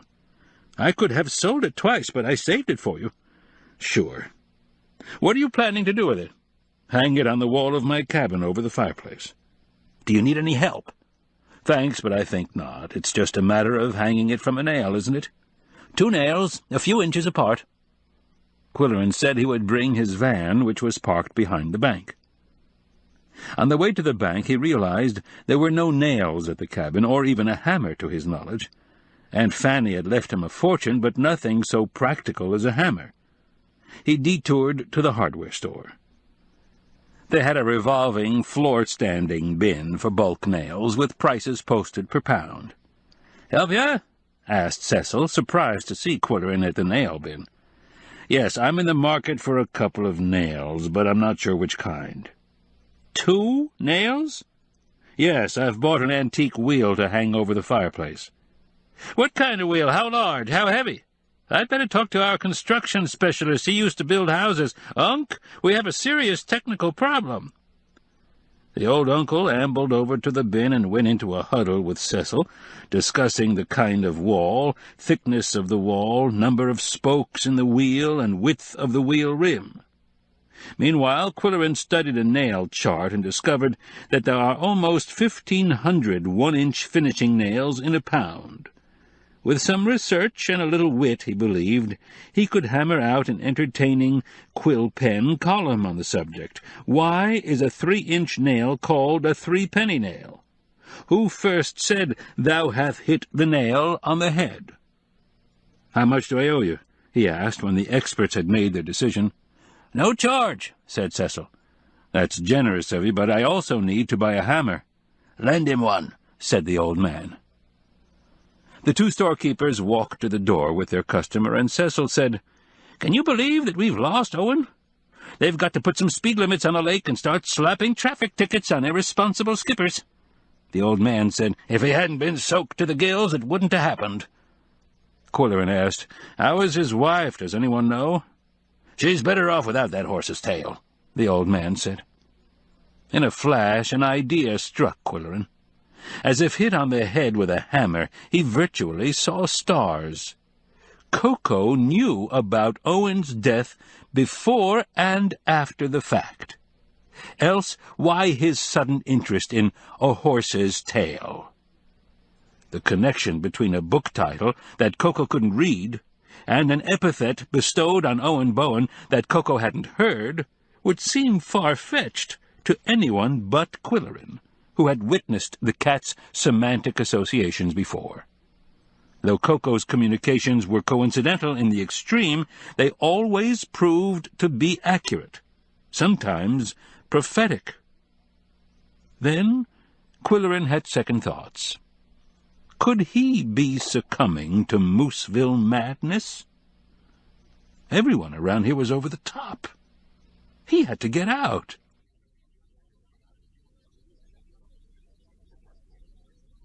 Chapter 12. Hanging the 4-foot wheel over the fireplace, 12 feet above the floor, was no easy task, and Qwilleran tackled it Wednesday morning when he was fresh. Koko also was fresh and meddlesome. First, the 8-foot stepladder had to be maneuvered from the tool shed on a narrow path between a dense growth of wild cherry bushes, then into the small screened kitchen porch and the cabin. Yum Yum ducked under the sofa and was not seen during the rest of the operation. Koko inspected every inch of the ladder for hidden hazards. Qwilleran sat down and had a cup of coffee. So far, so good. Next, Koko took his post on the mantel and watched the man struggle up the ladder with the large, round object, propping it precariously on the horizontal timber before going down for a pencil, 2 nails, and the borrowed hammer. At this point, the cat's sniffing of the rusty wheel became so fervent that he was banished to the porch, and Qwilleran had another cup of coffee. That done, he climbed up the ladder again, eyeballed the space, penciled 2 dots, hammered the nails into the wall fairly straight, and hung the wheel. While up there, he noticed a crack in the top surface of the mantel, a square-cut, hand-hewn timber that spanned the width of the room. The old logs and timbers occasionally cracked in the middle of the night, sounding like pistol shots. It was never a serious split, only a fine crevice. 100 years of such cracks actually added character to the interior. The one on the mantel was just wide enough for wedging postcards upright. More than a dozen had come from Canada, each with Polly's hurriedly scrawled message on the back. Together they made a pictorial frieze several feet long. She and her sister had seen 4 plays: Oedipus Rex, Macbeth, Major Barbara, and The Importance of Being Earnest. The cards pictured a grotesque mask used in Greek drama, the classic sketch of Shakespeare with pointed beard and receding hairline, a portrait of George Bernard Shaw, and the Toulouse-Lautrec caricature of Oscar Wilde. Other cards had been mailed as they motored east: Niagara Falls from the Canadian side, a tower almost half a mile high with a restaurant at the top, Parliament buildings, a ship going through the locks, a mountain lodge, 2 cathedrals, an ox-drawn hay wagon, an aerial view of small islands, and more. Before the weekend there would be views of a quaint fishing village and a rocky island blanketed with resting waterfowl. As soon as Qwilleran opened the porch door, Koko bounded in to see the exhibit, walking behind the upstanding cards in a space too narrow for any but a sure-footed, long-legged Siamese. Next he stood on his hind legs and stretched to paw the rim of the rusty wheel. "No!" Qwilleran thundered. Koko winced and returned to the postcards, sniffing each like a connoisseur of fine wines. The cat seemed to be looking for something. He finally gave his seal of approval, a gentle fang mark, to the 2 cards that were 3rd and 4th from the left end of the row, portraits of the 2 Irish playwrights. Qwilleran thought, "That cat. Now he's getting interested in dramaturgy." At the Northern Lights Hotel, where Qwilleran went for another cup of coffee and some scuttlebutt, he was stopped in the lobby by Wayne Stacy. The hotel keeper said, "Quill, just the guy I want to see. I have a favor to ask." "Shoot, but I reserve the right to dodge." "I think you'll like it. Saturday we have the annual dog cart races sponsored by the Chamber of Commerce for the last 30 years. Weatherby Good usually announces them, but this year he's got a conflict. Wedding or something like that. Could you help us out?" "What does it entail?" "You just announce each race, name the winners in each class, and hand out the trophies. Somebody will be at your elbow supplying the information. I guess anybody could do it, but you've got the voice for it." Qwilleran appreciated compliments on his vocal quality. "What time on Saturday?" "First gun at 11 a.m. Come early and have breakfast with us." "Okay. It'll look good on my resume," Qwilleran said. "And now, tell me, how's Mrs. Bowen?" "To tell the truth, I haven't seen her. She has her meals sent up to her, but last night she ordered dinner for 2 and some champagne." "A promising sign." "That's what we thought. The Chamber hopes the restaurant will reopen, and soon." Qwilleran thought, who was up there helping her drink the champagne? Derek? If so, did Elizabeth know? She was quite possessive. Qwilleran changed his mind about having a cup of hotel coffee and hustled to Elizabeth's magic. Derek was there, working on the space for the new lending library. Barb Ogilvy was there, too, arranging a window display of her hand knits. Elizabeth said, "Quill, you should buy one of Barb's lovely vests for Polly as a welcome-home gift. They're unique. I'm sure she'd like a white one with sculptured surface texture. When is she due to return?" "I pick her up at the airport Monday." "Barb could do a custom design for you. Barb, conference, please." To Qwilleran she whispered, "She's not herself today. Something's wrong. A special order might perk her up." He agreed that the flippant, flamboyant ex-balloon chaser with mischievous eyes was looking subdued. Elizabeth took charge of the conference. She explained that Qwilleran's friend was returning from a long vacation on Monday, and he wanted a very special gift for her. She was a woman with excellent taste and would be thrilled with a Barb Ogilvy original. Her size was 14. She said, "Why don't you drop everything, Barb? Go home and start the needles flying. I'll finish the window for you." "I'll see what I can do," said the knitter. And after some aimless puttering she left and drove away in her pickup. Qwilleran thought, She'd argued with Alice about smoking, or she's having man trouble again, or she's received an upsetting letter from Florida. Elizabeth, on the other hand, was elated. "We've had some good news," she said. "Ernie called this morning and asked Derek to take her some recipe books from the RV parked behind the restaurant. She wants to open next Tuesday with a whole new menu, except that skewered potatoes will still be featured at lunchtime. Why don't you buy some skewers, Quill? I know you don't cook, but Polly will enjoy using them when she comes up on weekends, and they're decorative when hung on the kitchen wall. They're handmade, you know, by Mike Zander, who did your copper sailboat. I suggest a group of 5 for the best effect. The finger grips have 5 motifs: fish, bird, shell, boat, and tree, designed to hang on brads." Qwilleran was fascinated by his protégé's transformation from a shy, bewildered young woman to a forceful and successful businesswoman, and a weaver of spells when it came to selling merchandise. "Whatever you say," he agreed. "But I've just finished the complicated task of buying 2 nails at Huggins Hardware and borrowing a hammer. I don't know how they'll feel about selling 5 brads." "You're a dear, Quill," she said. "I'll give you 5, and you can borrow one of Derek's hammers." Qwilleran went to the crooked door and saw Derek ripping out the hairdresser's plumbing fixtures. "You have an abundance of skills, young man. Hi, Mr. Q. Come in and grab a pipe wrench." "No, thanks. I prefer to cheer from the sidelines. I'm trying to finish this job for Liz before the restaurant opens Tuesday. Some people will say it's too soon, but Ernie says people will rally around while the tragedy is fresh in their minds. If you delay, they cool off. Frankly, I'm glad to have you back in business. Save me a table for 2 Tuesday night. How much more work do you have to do here?" "Me? Just paint the pink walls in a kind of nothing color. The tile will be covered with carpet. The shelves are on order. The books have been shipped from Chicago. Liz inherited them from her dad, you know." Derek put down his wrench and approached Qwilleran in a confidential manner. "Ernie needs some cash flow. That's why we're opening next week, and she wants to sell the boat. I wish you'd have a look at it. Maybe you know somebody interested in a good cash deal." "Where is the boat?" "Near the marina office, with a for sale sign in the windshield. It's the Suncatcher." "Suncatcher?" Qwilleran stroked his mustache with sudden interest. "Yeah. You'd think Owen would call it bottoms up." Clutching his package of skewers and one of Derek's hammers, Qwilleran walked briskly to the marina, and there was the Suncatcher gleaming white in the sun. Whether it was the one that had trafficked with Fast Mama was hard to tell. All cabin cruisers looked alike to a confirmed landlubber, and the name was a common one.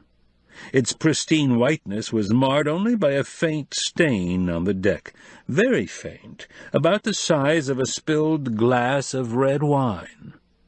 One of the white waterproof seat cushions appeared to be missing, and an eagle eye could detect a few tiny spots on the transom. Otherwise it seemed to be shipshape. What interested Qwilleran was whether or not it had been involved with Fast Mama, and why. He also wondered about the speedboat's home port. He had a sudden impulse to drive to the resort town of Burr, several miles to the east. Burr was the coldest spot in the county in winter and the breeziest in summer. Built on a promontory with an excellent harbor, it had the famous Hotel Booze on its summit, a historic landmark for boaters and fishermen. Now the hotel was owned by Gary Pratt, whose Black Bear Cafe served the county's best burger. Gary was behind the bar when Qwilleran slid cautiously onto a rickety bar stool.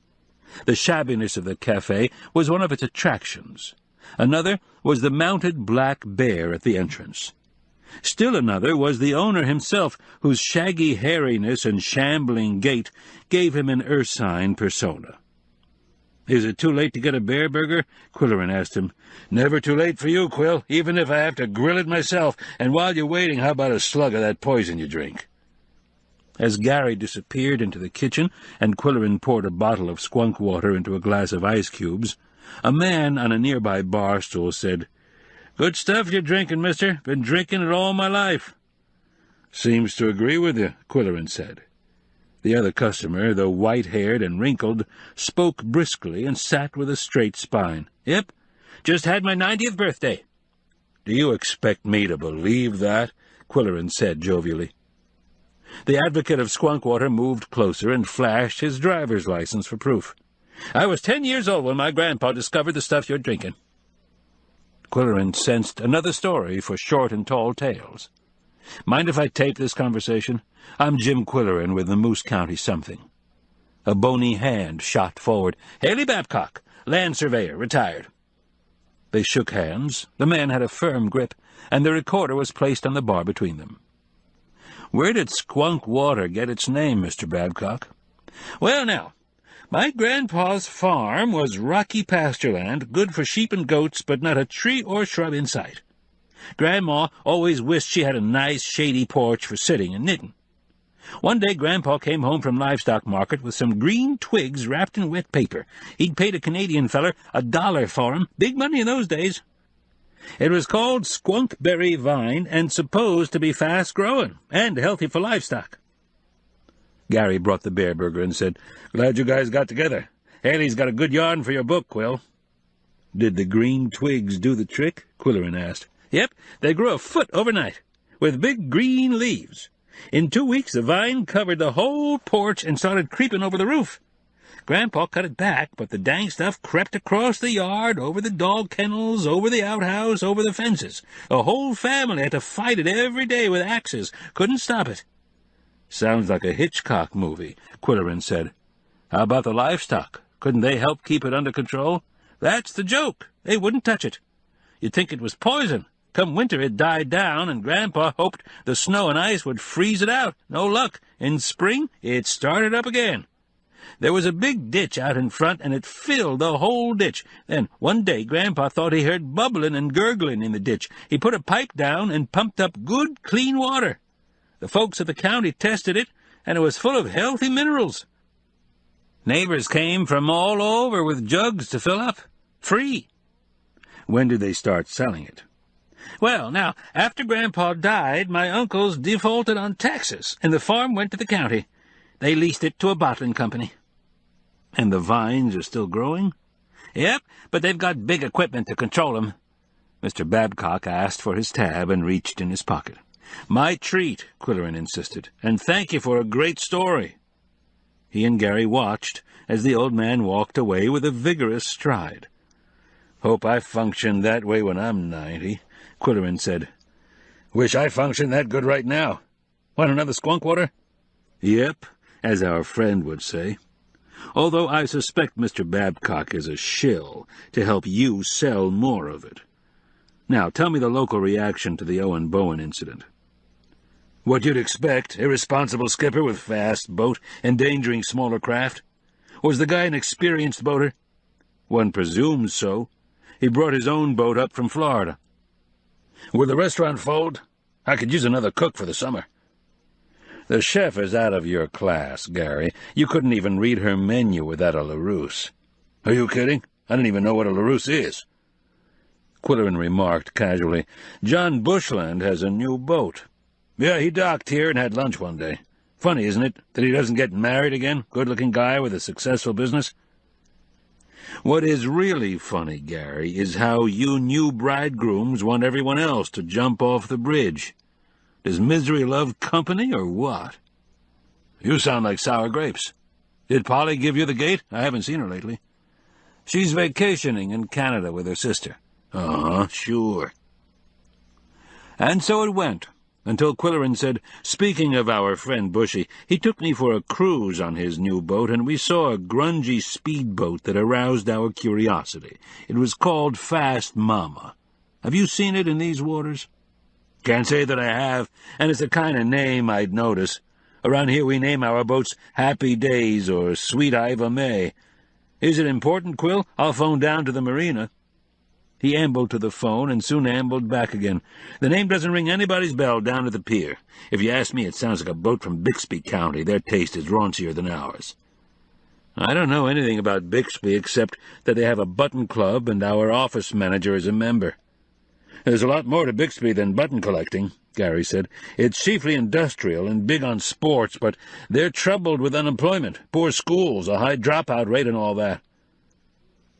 The barkeeper wandered off to serve a trio of boaters at the other end of the bar, and Qwilleran thought, if the suncatcher involved with Fast Mama is the one from Florida, what was Owen's game?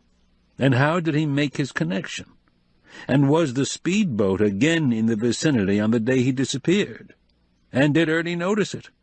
And could Owen have been abducted while she was sleeping off a wine jag below deck? And if so, was Owen murdered?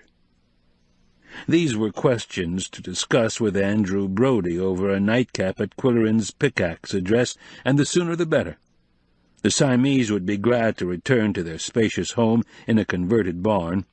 Furthermore, there was a good neighbor there who catered home-cooked meals for the three of them. They had been at the beach for more than 2 weeks. There was no real need to stay longer. Driving away from the Black Bear Cafe, Qwilleran made his plans. This was Wednesday. He could move his household back to Pickaxe on Thursday, then drive to the shore briefly on Saturday morning to announce the dog-cart races. On Monday he would pick up Polly at the airport, and Tuesday evening they would celebrate at the opening night of Owen's place. It was neat planning, but Robert Burns was right. The best-laid plans go offline. Chapter 13. When Qwilleran arrived at the cabin after his visit to the Black Bear Cafe, he found a cardboard carton on the doorstep, apparently delivered by someone from the newspaper. It contained bundles of postcards in response to his column on Lisa's great-grandmother's diary. Enthusiasm for the witty journalist who lectured in Pickaxe circa 1895 had been handed down in many local families. Indoors, the Siamese were lounging on the coffee table in a shaft of sunlight that slanted down from a window, their fur glistening. Qwilleran took a moment to admire them. "You are two gorgeous brutes." Yum Yum lowered her head modestly. Koko, who was keeping the Mark Twain reference book warm, stared with meaningful intensity. Qwilleran patted his mustache as an idea crept into his consciousness. On an impulse, he phoned Hicksy Rice, a promotion director for the Moose County something. "Hicksy, I've just thought of a sensational idea to promote the city of Pickaxe, and the newspaper, too, if we care to sponsor it." "Is it as big as the Great Food Expo?" she asked dubiously. "Bigger." "As big as the Ice Festival?" "Bigger and guaranteed not to melt. How about meeting me for lunch tomorrow? I'd suggest Owen's place, but you know what happened." "How about Linguini's? They still have the same menu, the same mom-and-pop operation, the same dull color scheme, and the same broken locks on the restrooms, but the food is wonderful." "You might also bring Fran Brody if she's available on short notice." "We'll be there, I promise," Hicksy said. "You've got me all pumped up. Can you give me a clue?" "No," he said. Not surprisingly, after thawing some pork barbecue for his dinner, Qwilleran had a graphic dream Wednesday night. He was having lunch with Mark Twain at an unidentified restaurant.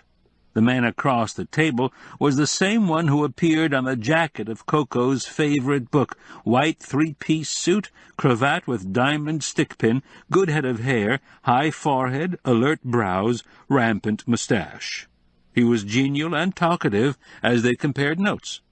One was born Samuel Langhorne Clemens in Florida. The other was born Merlin James Qwilleran in Chicago.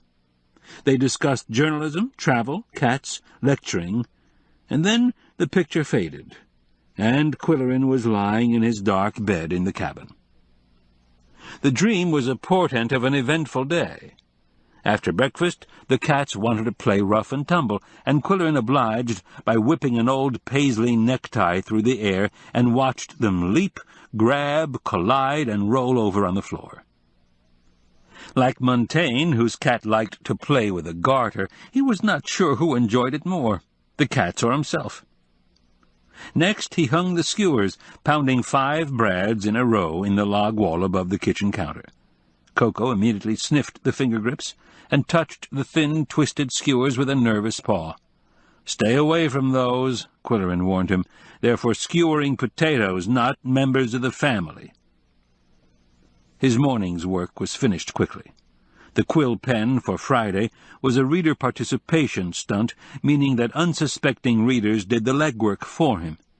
In June he had posed a burning question, and hundreds of subscribers had mailed their replies on postal cards, which were then tabulated by the office manager.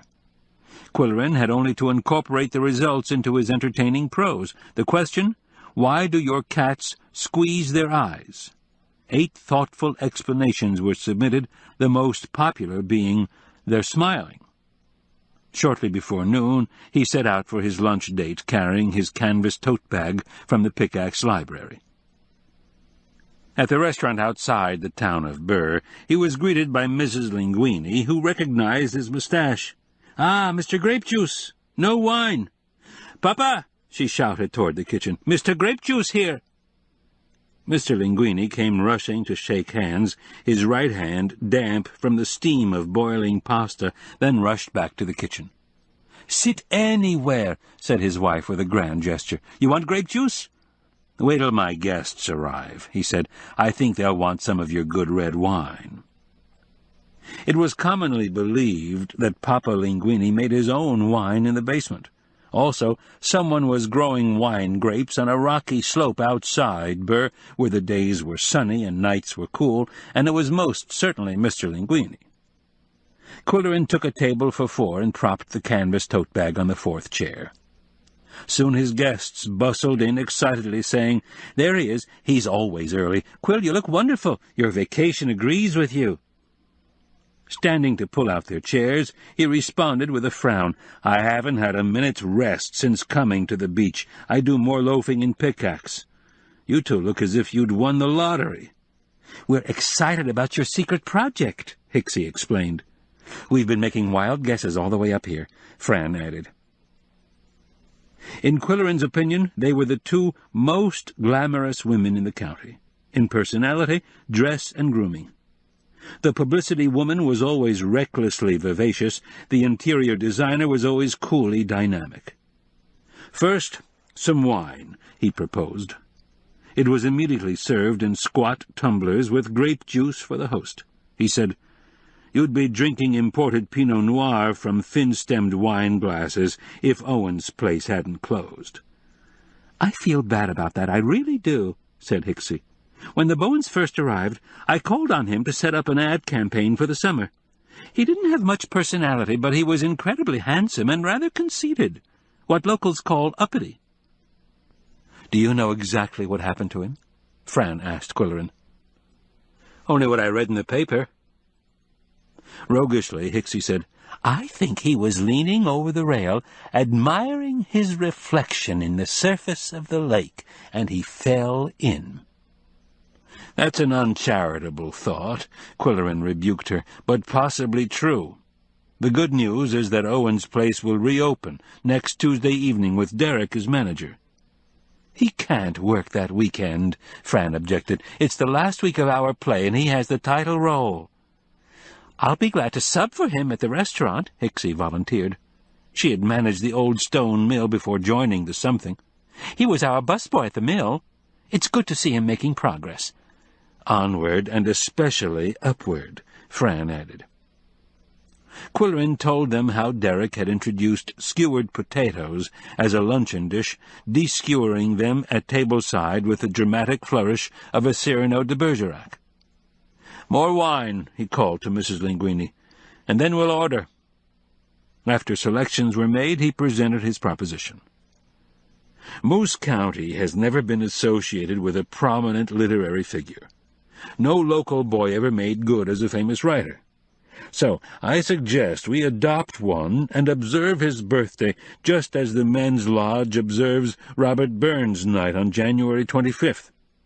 I've had tremendous reader response to my column about Lisa Compton's great-grandmother's diary. She was a Mark Twain fan in the 19th century and as goofy, in a Victorian way, as an Elvis fan in the mid-20th. Mark Twain made Pickaxe one of his stops on a lecture tour, and the locals flocked to hear him speak, bought his books, wrote letters about him, and made entries in their journals. He had a fantastic way with audiences of that era.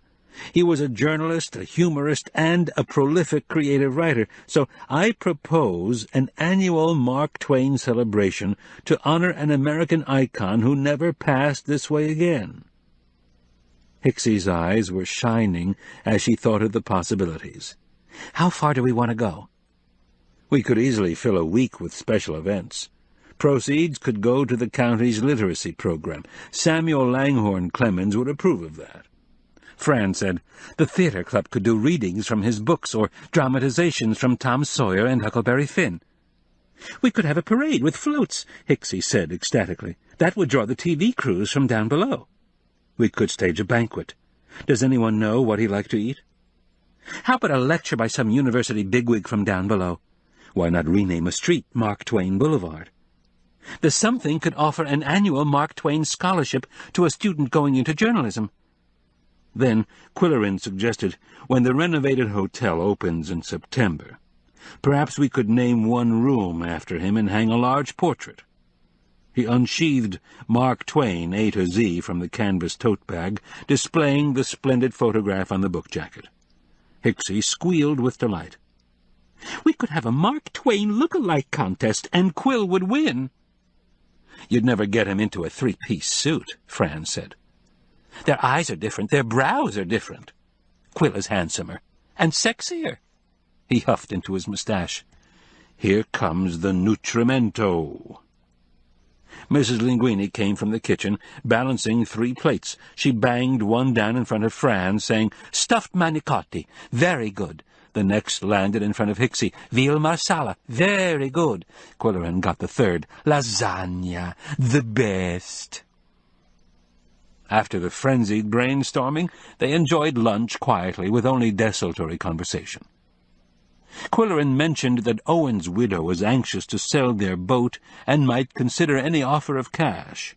Fran announced that the next play at the Barn Theatre would be Life with Father, and they were looking for 5 kids with red hair to save the cost of wigs. Hicksie said she was stuck with 15,000 large lapel buttons in a polar bear design, rendered useless when the ice festival thawed out. She wondered if they could be returned to the manufacturer and reworked for another purpose. Qwilleran confided that he might work on a scenario for a film in collaboration with a corvidologist, not to be confused with a cardiologist. Then Fran shocked them with the news, confidential of course, that Amanda Goodwinter was quitting the city council and running for mayor. Qwilleran said he would campaign for her. Finally, Hicksie said she had seen proof sheets of the first Ask Ms. Grandma column and had brought a set with her. I want to know what you both think of it, she said. I think she wrote it with a picture of martinis on her desk. At her suggestion, Qwilleran read it aloud at the table. Dear sweet readers, Ms. Grandma was thrilled to pieces by your response to last week's announcement. It shows you really care about saying it right. Stick around and we'll have some fun, too. Ms. Grandma loves to step on toes and upset apple carts. For starters, here's a note from a brave guy who dares to challenge Ms. Grandma's grammar. Dear Ms. Grandma, you goofed. Say it right is wrong. It should be say it correctly. Bill, in Black Creek. Dear Billy Boy, right can be an adverb or an adjective. Look it up in your dictionary, sweetheart. Dear Miss Grandma, my husband and 2 grown sons are educated and know better, but they still insist on saying he don't instead of he doesn't. What to do? Pauline in Pickaxe. Dear Pauline, some men think he don't is macho. Give up, my dear. The male animal is as stubborn as a mule, and we all know about mules, don't we? Fran interrupted. Who's writing this column? Only Junior Goodwinter knows, and he's not telling, said Hicksie. Well, I think it's a man. I do, too, said Qwilleran. I also think it's not very good. Read some more, Hicksie urged. Dear Miss Grandma, When I was in school, we had a campaign against the word ain't. If anyone used it, the whole class yelled oink, oink. It worked. Isabel in Toronto. Dear Isabel, Miss Grama hereby gives permission to her readers to yell oink oink whenever they hear ain't in a public place. Thanks for the idea, honey. Miss Grama is not responsible, however, for physical assault or verbal obscenities resulting from the oinking. Dear Miss Grama, some people who are fussy about their speech say between you and I instead of between you and me. Why? Linda in Mooseville. Dear Linda, for the same reason they crook their pinky when drinking tea. They think it's correct, but it ain't. Oops. Sorry. Ms. Grama could write a volume about pronouns following prepositions, honey, but it would be boring, so let's do it the easy way. All together now, between you and me. When Qwilleran had concluded the reading, he asked, Do you think it was written by a staffer or a freelance or a committee? I won't rest until I find out, Hicksy said. Don't waste your time on Miss Grama, Qwilleran told her. Apply your brain to a Mark Twain celebration.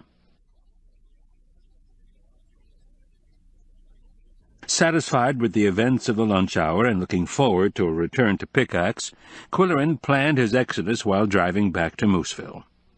There was no need to close the cabin completely. With Polly back in town, they would be spending weekends at the beach, entertaining other couples with cocktails on the porch and dinner at Owen's place. The Siamese would stay in their luxurious barn with a cat-sitter. Near top of the dunes, he bought a frozen dinner at a roadside convenience store and started watching for the old stone chimney. He hoped it would never succumb to the bulldozers of a roadside improvement coalition. He had developed an affection for the grotesque monolith. When he spotted the historic landmark in the distance, he also saw a vehicle turning into the K driveway. It was yellow. It was a school bus. Qwilleran was indignant. He resented trespassers, and he was not fond of schoolchildren en masse. Individually he found them amusing. The McBee boy and Celia Robinson's grandson, for example. But what were they doing on his property without permission? School had let out in mid-June, but school buses were used for all kinds of summer enrichment activities. Arriving at his driveway, he pursued the bus, noting a flash of yellow as it lumbered over the dunes and between the trees. His van bounced recklessly in its wake. Even so, the bus was already in the clearing when Qwilleran drove up and parked directly behind it. There would be no escape without due explanation. He jumped from the driver's seat, expecting to see a yard full of noisy kids racing around and alarming the cats. The only sign of life was a tall, broad-shouldered figure at the top of the sand ladder, gazing at the lake. Qwilleran noted a farmer's straw hat, jeans, field boots, and some kind of inscription on the back of the T-shirt. "Hello there," he shouted with a note of annoyance. The uninvited guest turned, revealing a life-size crow on the T-shirt. "You must be Quill," she said in a clear, authoritative voice. "I'm Tess, Joe Bunker's cousin." "Oh, if I'd known you were coming, I'd have been here to welcome you," he said, tactfully mixing rebuke with apology. "Joe said you'd phone me from Horseradish when you arrived." "I changed my itinerary. Hope you don't mind." "Not at all," he said crisply. He disliked being taken by surprise. "Go on the porch and make yourself comfortable while I unlock the cabin and put my purchases in the freezer." Only then did he realize that the yellow vehicle, a minibus, was boldly labeled Republic of Crowmania. So was the back of her T-shirt. Indoors, he briefed the Siamese. "We have company. She's out on the porch. She's a corvidologist, but harmless. Don't sniff her boots. It's considered impolite." When he opened the door to the lake porch, they hung back warily. Tess was sitting with her legs crossed and her hat off, her dark hair sleeked back into a bun. Her features were clean-cut, with thin lips and high cheekbones. "You have a lot of crows on the beach," she said. "I'm glad I brought a supply of dried corn." "How far have you traveled today?" he asked. "Not far, just from my aunt's house in Bixby. I tried calling you from there, and when there was no answer I decided to take a chance and come anyway." Would you explain your bus? I'd love to. It's used for field trips with students and for dissemination of information at all other times. Propaganda, if you will. As Joe may have told you, I believe crows are the next big craze, following pigs, frogs, owls, monkeys, whales, and dinosaurs. The crow is a noble bird, intelligent, rather handsome, well-organized, cooperative, and very focused. A flock knows where it's going and flies directly there. Straight as the crow flies is no accidental cliché. As for the crow's voice, it's authoritative, with an extensive vocabulary far beyond the common caw. What's your reaction to crows, Quill? They all look alike. On the contrary, they have different personalities, physiques, and body language, as you'll see when you read the literature I've brought you. Why don't we bring in my luggage and I'll unpack, and then we'll talk some more. Luggage? Weatherby had said nothing about her coming as a house guest. Joe tells me you don't cook. I'd be glad to prepare meals while I'm here. Meals? How long does she think she's staying? Qwilleran asked himself. Just tell me what you like to eat, she said. I make a fantastic macaroni and cheese with horseradish, if you like that sort of thing. First, let's bring your luggage in, he said. There were 2 enormous duffel bags and a briefcase in the bus. Together they carried them through the woods to the guest house. It's small, but it has indoor plumbing, he said. We call it the Snuggery. It's cute, she said. I love it. Qwilleran rushed back to the cabin to make his first mint julep and slapped his forehead in dismay. No mint. He had plenty of bourbon, but no fresh mint. The Rikers grew it in their backyard, and Mildred had said he could help himself at any time. He grabbed his car keys and drove to top of the dunes, left the motor running, and grabbed a handful of what he presumed was mint. It smelled like mint. Then he drove recklessly back to the cabin and arrived just as Tess was coming through the woods in a fresh denim shirt. "How would you like a mint julep?" he asked. "Oh, I love mint juleps," she exclaimed. "But the doctor won't let me have anything stronger than wine. What are you drinking?" "Ginger ale." "Then I'll have the same. This is a charming cabin. How old is it?" She wandered about, admiring the stone fireplace, the copper sailboat, the Mark Twain collection. She commented on the row of postcards. "There are 2 on the floor." "They probably have fang marks in the corners," Qwilleran said. "Just put them on the coffee table. I'll replace them." He had a hunch which 2 they would be. George Bernard Shaw with his handsome beard, and Oscar Wilde with a posy in his buttonhole.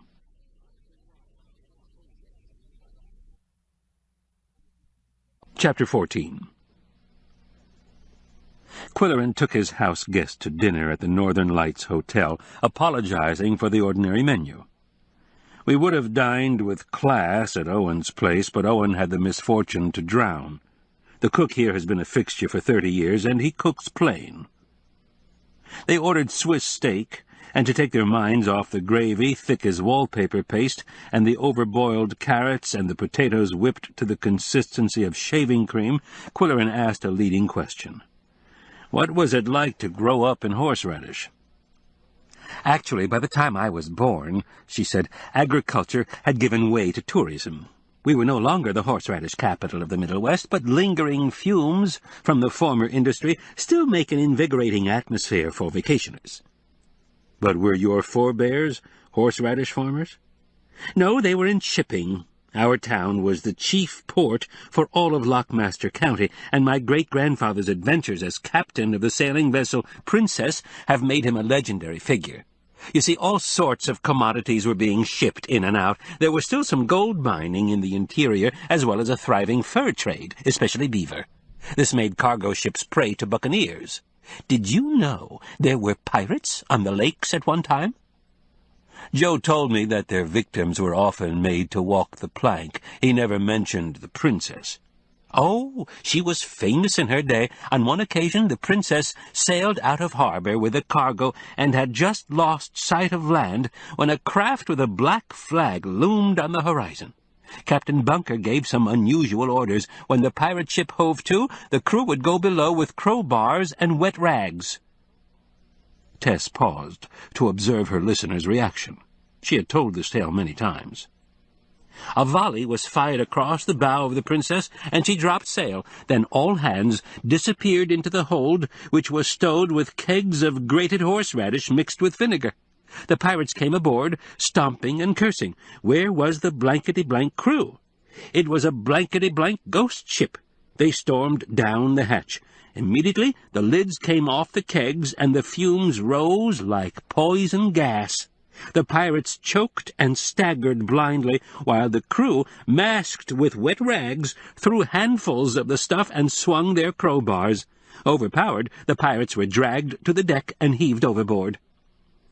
"Tess, that's a fascinating story," Qwilleran exclaimed. "Would you mind repeating it when my tape recorder is handy? I'm collecting local legends for a book." "I'd love to. The pirate story is true, but there are many Bunyan-esque tales about our town, like the cargo ship powered by horseradish fumes before steam boilers came into use." Qwilleran found her well-read, well-spoken, and not a bad-looking dinner date. He was glad she had not worn her crow T-shirt. They discussed cats, she had two, and journalism, the ethics of responsibility, but not a word about crows. Yet the sooner the crow show was off the docket, the sooner he could take off for Pickaxe. For breakfast, they would have coffee and rolls, and then spend the morning talking crow, after which he would hope to see the taillights of the yellow bus disappearing down the driveway. To direct the conversation accordingly, he asked, "Do you plan to sell T-shirts as a tie-in with the film?" "Eventually," she said. "Meanwhile, I've brought one for you. What size do you wear? They're cut full." Large," he said vaguely, as he tried to imagine himself with a crow on his chest. "Do you have any real assurance that your film will be produced?" "Definitely. The university has the technology and the artists and the grant. My responsibility is to provide the scenario. I see the film as being entertaining, educational, and inspirational, with the crows solving problems, overcoming evil, and respecting the environment and family values."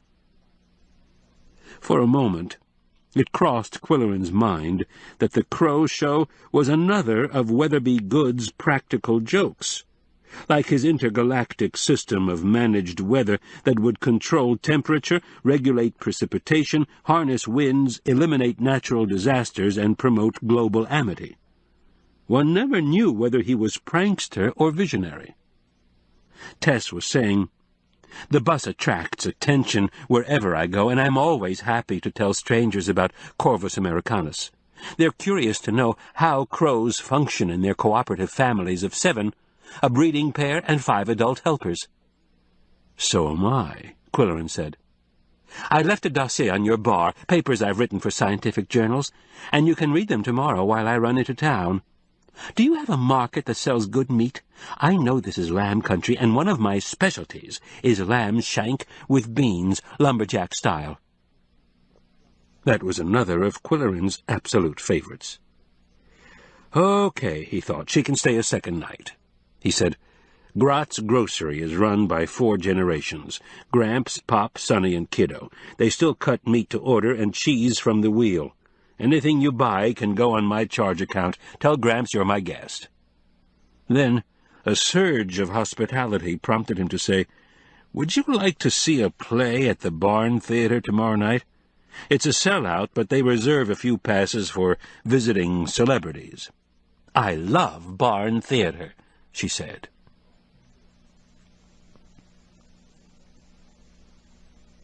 Tess retired early to the snuggery. She wanted to do some reading, and Qwilleran phoned Weatherby Good in Indian Village. He said, "Guess who drove a school bus into my yard today and moved into the guest house? Your cousin." "That woman, she was supposed to go to the family homestead in Horseradish and phone you from there." "Well, she changed her mind." "What do you think of her, Quill?"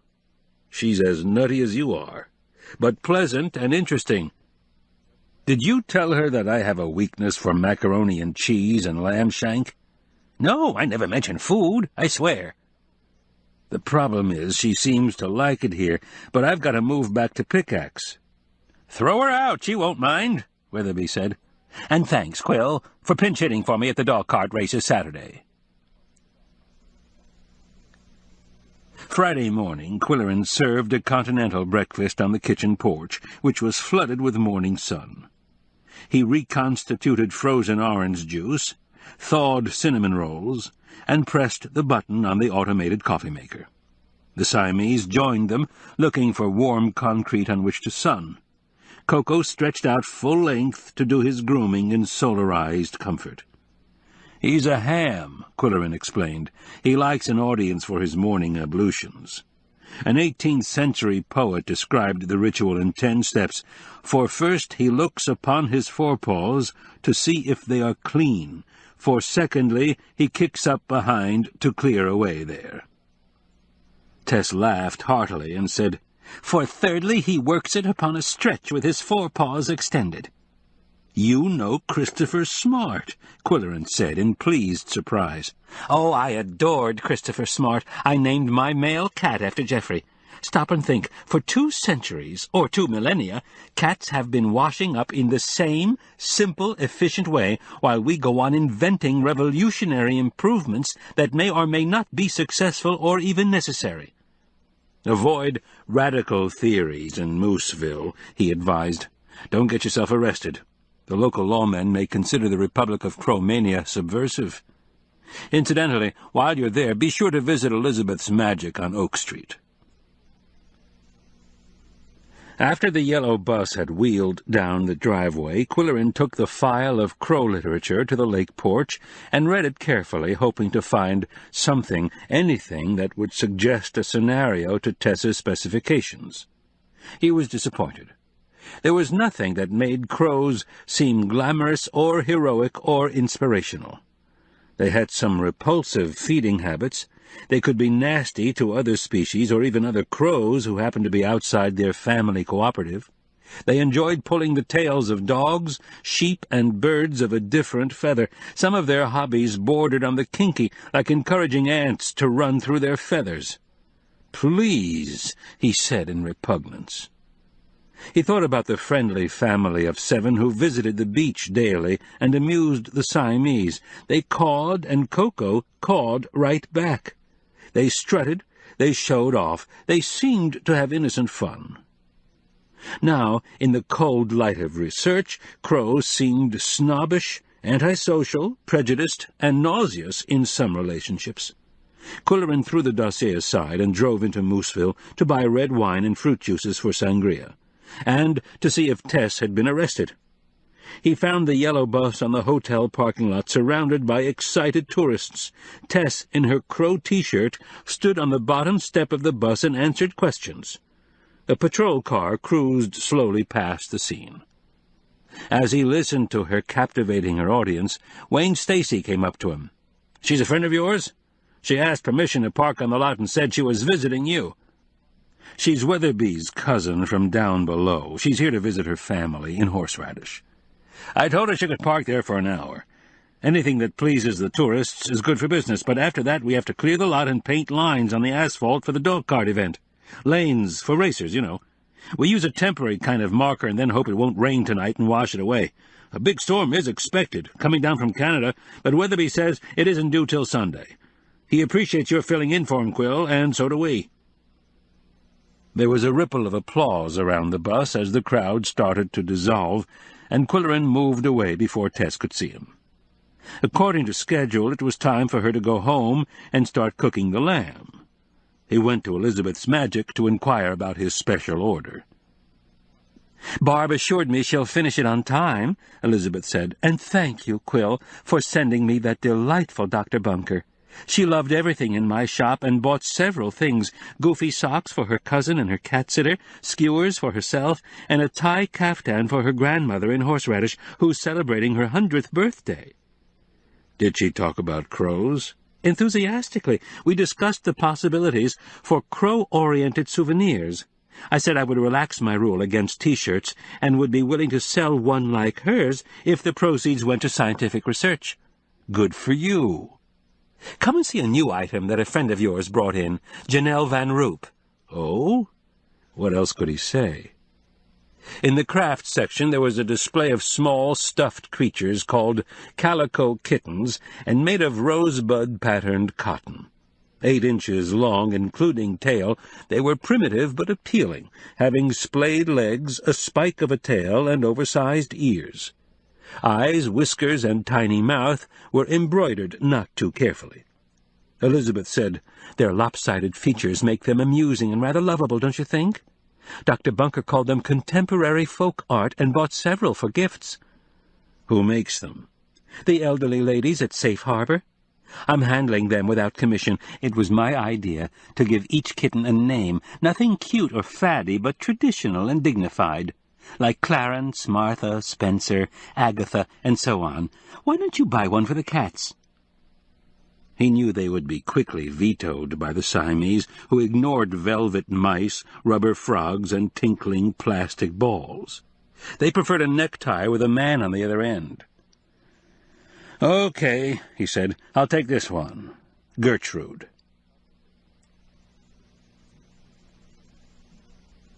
Tess would be returning to the cabin to prepare dinner. She knew where to find the key, and Qwilleran intended to stay out of sight lest he be asked to peel potatoes. He sat on the hotel veranda to read Friday's paper and consider the Crow scenario. He was definitely cooling off. The question was how to break the news to Tess. She was a nice woman, the cousin of a good friend. If he reneged, it should be done with grace, a few ideas, a little advice, a lot of encouragement.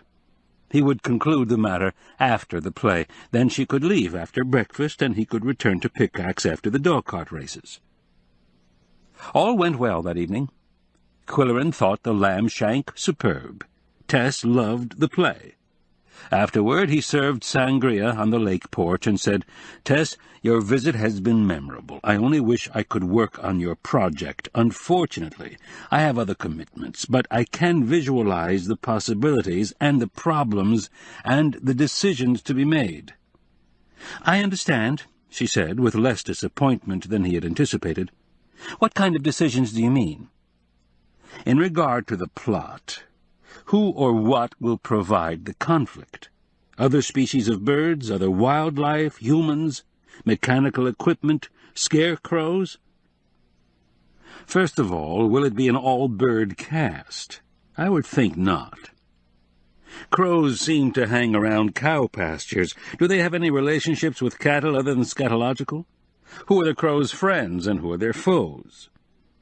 Tess asked, "What about dialogue? How anthropomorphic do we want to get?" "Well, you might have all the animals in the cast speak in their own voices, with a human voiceover translating their caws and clucks and woofs." "What language do you suppose scarecrows speak?" Qwilleran said, "That's one for the language department at your university." He smoothed his mustache as an idea began to form. "The scarecrow's job is to protect the crops from the crows, right? Suppose he makes friends with the crows and starts an underground movement in their behalf. His collaboration is discovered and he's condemned to death. If he's made a sympathetic character, this could be a highly emotional situation." Tess said, "I'm getting the weeps already." They discussed names for the characters. The breeding pair could be Queen Croquette and her consort Prince Chromosome. "I love it! I love it!" she cried. "May I refresh your drink, Tess?" It was a happy corvidologist who took the electric lantern and found her way to the snuggery. Before saying good night, she said, "Do you realize you have thimbleberries behind the tool shed? I could pick some and make thimbleberry pancakes for breakfast." "Splendid idea," Qwilleran said. "And Grott's grocery had some beautiful rib-eye steaks. I bought 2, thinking we could have steak au poivre tomorrow night with skewered potatoes." Before Qwilleran could react, she said, "Do you realize one of the skewers is missing? There were 5.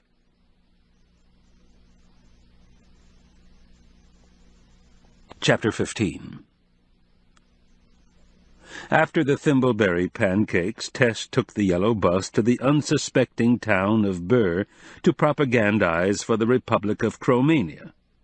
Qwilleran drove to Mooseville for the dog-cart races. Traffic was unusually heavy on the Lakeshore Road. Even before he reached the city limits, he saw cars, vans, and pickups parked in farmyards, as well as on both shoulders of the road. Droves of pedestrians were walking toward downtown, where 3 blocks were blockaded. Only racing units and the cars of officials were admitted. Qwilleran showed his press card and was told to park in the marina lot. He had never seen so many kids in one place, clamoring for attention, shrieking for joy, crying, jumping up and down, getting lost, tussling. Adults, who were in the minority, had tots in arms, toddlers in strollers, and infants in backpacks. Both hotel lots were cleared for official use, one marked as a racetrack, the other serving as a paddock. Wayne Stacy spotted Qwilleran and explained the system. 40 youngsters would ride in 40 toy wagons hitched to 40 family pets. There were boxers, retrievers, hounds, pit bulls, terriers, huskies, German shepherds, and one giant schnauzer, and plenty of mongrels, all classified according to weight. The young drivers had numbers on their backs. The dogs wore boleros in the family's racing colors. One adult accompanied each racing unit in the paddock. A second adult member of the family would stand at the finish line. Over the years, the event had become a carnival. Wagons were decorated with paint or crepe paper, and the young drivers were in costume. There were astronauts, ballerinas, red devils, pirates, cowboys and girls, clowns, and black cats mingling with the 40 dogs, 80 adults, and numerous harassed officials. Qwilleran said, "It looks like absolute chaos, but I suppose you've done it before." "We sure have for 30 years, said Stacy. "Some of the young parents were once racers themselves." "Isn't it somewhat hazardous?" "We've never lost a kid or a dog, knock on wood." "Well, I wish you'd explain the procedure." "Okay, there are preliminaries and there are finals. You announce the names and numbers of racers in each heat. 5 units come from the paddock and line up. The whistle blows and they're off. Moms and dads wait at the finish line, cheering the dog on." "How do I know who's who and what's what?" Qwilleran shouted above the general noise. "Cecil Huggins will hand you the information. At the end, you present 2 trophies, Class A and Class B. They'll be picture-taking." "What are the trophies?" "Inscribed mugs. Plus, every kid in the race gets an ice cream cone and a little something to take home. Every dog gets a bone." "Do I present the bones?" The 2 men had been shouting in each other's ears, and when Qwilleran went to the mic, even his amplified voice could hardly be heard above the din. It doubled in decibel level when the first whistle blew. Spectators cheered their favorites and screamed at unexpected happenings. Once a basset hound left the track in mid-course and trotted to the sidelines for some sociability. Another time, 2 dogs who were neck and neck in the race started to fight and dumped their drivers. And then the giant schnauzer crossed the finish line and kept on going down Main Street while the drivers screamed and parents and officials ran in pursuit. Through it all, Qwilleran gritted his teeth and did his job. The grand champion in Class B was a yellowish-brownish mongrel in a denim bolero with a 4-year-old cowgirl at the reins. "They've been training," Qwilleran said to Cecil. "All year long. They're serious about this race." In Class A, the champion was a black Labrador in a red, white, and blue bolero with a 7-year-old astronaut for a driver. Qwilleran said to the astronaut's father, "Aren't you with the Scotton Fisheries? I met you when I was doing a story on commercial fisheries. I'm Jim Qwilleran." "Right, I'm Phil Scotton. You went out with us, hauling nets. You wrote a good article." "Thanks, it was a priceless experience. Nice dog you've got." "Right, Einstein is a retired G-dog, trained to do drug search. Very intelligent. He's what they call a passive searcher. When he detects something, he just sits down." "Is that so?" Qwilleran patted his mustache as a whimsical idea occurred to him. He considered it further as he walked down to the waterfront parking lot where racing units were being loaded into pickups. He approached the Einstein team and said, "I just had a crazy idea. There's a boat over here that I'm thinking of buying. Would Einstein give it a sniff?" "Sure, he'd probably enjoy it." The 2 men and the dog walked over to the Suncatcher and went aboard. Einstein gave a passing sniff at the stain on the deck and the dark spots on the transom, but it was the cabin that interested him. They took him below. He inspected everything and sat down. "I think he's tired," said the fisherman. He's getting on in years, and he's had a hard day." Driving back to the cabin, Qwilleran pounded his mustache with his fist. Now he had something pertinent to discuss with Brodie. First, the rendezvous of the Suncatcher and Fast Mama, then Owen's disappearance, then Einstein's behavior. As for his house guest, if she failed to leave on Sunday morning, he was prepared to throw her out, as Weatherby had suggested. Still, he would prefer to use psychology. For example, he could drop some leading remarks into the conversation at dinner. During the cocktail hour, "I certainly enjoyed our visit, Tess. With the soup course," she had promised gazpacho, "I hope you've found this trip worthwhile. With the steak, feel free to phone me about any future developments in Cromania, such as a civil war or military coup. With the dessert, they're expecting violent weather starting tomorrow noon. With the coffee, how long does it take to drive to Horseradish?" The excellent dinner was served on the porch, and Qwilleran dropped his hints as planned. Afterward, he said, "I'll clean up the kitchen in case there's something you'd like to do." Like packing, he thought. "Thanks," she said. "I'd like to phone my cat sitter. The last time we talked, Princess was acting strangely." "She misses you," Qwilleran was quick to say. "The females especially are upset by a long absence." Since the phone was on the bar, he could hardly avoid hearing her conversation. "Hi, Sandy, it's me again. How's Princess?" "Is she still coughing?" "Give her one of those pills. Mix it with her food, and let's hope she keeps it down." "Tell Geoffrey not to stress her."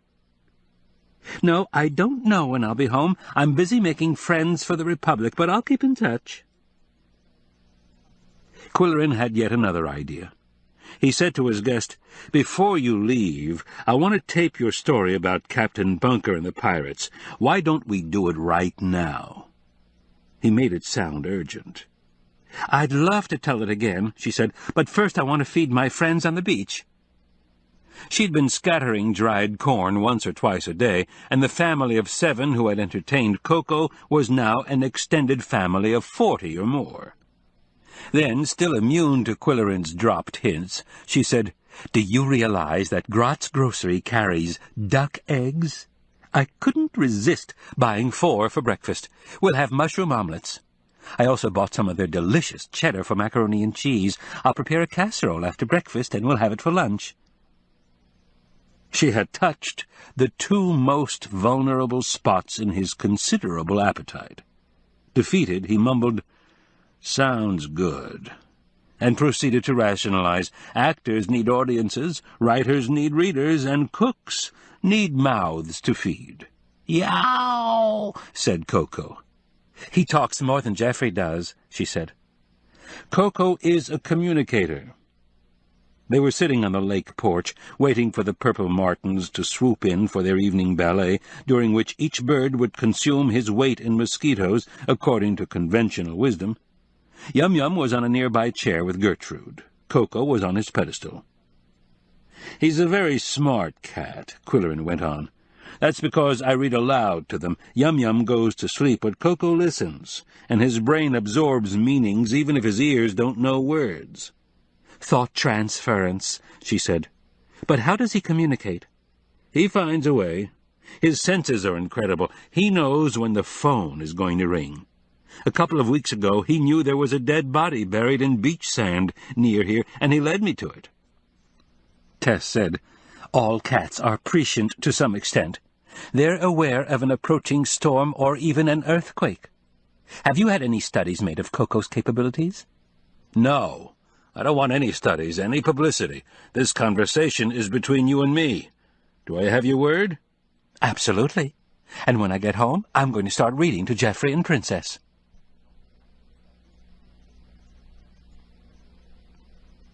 Chapter 16.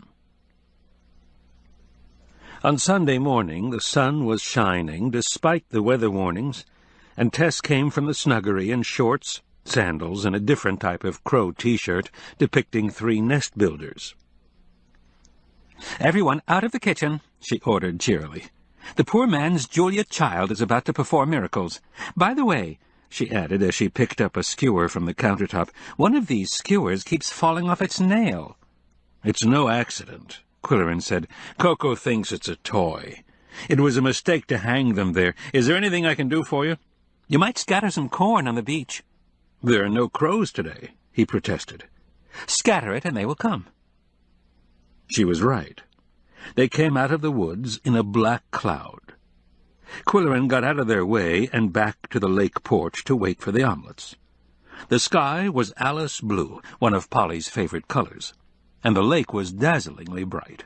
Surely there was no imminent storm.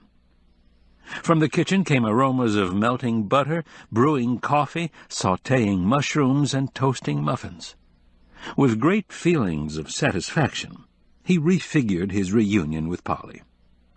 She would be pleased with her new vest and would undoubtedly bring him something from Canada, a piece of Inuit sculpture or a CD of French-Canadian jazz. At Owen's place she would be delighted to see Derek in a position of responsibility. She had long been convinced of his potential. Arch's reluctant membership in the knitting club would amuse her, and she would want to know all about the parade, Bushy's new boat, and the embroidered sampler from Safe Harbor. She would be dismayed by Owen's unpopularity and shocked by his lacustrine disappearance. Good word. Polly would like it. He would avoid mention of the Suncatcher and Fast Mama. It alarmed her when he took on self-assigned investigations. When breakfast was served, Qwilleran paraphrased Dickens. "There never was such an omelette." "Thank you," Tess said. "In all modesty, I admit that I make the world's best, although it's said that a cook who makes a perfect omelette can't make anything else. What do you think of the duck eggs? They're rich because ducks are amphibious and high in fat content." "Why do they figure so prominently in American slang?" he asked. "We have lame ducks, dead ducks, and sitting ducks." "Slang is full of edibles," she said. "We call someone a meatball. The boss is the big cheese. Something easy is a piece of cake. Or duck soup."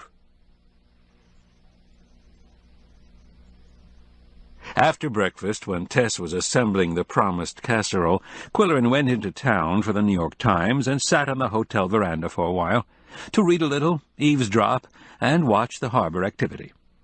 He had a view of the marina office and was somewhat surprised to see a sheriff's deputy and a state trooper looking at the Suncatcher. If Einstein's owner had tipped off the authorities about the dog's behavior, that was good.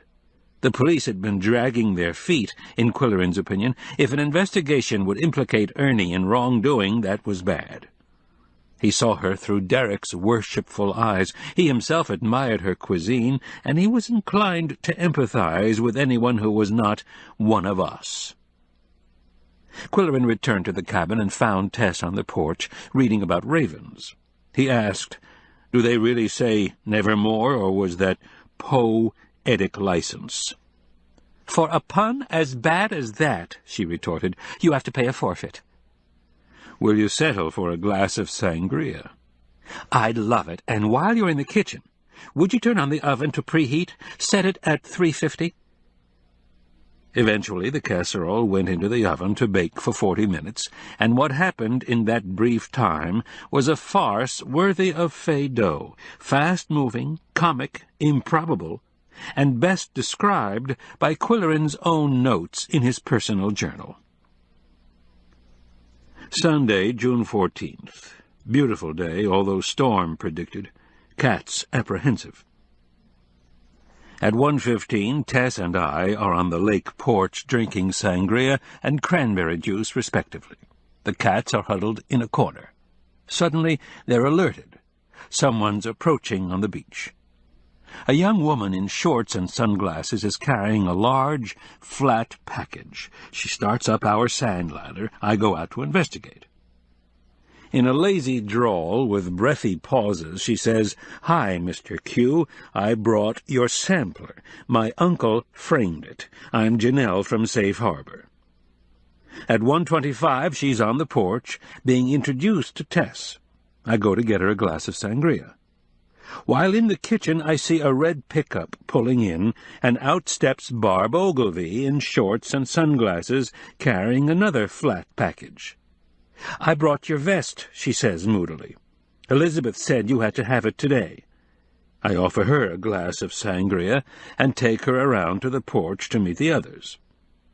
At 1:30, I mix another batch of sangria while Tess tells them about an old doctor who treated all ailments alike with a horseradish diet, horseradish poultices, and horseradish inhalants. His patients never died, they just evaporated. At 1:35, I hear a tooting behind the cabin. It's an airport rental car, and out steps Polly.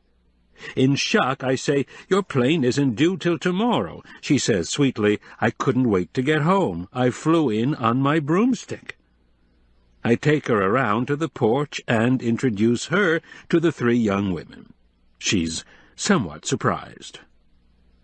At 1:40, Tess takes the casserole out of the oven. I'm wondering if there's enough to serve 5.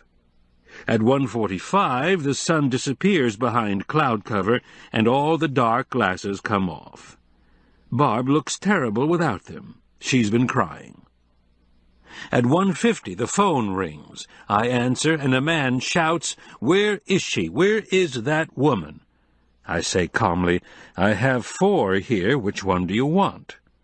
It's Weatherby. Tess is supposed to be in Horseradish as guest of honor at a family reunion. 50 relatives have come from all over to meet the bunker's first Ph.D. Photographers are there from 2 newspapers. I return to the porch and tell Tess, "It's for you." As she rushes to the phone, she's saying, "Oh no, oh no." At 1:55, she returns to the porch wide-eyed. "I've got to leave. I'm going to pack. There's a car blocking the drive." It's the rental car, and I offer to move it, but Polly wants to go home to see Brutus and Cata. At 2, Polly leaves, saying she'll phone me. At 2:05, Tess leaves in a confusion of embarrassment and remorse. I tell her to drive carefully. At 2:10, Janelle leaves because it looks like rain. At 2:15, Barb leaves, looking more troubled than ever. I ask if something's wrong. She nods, but says she can't talk about it. At 2:20, they're all gone, and I have a chance to look at the framing job on my sampler, neat, and Polly's hand-knitted vest, sensational. At 2:25, the sky turns yellowish-gray. There's a strange whistling in the tops of the pines, eerie. Koko goes into a tizzy, racing around, knocking things down, scattering stuff. I tell him Christopher Smart's cat would never wreck the house. He was a paragon of virtue. For he will not do destruction if he is well fed. He wriggles as if tired of hearing about Geoffrey. At 2:30, I close the windows of guest house and van and stack the furniture on the north porch. The storm is coming from Canada. At 2:35, it's really dark. Lights have to be turned on. All the windows and doors are closed, and I sit down to wait for the storm to hit. But where are the cats? Nowhere in sight. Where's the macaroni and cheese? I yell, "Koko!" From the pantry comes a yargle, half yowl and half swallow. The 2 of them are on the counter with their heads down and tails up. They're devouring the cheese, horseradish and all, but avoiding the macaroni.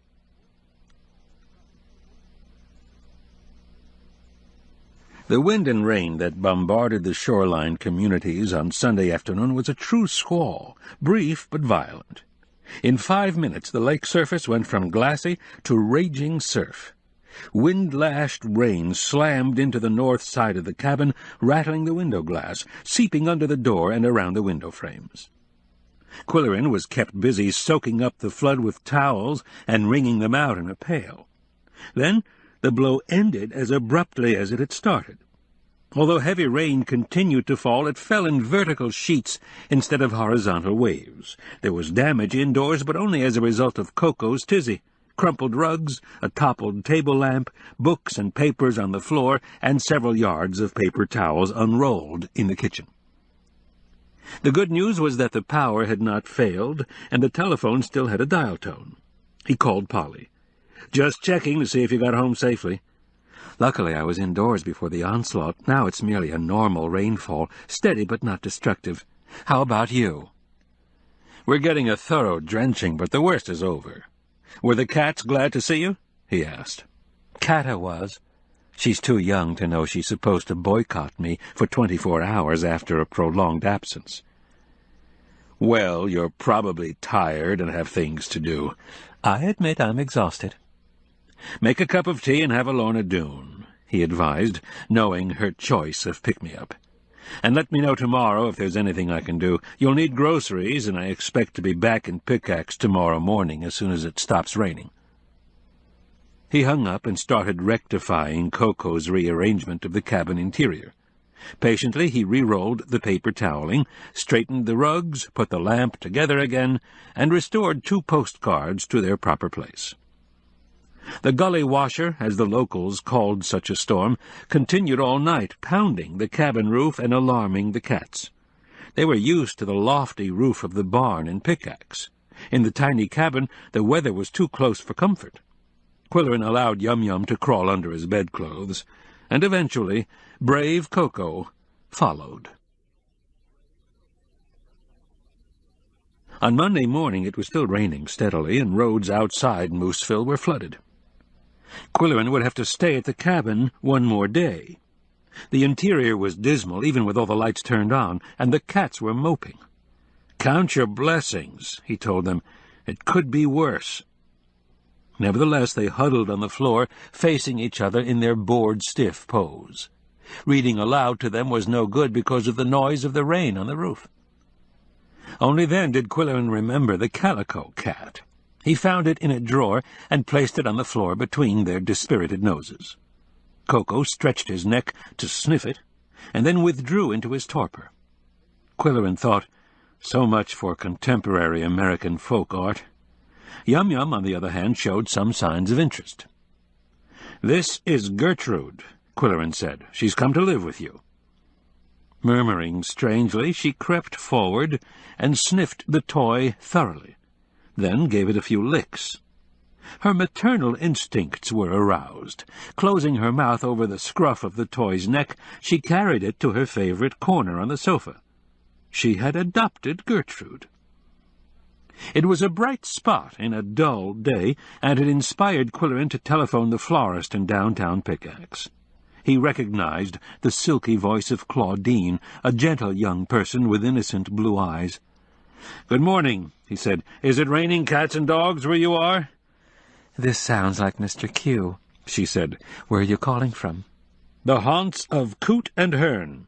"Oh, Mr. Q, I never know when you're serious and when you're kidding."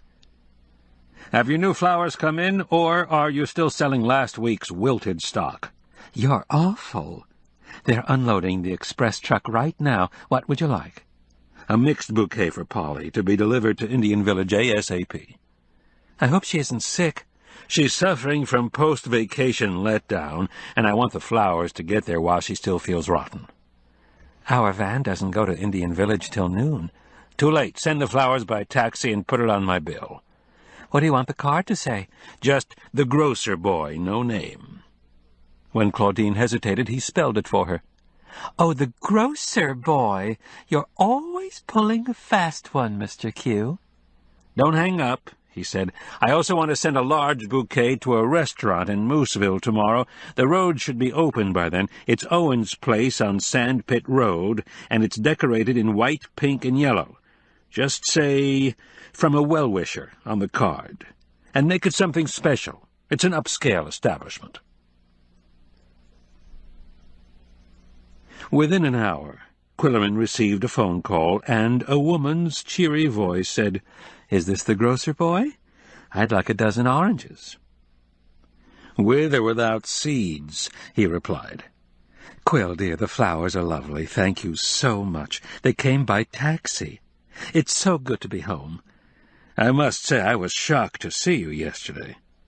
"I was shocked to see that aggregation of youthful pulchritude on your porch, in shorts and sunglasses, and drinking. I won't ask you to explain. Good, and I won't ask you about the charming and erudite professor who talked you into spending more time in Quebec City. We'll have much news to exchange tomorrow night, dear. Is it still raining at the beach? It's pouring. Everything in the cabin is damp. My clothes, the sofas, the cat's fur, my books. The one I've been reading is so soggy I've retitled it A Damp Yankee in King Arthur's Court. See you tomorrow. As the morning splashed on, Qwilleran found himself going rain-crazy, unable to concentrate on either reading or writing. It was the roar, like Niagara without the picture postcards. So far there were no leaks in the roof, but dryness was all the cabin had to offer. The cats were playing yin and yang on the sofa, their ears buried in each other's fur. Should he thaw a second-rate burger for lunch, or venture into the outside world at the risk of being drowned? He could get an equally second-rate burger at the hotel. Holding a waterproof jacket over his head, Qwilleran dashed for his van and headed for Mooseville. There were few vehicles on the highway, and they were moving cautiously as the drivers peered through windshields made opaque by the hurtling rain. There was not yet any flooding. The sandy terrain drained well, but how much more could it take? Already the ditches were beginning to look like canals. In town there were many parked cars, but everyone was indoors. He found them in the hotel lobby and coffee shop, gloomy vacationers looking stranded and bored. Some sat on the veranda and watched the raindrops hitting the pavement hard enough to splash vertically like a million tiny geysers. Wayne Stacy was relatively cheerful when he saw Qwilleran. "How about that? It held off till after the races. The CFC will have to send a fifth of something to the weatherman, and we got the new storm sewers just in time, thanks to the K-Fund. The stupid voters turned down millage 3 times before we applied for a grant." "Perhaps they're not so stupid," Qwilleran observed. "I hope the downpour stops in time for the opening of Owen's place." "Even if it does, how many diners will venture out? They said on radio that the access roads are flooded. Are you here for lunch? Be our guest." After lunch, Qwilleran made a wet dash to the hardware store for batteries, since a soaking rain usually caused trees to topple. Cecil Huggins said, "We've sold out of camp stoves and bottled water. Grotz has sold out of bread and milk. Folks are expecting the worst. Another worry is a rising lake level and beach erosion." "If every raindrop is big enough to fill a shot glass," Qwilleran said, "how many shots of rain are needed to raise the level of a 20,000-square-mile lake by 1 inch? Cecil's great-uncle was pessimistic. "When the sand giant gets mad, he gets mad, and he's mad at something or somebody." From there, Qwilleran went to Elizabeth's Magic, knowing there was always someone there on a Monday, come hell or high water. He parked at the curb, facing the wrong way, and made a dash for the overhang. When he hammered on the door, Derek came from the rear to let him in. "Hi, Mr. Q. What do you think of this rain?" The sand giant was sick of hearing complaints about the dry summer. "Come in the back and have coffee. I've been sorting books, and I'm ready for a break." They sat in the spidery chairs, and Qwilleran asked, "Where's Elizabeth?" "On Grand Island, for her brother's birthday. They picked her up yesterday in the family yacht, the Argonaut. Maybe you've seen it in the harbor. Her dad was into Latin and Greek and all that stuff. He taught Liz the Greek alphabet. Do you know anyone who can recite the Greek alphabet?" "Not in Moose County." "She's teaching me. Alpha, beta, gamma, delta. That's as far as I've got." Qwilleran fingered his mustache. There were some unanswered questions here. "These books of his that she's putting into her lending library, I trust they're not in Greek and Latin." Derek laughed. Nervously, it appeared. "No, nothing like that." "No one has mentioned what the old boy collected. Don't tell me it's pornography and Liz is opening an adult lending library in downtown Mooseville." There was another nervous negative. "Come on, Derek, am I supposed to play 20 questions? What's to stop me from going to the stockroom and having a look around?" "Okay, but promise you won't tell Liz I spilled the beans." Her dad had everything that was ever printed about UFOs, in all languages. He had Chariots of the Gods in the original German. Qwilleran huffed into his mustache. And why was she keeping it a secret? Well, you know how you are about UFOs, you and Arch Riker. After the publicity breaks in the Chicago papers and on the TV networks, she thinks you'll break down and give the story coverage. And you expect that kind of national attention?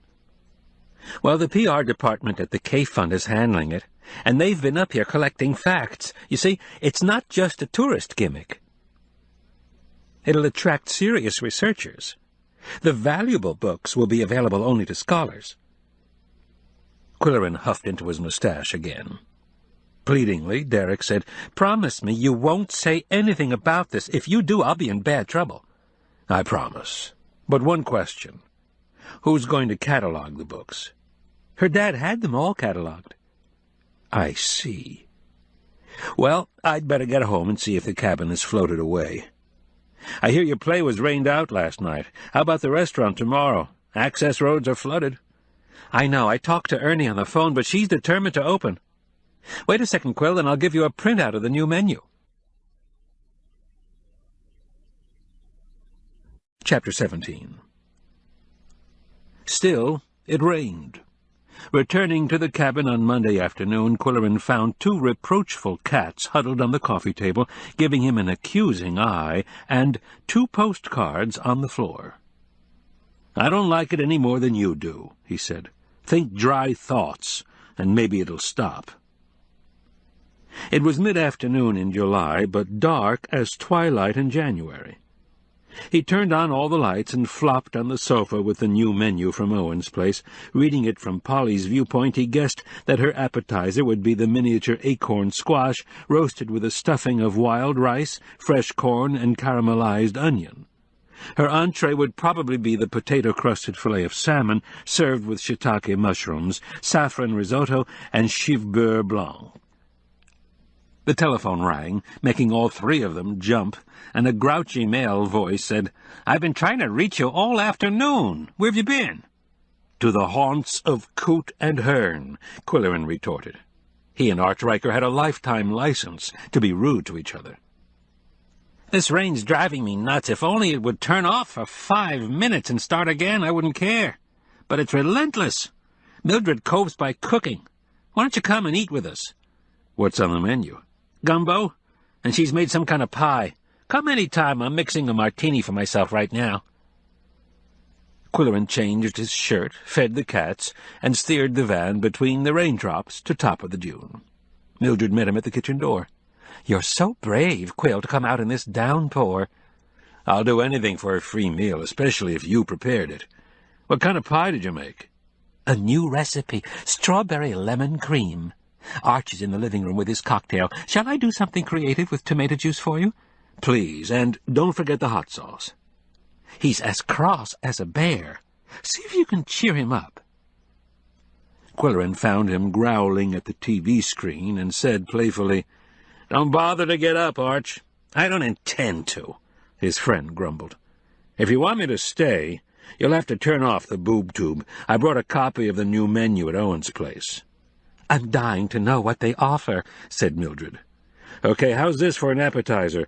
Grilled petite tenderloins of venison with smoked bacon, braised cabbage strudel, and a sun-dried Bing cherry demi-glaze." "Ridiculous," Arch said.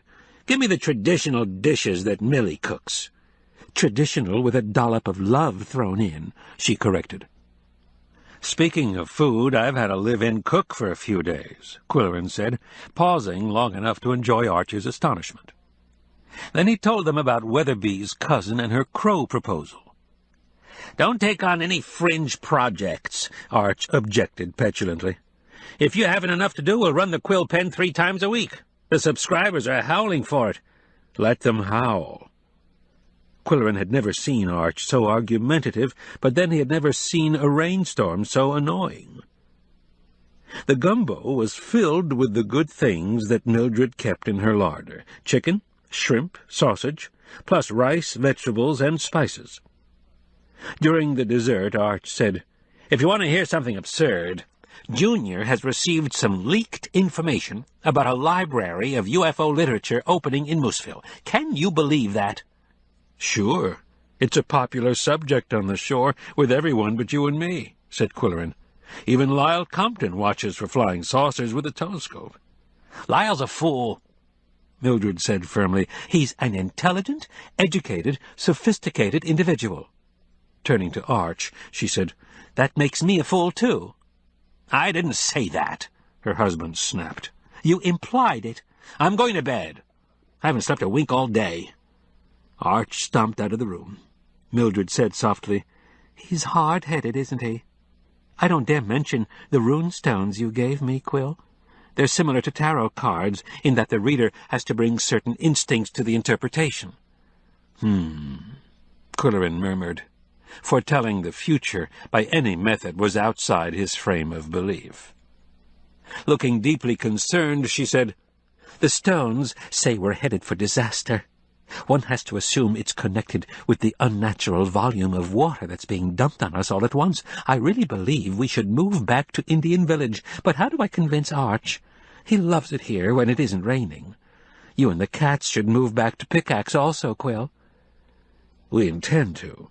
Now that Polly's home and going back to work Wednesday, she'll need help with grocery shopping. She's been gone a month. Her cupboard must be bare." "Quill, I don't know why you and Polly don't get married. You have strong feelings for her, and I know she adores you." "It wouldn't work," he explained. "She's a tea drinker, and I'm a coffee drinker. And there are certain basics that must be considered."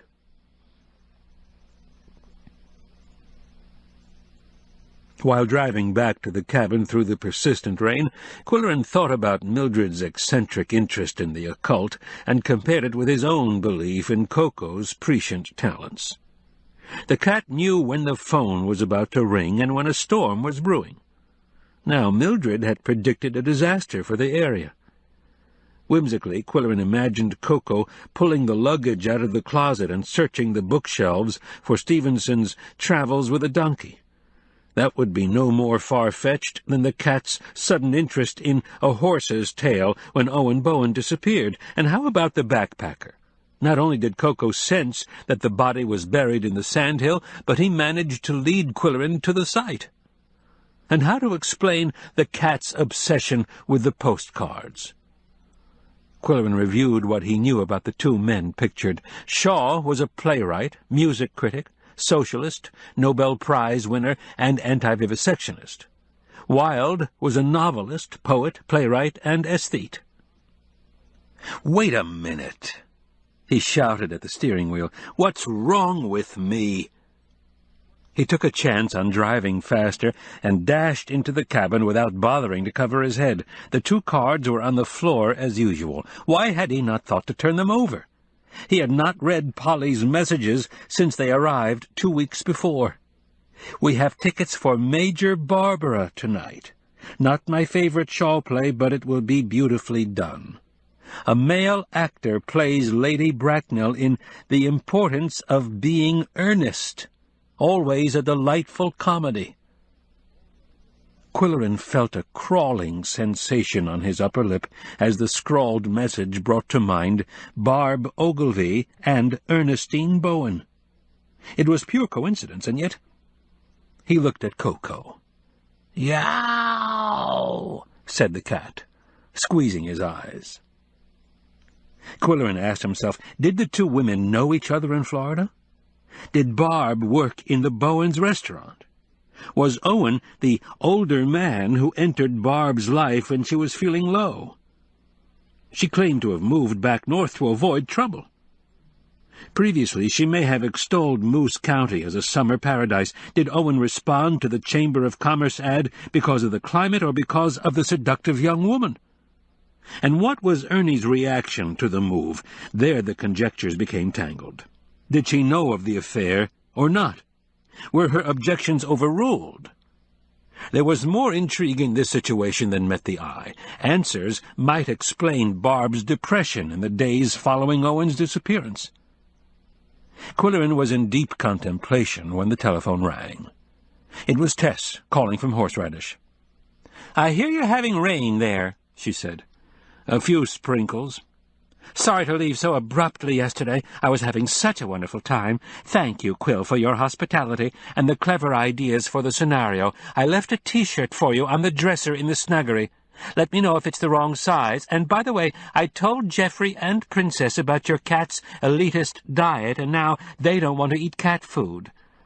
Likely story, Qwilleran said. How was the family reunion? The usual family gossip, a potluck supper. It was held in the community hall, and Cousin Joe played the piano and sang. He was the only one interested in the Republic of Cromania. Then she asked the inevitable question. How did you like the macaroni and cheese? I've never tasted its equal, he said with fervor, and only a slight bending of the truth.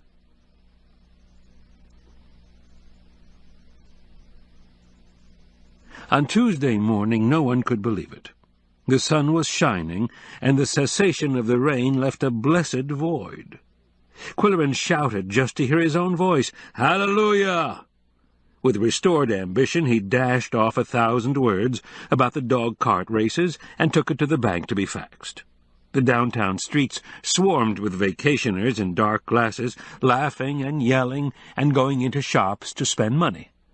There was no sign of Mildred's disaster. Qwilleran had lunch at the Nasty Pasty, ordering the local specialty that was best when picked up in both hands. While enjoying his primitive repast, he thought of Owen's place open for lunch once again. Derek would be playing the efficient manager and friendly host, dressing the skewered potatoes at tableside with a theatrical flourish. At 2 o'clock he would be off duty and going to Elizabeth's Magic to report. Qwilleran opted to stay in town till then. He could say goodbye to the business folk he knew and listen to their worst-ever rain stories, taping them for use in the Friday quill pen. Don't mind the wet, but the noise was like living in a wind tunnel. To make it worse, my dog howled all night. Whole family wore earplugs, only way we could get any sleep. It was like living under Niagara Falls. Qwilleran would open his column with the dictionary definition of rain: water falling in drops condensed from vapor in the atmosphere. Also the descent of such drops. See fog, mist. Shortly after 2 o'clock he went to Elizabeth's to have Polly's vest gift wrapped.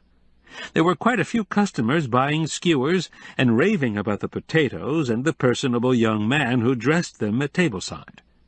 "There he is!" they cried when he burst in the front door. They applauded, and he bowed graciously before striding to the rear of the store. Qwilleran followed. "How was the kick-off?" "Great. There's nothing like a mystery or a scandal to attract customers. We had more orders for potatoes than we had skewers, so we cheated. We stuck skewers into ordinary baked potatoes. Nobody knew the difference." "Was Ernie pleased with the turnout?" "Sure was, and she was bug-eyed over the flowers from a well-wisher. I knew they were from you, but I didn't tell. I put them at the entrance on the maitre d's desk. They look swell." Derek glanced toward the front of the store. "Here comes Bad News Barb. Something's wrong with her. I think she's been jilted again. Don't be too sympathetic, Quill. She goes for older men." "How do you know?" "We were in high school together, and she was always coming on to the science teacher, who was twice her age, and the principal, who was a grandfather." The knitter walked solemnly toward the two men, carrying a box of goofy socks. "These need price tags," she said to Derek. He took them into the stockroom, and Qwilleran asked her, "Do you knit vests for men? I wouldn't mind having one for myself, in olive green, with some kind of interesting knit." "There are lots of stitches," she said. "I could show you samples. Do you want me to dye some yarn samples, too?" Before he could reply, there was a moment of silence in the store as the building vibrated. Then came a thunderous boom, followed by crashing and screaming. "Earthquake!" Derek yelled, charging out of the stockroom. Get out! Everybody out!" He ran through the store, waving his arms and shoving customers toward the exit. There were cries of disbelief, bewilderment, fear. "Stay calm!" Elizabeth shouted as she locked the cash drawer. Oak Street was in turmoil. Frightened customers and workers streamed from the various stores and offices and huddled in the middle of the street, not knowing what had happened or where to run. On Main Street, half a block away, sirens were wailing and emergency vehicles with flashing blue lights were speeding eastward. From somewhere came an amplified voice of authority. "Evacuate all buildings. Police order, evacuate all buildings." The honking of medical and firefighting equipment added to the anxiety on Oak Street. Then there were shouts of "Look, look!" among the evacuees, and fingers pointed to the east, where a cloud of dust or smoke billowed upward. Qwilleran made a dash for Main Street with a double purpose, to identify the nature of the disaster and to phone the newspaper. He found official vehicles turning into Sandpit Road, while scores of individuals fled away from the Great Dune Motel and surrounding establishments. Yellow tape defining danger zones was stretched in all directions. He showed his press card to a deputy guarding the entry. "Sorry, Mr. Q," she said. "Security orders." "Is it an earthquake?" "Sinkhole. Step aside, please." A sheriff's car with a dog cage in the back seat drove through. Among the many flustered persons swarming up to Main Street was the antique dealer, and Qwilleran shouted, "Arnold, where is it? Where's the sinkhole?" "Back of the restaurant. Huge cave-in. Cars swallowed up." At the same time the earth rumbled like thunder, and the east end of the Great Dune crumbled, engulfing the rear of Owen's place. Giant trees in full leaf, with enormous trunks and root systems, came tumbling end over end. Qwilleran ran to his van and called the newspaper. Thank God, he thought, that the restaurant was closed. Then the question struck him. Where was Ernie? In the milling crowd he spotted Derek, head and shoulders above the rest. He yelled, "Derek, was she in the RV?" "I'm positive. I told the police. They took an S&R dog in." He pushed his way through the crowd to Qwilleran's side. "Was anyone working in the kitchen when you left?" "The prep cook and the dishwasher, but I'm sure they'd get out when the pavement caved in or the building began to shake. Ernie, though, went to the RV to plot the dinner procedure." Derek's face was pale and drawn. "The dog will find her, dead or alive. I wish I could be optimistic, but I've got this gut feeling that she's gone." Qwilleran stroked his mustache with a heavy hand. "Let's go into the hotel for a cup of coffee." In the coffee shop they sat in a dark booth instead of a sunny window overlooking the harbor. It seemed more appropriate. They waited with silence for a while. Qwilleran was thinking about Mildred's rune stones and her prediction of disaster. Then he thought about Derek's loss. The young man admired Ernie tremendously, and they had developed a rapport. He had also lost a good position that would launch him on a serious career. Finally Derek said, "I wish I'd taken a picture of Ernie in her chef's toque and that tunic with buttons on the side. It was neat. She was so professional. I'm the only one in town who got to know her. I thought she was swell. So did the kitchen staff." "Did she talk about her training?" "Yeah, I asked her. She had 2 years at a good culinary institute. What a curriculum! Besides basic cooking, she got to study baking and pastry arts, international cuisine, and nutrition. There were courses like knife skills, menu planning, wine, purchasing, and I don't know what else. She wasn't stingy with her know-how either. She liked to teach. Do you know the 2 most important things in the chef business? Learning to taste and learning to make a good sauce. That's what she said, anyway." "Were you tempted to get into cooking?" Qwilleran asked. "Nah, I like being out front, meeting people and managing the service." "Quill, I can't believe she's gone." "Let's not give up hope. Miracles can happen." The radio that provided country music and local commercials as background noise for the coffee shop was interrupted by a news bulletin. "Turn it up," Qwilleran yelled to the cashier. What was thought to be an earthquake in Mooseville this afternoon was the sudden opening of a deep sinkhole behind a restaurant on Sandpit Road, destroying 2 parked vehicles and causing a major sand slide at the east end of the Great Dune. When it occurred, the restaurant was closed to customers, but it's not known at this time whether the kitchen staff escaped. Police, fire, and rescue squads are at the scene. Qwilleran summing up what he had heard about the Bowens, was led to ask, "Do you think she really grieved about losing her husband?" Well, she went through the motions, but I don't know. People grieve in different ways. Some only in private, keeping up a brave front in public. Yeah, well, to tell the truth, I didn't get any good vibes between those two. Derek jumped up. I should go and try to find Liz. He shuffled out of the coffee shop with none of the bursting energy that was his style.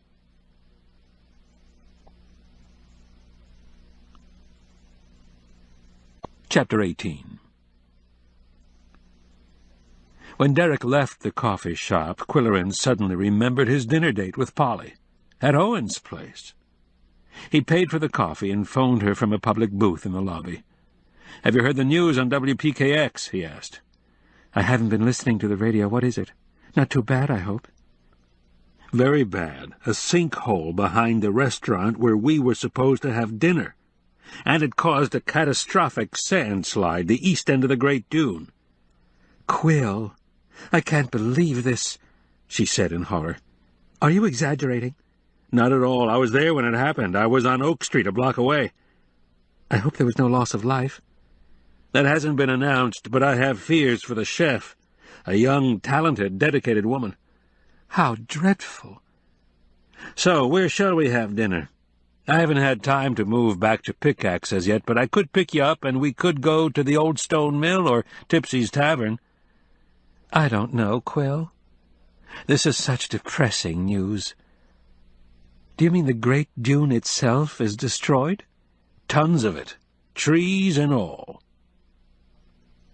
There was a pause at the Indian village end of the line. "Perhaps we should postpone it until tomorrow night. I go back to work tomorrow, and you could pick me up at the library." "And I'm definitely moving back to Pickaxe tomorrow morning. I'll call you at the library as soon as I get in." With that matter settled, Qwilleran went out on Main Street again to listen. The tourists were concerned only with the disruption of their vacations, but the locals had explanations to exchange. They blamed the sand mining that was unwisely contracted during the Great Depression, the local commissioners for steadfastly ignoring the potential dangers, the short-sighted taxpayers who voted down a safety study, interplanetary visitors for tampering with the weather and causing the abnormal rain, and greedy developers who had enraged the sand giant. For news on the hour, Qwilleran returned to his van and tuned in WPKX. He heard this. "One casualty has been reported in the Mooseville disaster. Ernestine Bowen was killed in her recreation vehicle when it dropped into the sinkhole and was buried under tons of sand. She was the chef at Owen's place. Her husband disappeared a week ago in a freak accident on the lake. The couple had come from Florida to open a restaurant for the summer." Parked near Qwilleran's vehicle was John Bushland's green van. The photographer was obviously getting ground photos while aerial shots are being taken from the hovering helicopter. Qwilleran wrote a note on the back of his business card and wedged it under Bushy's windshield wiper. Then he spotted Phil Scotton in the crowd and said, "Did the boats go out today?" "They went, but got a late start," the fisherman said. "I don't work the boats every day. I do the accounting for the fisheries. I heard the news on the air and had to come and see for myself. Never thought it would happen, not in my lifetime anyway." Qwilleran nodded soberly. The sheriff's dog was on the job, and a victim was found in the rubble.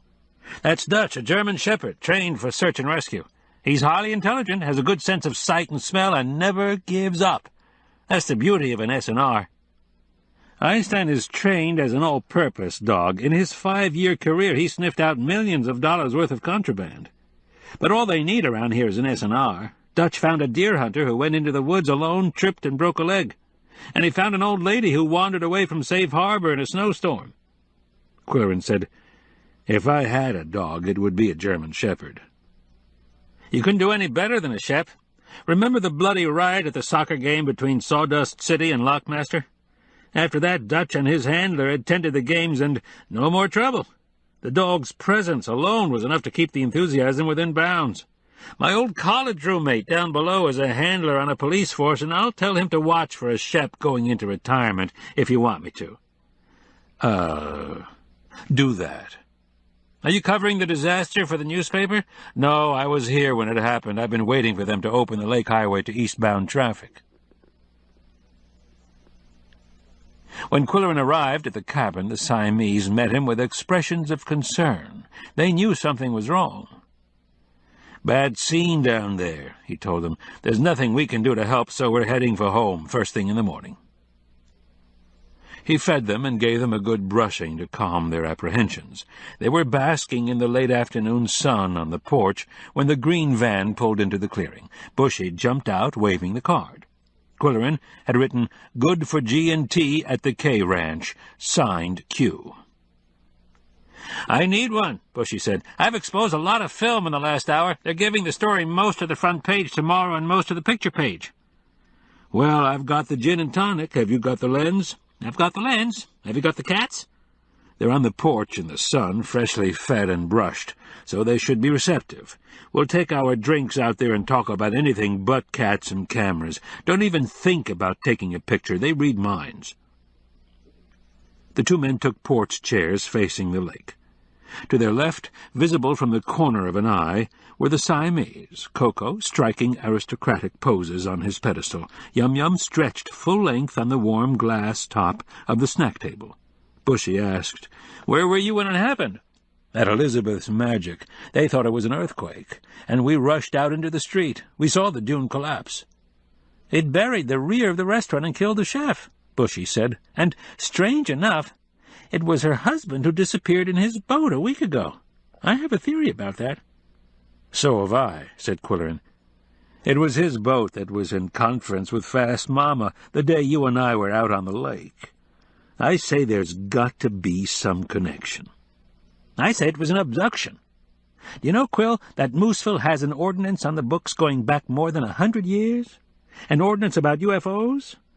It's never been enforced and never been rescinded." "What's the nature of it?"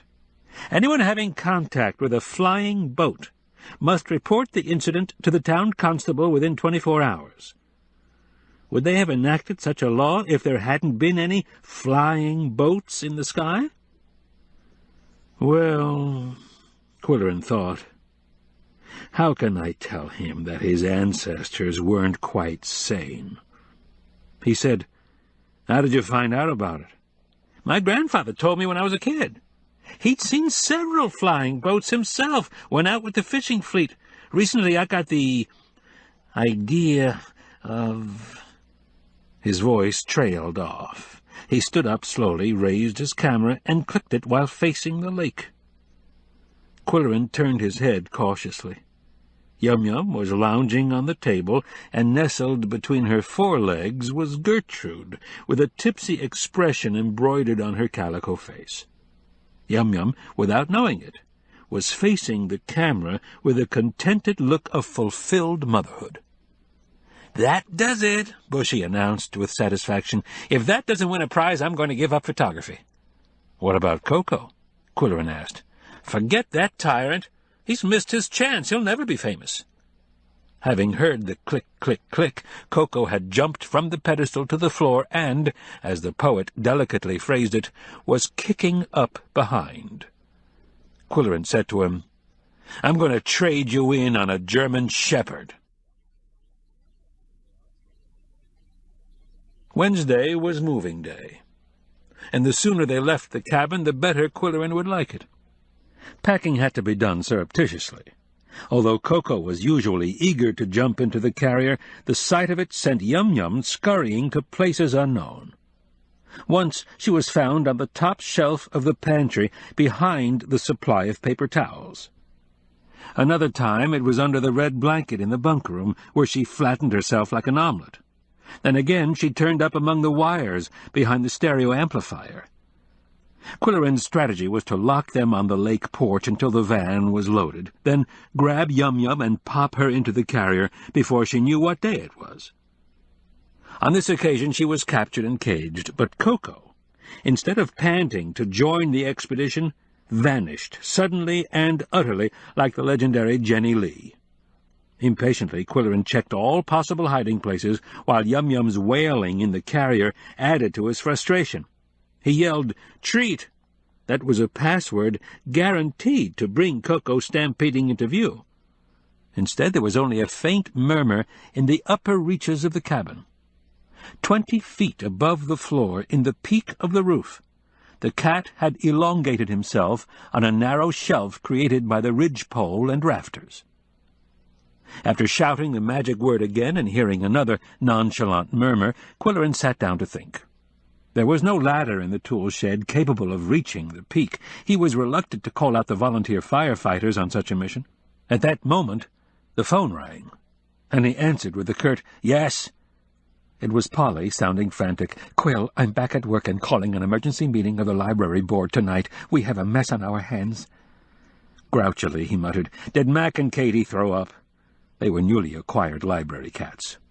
Ignoring the feeble quip, she said, "My assistant has resigned. The new roof is leaking, and someone tore a page from Webster's Unabridged. We'll have to postpone our dinner date again." I was getting the message. "Are you moving back to the barn today?" That was my intention, but we have a crisis here, too. I'll keep in touch. Replacing the receiver, he heard a thump, thump, thump as Koko descended from his perch in 3 stages. Back on the floor, he licked his right paw calmly and thoroughly. "Okay, young man, you've had your little joke. Now let's go." As Qwilleran rattled the latch of the carrier, the phone rang again, and Koko flew up to the peak of the roof as if jet-propelled. This time it was Junior Goodwinter, speaking in a muffled voice that suggested matters of great secrecy. "Quill, how are you coming with Operation You-Know-What?" Slowly and painfully. "Could you meet today's deadline? A hole just opened up on page 5. Somebody killed an ad." Will it blow my cover if I fax it? Who's in charge of the fax machine? "Wilfred, use an alias. Use a Fishport address. Thanks a lot, Quill." Qwilleran hurried to the van and retrieved his typewriter. Then, releasing Yum Yum from the carrier and forgetting about Koko, he pounded out 3 pages of copy. "Dear sweet readers, your charming, sincere, intelligent letters warm Miss Grandma's pluperfect heart. Sorry to hear you're having trouble with the L words. The safest way to cope with lie, lay, lied, laid, and lain is to avoid them entirely. Simply say the hen deposited an egg. He fibbed to his boss. She stretched out on the couch. Get the idea? But if you really want to wrestle these pesky verbs to the mat, use Miss Grandma's quick and easy guide. 1. Today the hen lays an egg. Yesterday she laid an egg. She has laid eggs all summer. Miss Grandma likes them poached with Canadian bacon and hollandaise sauce. 2. Today you lie to your boss. Yesterday you lied to him. You have lied to the old buzzard frequently. Tomorrow you may be fired. 3. Today you lie down for a nap. Yesterday you lay down for a nap. In the past, you have lain down frequently. See your doctor, honey. It could be an iron deficiency." There was more. Miss Grandma tackles such bothersome partners as who and whom, that and which, as and like, and less and fewer. And the copy made it to the fax machine on time. After that ordeal, Qwilleran treated himself to a pasty for lunch and reviewed his 2-week vacation. He had intended to stay in Mooseville a month, but any more vacation would knock him for a loop, he decided. There had been no time to walk on the beach, or ride the recumbent bike, or entertain the cats with the celebrated jumping frog of Calaveras County. There had been one incident after another, and a tremor on his upper lip convinced him there were more to come. Perhaps Koko had sensed some forthcoming development and was trying to stop him from leaving the sea. Before returning to the cabin, he visited Elizabeth's Magic for a disaster update. She was alone. "My customers are all gawking at the sand slide. People like to be horrified when it's someone else's horror." "Where's Derek?" He was grieving about Ernie and about the loss of his job, so I told him to take a long walk. That always helps. What about you, Quill? I'm still interested in an olive green vest, but I want to see color samples. Barb was here a few minutes ago, but left when she found Derek wasn't here. She's one of his groupies, you know, and I suspect Ernie was trending in that direction.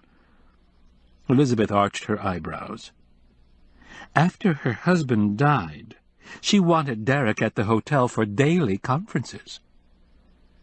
Your guy has a magnetic personality. Devoted females will always be hanging around the stage door. You'll have to get used to it, he advised.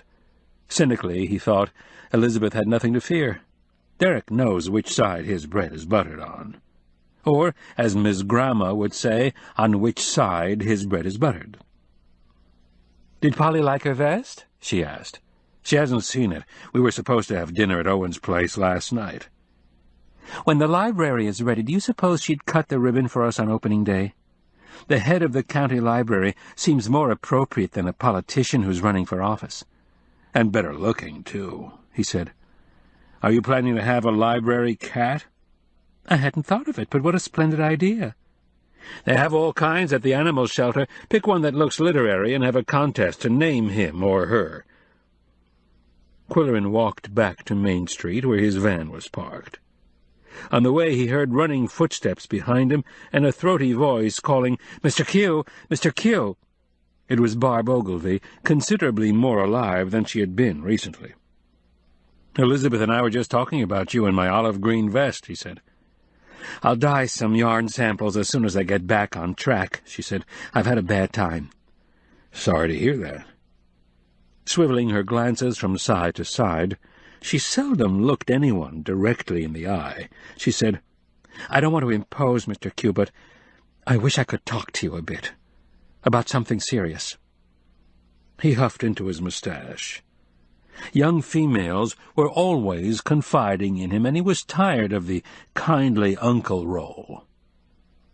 "If you're looking for free advice, don't expect any from me," he said, adding lightly, "unless you sign a release, promising not to sue." Barb gestured helplessly. "I just wanted to unload, and you're the only one I know who's cool enough to understand." The compliment, coupled with his unbridled curiosity, led him to suggest talking over a cup of coffee somewhere. She hesitated. "I don't dare talk about it in a public place."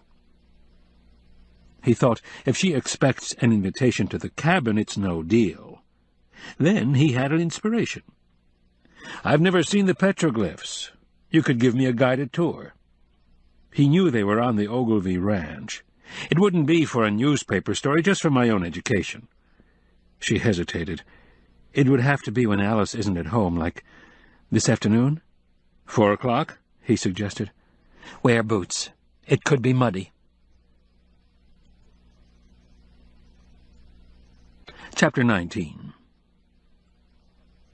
When Qwilleran drove into the Ogilvy farmyard at 4 o'clock, Barb met him and told him where to park. "My dad's pleased to know you want to see the Glyph Garden," she said. "He reads your column, and he met you once at Scottish night in Pickaxe. He says you wore a kilt and made a great speech." "Why didn't you want your mother here, if I may ask?" "Oh, she'd want to go with us. She has to stick her nose in everything." The driveway tapered into a rough wagon trail and then into a footpath. "Nice day for a hike," he said. "May I carry the tote bag?" It contained 2 colorful seat cushions from the porch furniture. "We'll want to sit on the stones, and they're damp," she said. "I often go down there to knit. Is that crazy?" "Not at all. I imagine it's quiet." "Not really. I take a boom box." "In that case, if I have a choice, I'd like my vest to be knitted under the influence of Dizzy Gillespie and Charlie Parker." They tramped across pastures, through the gates of numerous fences, and past grazing flocks. "What are the petroglyphs doing on your land?" he asked. He knew the answer, but she enjoyed explaining how the lake had shrunk in the last few thousand years. "The shoreline that's 2 miles away was once right here, so the glyphs were on the beach. I don't know who put them here. Probably the sand giant." The trail ended at a high chain-link fence, enclosing a clutter of large, flat slabs, and a colony of crows. "This looks like the Republic of Crowmania in parliamentary session," Qwilleran said. "They know me. I usually bring them a handful of corn. Today I forgot. Do you want to poke around the stones for a while? There's not much to see, just chicken scratchings that are supposed to be some kind of secret language." "Then I suggest we get down to business." They selected 2 fairly horizontal slabs and sat on the red and white striped cushions. "Mind if I smoke?" Barb asked, taking cigarettes from the tote bag. "Yes, I mind," Qwilleran said, "but for your sake, not necessarily mine." With a roguish glance, she said, "You sound just like my parents." "Then there are 3 smart people around here," he said. "Now, what did you want to tell me?" He was in a snappish mood. Reluctantly, she dropped the cigarette pack into the tote bag. "I don't know where to begin." "As the King of Hearts said to the White Rabbit, begin at the beginning, and go on till you come to the end. Then stop." "Well, I told you about Florida, and the balloon chaser, didn't I? After I chalked him off, I started dating my boss. He was a lot older, but we had fun. He took me out on his boat, and I think he really liked me. I liked my job, too." "Where were you working?" "At his restaurant. The only trouble was the other waitresses were jealous. The boss gave me the best tables, and I was in solid with the chef. That meant my orders were filled first, and my customers got little extras, so I got bigger tips. Do you know, a guy once left me a big tip and then went to the restroom, and I saw his date swipe it." Qwilleran huffed into his mustache. "Nothing surprises me. Stick to your story." "Well, one day another waitress backed me into a corner and said, 'We all know what's going on, honey, and you'd better quit this job right now or we'll tell his wife, and she'll come after you with a cleaver.' His wife! She was a chef. I thought he was a bachelor. I thought they were brother and sister. How could I be so dumb?" "It happens," he said. I decided in a hurry that Florida was a dead end for me. I came home and started being a country girl again. "How long ago was that?" "A year ago last winter. I started knitting seriously, and everything was okay until this summer, and then they suddenly showed up in Mooseville. The Bowens." "Did they know you lived here?" "I guess I talked about my hometown a lot when I was down below. I always told people about the nice summer temperature in Moose County. Summers down there were unbearable." "Did Owen try to contact you?" "No, and I stayed away from Sandpit Road. Then after he died, Ernie called the ranch and wanted me to have dinner with her at the hotel. She said I was the only person she knew within 2,000 miles. So I went to her suite. She had 2 dinners sent up, and champagne in an ice bucket. It was neat. She threw her arms around me and cried a bit, and I got sort of choked up, too. At first we just talked about Florida. When they decided to come up here, she drove the convertible, and Owen drove the RV, towing the Suncatcher. She really didn't care for boats, but he said they should take a picnic cruise on their day off, or people would talk. God, I need a cigarette." There had been times in Qwilleran's life when he needed a smoke or a drink desperately, so he said, "Go ahead, I'll walk around and look at the chicken scratchings." When Barb was revived and had carefully buried the evidence, she returned to the conference area. "Alice comes down here to check up on me," she explained. "Do you smoke while you're knitting?" "No, never." "That should tell you something," he said. "Knit more, smoke less, live longer." "Yes, Doctor," she said impudently. "Now go on with your story." "Well, on their first day off, after opening the restaurant, they were out on the lake when a weird speedboat started following them and finally flagged them down." "Fast mama," Qwilleran thought. Owen told them to buzz off. He said the Suncatcher was not for sale, but Ernie was suspicious. You can't live in Florida without knowing what goes on, drug-wise, and she had seen some locked suitcases down in the cabin. She started asking innocent questions and pretended not to be shocked by the answers. Putting two and two together, she figured that Owen had a commission from a Florida drug ring and was supposed to open up a new market in an area that was ripe for it. He told her to keep her eyes shut and her mouth shut, and it would be the best investment she ever made. If she didn't, he told her, she'd never cook another meal. He was quite cool about it. What did she do? What could she do? Barb said. She didn't want to be a dead chef. But if she kept her mouth shut, wouldn't that make her an accomplice? She had nightmares about cooking vats of oatmeal in a prison kitchen. It was driving her crazy. She started making mistakes at the restaurant. I heard about the mistakes, Qwilleran said. Derek was concerned about her. He thought she was worried about Owen's drinking. There were two theories about his death. A lot of people thought he was crocked and fell overboard. I know, but Ernie told me she'd made a deal with the devil. Owen would put her through chef school, and she'd run his restaurant. All she ever wanted in life was to work with food, supervise a kitchen, train a staff, and wear a chef's toque. She didn't care if he drank a fifth a day and chased women. She hoped he'd die of cirrhosis, and the restaurant would be hers. Suddenly she got an idea that would get her off the hook with Owen, and she could start her own business, with Derek as a partner. She stopped and gulped. I need another cigarette, please. Go ahead. Qwilleran took another turn around the enclosure. He even talked to the crows in their own language, cawing the way Koko did, but they ignored him. After the ritual of burying the butt, Barb was ready to talk. This isn't easy to talk about, she said. Ernie should never have told me. But I need to get it off my mind. I'm listening, he said, in a tone more sympathetic than he had been using. It was their second day off. There aren't many pleasure boats around on a Monday, and Owen said they wouldn't be bothered by customers from Bixby because the deal was never on Monday. He said some stupid guy had got his signals crossed the week before, so they anchored at Pirate Shoals. Ernie ate her lunch, and Owen drank his. She chattered about new items she wanted to put on the menu, and finally Owen flaked out on the banquette in the stern. As soon as he started snoring, she got a potato skewer from the picnic basket and stabbed him in the ear, then rolled him over the railing. There was silence in the glyph garden. Even the crows were quiet.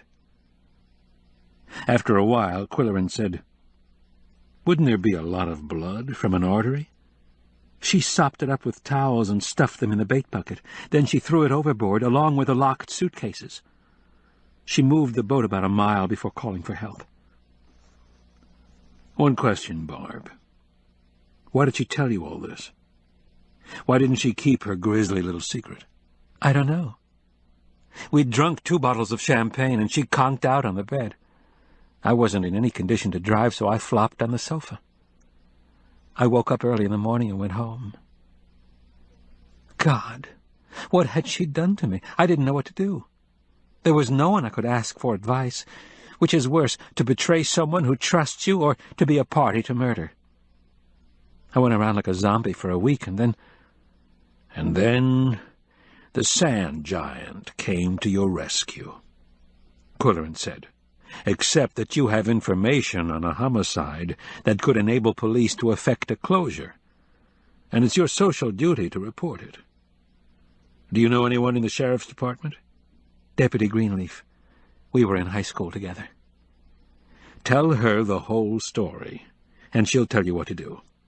Mention Pirate Shoals as the scene of the alleged crime, then the sheriff and SBI will investigate as they see fit. One thing I'm thankful for, Barb said. She wasn't one of us. A commotion among the crows, frenzied cawing, fluttering and squabbling, signaled the end of the conversation. Arriving at the cabin, Qwilleran found all 5 skewers hanging on their brads. Either Koko was tired of his new toy, or it was his way of saying, "Case closed." The cat was now lounging contentedly in a patch of sunlight coming through a roof window. Qwilleran thought of the poet's Geoffrey. for there is nothing sweeter than his peace when at rest.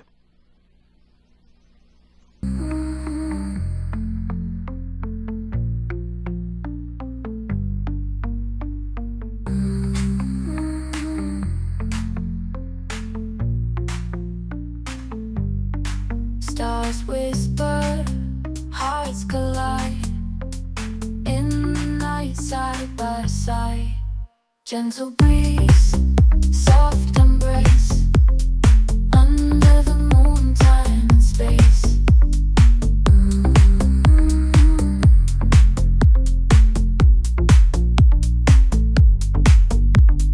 Moon fades, but we'll remember this, our perfect moonlit kiss.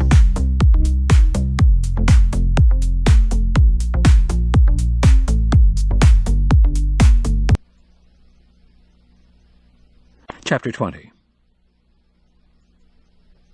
After feeding the Siamese, Qwilleran opened the lakeside door, and the three of them moved gratefully onto the porch with its late afternoon sun, friendly breezes, and idyllic view. "This is your last chance, guys, to watch the twilight bird ballet and the nighttime show of stars." "Yow!" said Koko. "And as of now, young man, you're going back to Pickaxe tomorrow, even if we have to bring in the fire department with a hose." At that moment the cat's ears pricked, and he turned his head toward the cabin interior. In a few seconds, the phone rang. It was Lisa Compton. "Are you busy, Quill? Do you have company?" "I have some four-legged company, and we're busy watching the crows. What did you have in mind?" "Well, Lyle has a new toy he wants to show you. He thinks you'll want one like it. Do you mind if we walk over there?" "Come along. We'll have a farewell drink. I'm leaving tomorrow." 5 minutes before the Comptons arrived, Koko knew they were on their way. When they came into sight, Lyle was shouldering a long, tubular carrying case. Qwilleran went to the top of the sand ladder to greet them. "Don't tell me it's a shotgun," he guessed. After they were seated on the porch, and after the drinks were served, Lyle unsheathed a brass telescope about a yard long, together with an extendable tripod in wood with brass fittings. "Handsome piece of equipment," the host said. "You should get one, Quill. It's great for watching UFOs. What looks like a fuzzy green blob becomes a flying machine." "You're selling to the wrong customer, Lyle. I can't even see the fuzzy green blobs." "Well, anyway, let me show you how powerful it is." The three of them trooped to the small open deck that surrounded the screened porch. The tripod was extended to shoulder height, and the telescope was trained on the lake. "How does this compare with the Hubble space scope?" Qwilleran asked. "Considering the difference in cost, it does a pretty good job. Take a squint at that cabin cruiser out there." Qwilleran squinted. "There are two couples having cocktails on deck. I believe they're drinking martinis." "With anchovy olives or pickled onions?" Lyle asked. "Seriously, Lyle, I'm impressed," Qwilleran said, "although I haven't caught the UFO bug myself. But you'll have fun with it." They returned to the screened porch, and Lisa asked about Polly's vacation. She and her husband frequently traveled in Canada. She said, "I hope Polly brings you something nice. They have wonderful cashmeres there from Scotland." "One of her postcards says she's bringing me a loonie and a toonie, whatever they are." "They're coins that replace paper money," Lyle said, "and I'm all in favor of the idea. The loonie has a loon on one side and is worth $1. The toonie is worth $2. Both are about the size of our $half, but those clever Canadians have put a copper center in one and a faceted edge on the other." Lisa said, "We have more than 200 color slides of our trips to Canada, and we'd love to show them to you and Polly some weekend." "That's something to look forward to," Qwilleran murmured in a minor key, already plotting a way to avoid the invitation. They were wonderful people, the Comptons, but... Qwilleran read to the Siamese until the light began to fade. He enjoyed twilight, those moody moments between light and dark. What poet had called it l'heure bleue? Polly would know. He missed her for reasons he had never put into words. Her loving smile, soft voice, merry laugh, and their shared interests. There would be much to talk about over dinner at the old stone mill, her trip abroad and his adventures at home. He would not, however, bring up the subject of Ernie's confession to Barb.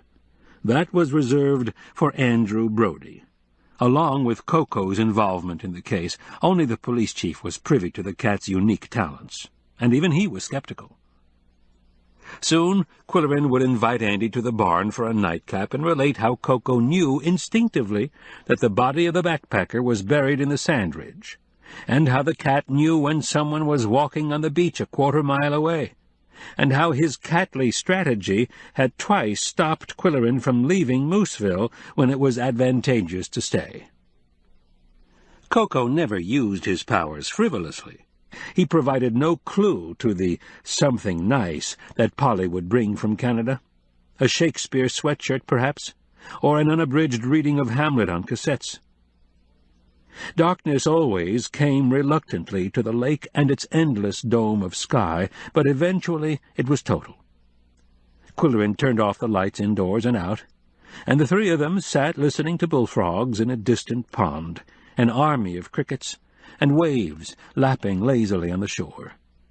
It was a moonless night, but clear, and Koko studied the stars from his pedestal while Yum Yum stared into the shrubbery, and Qwilleran, stretched in his lounge chair, let his thoughts drift. All three were so enthralled by the magic of the night that they forgot the 11 o'clock curfew, and stayed on the porch until well after midnight.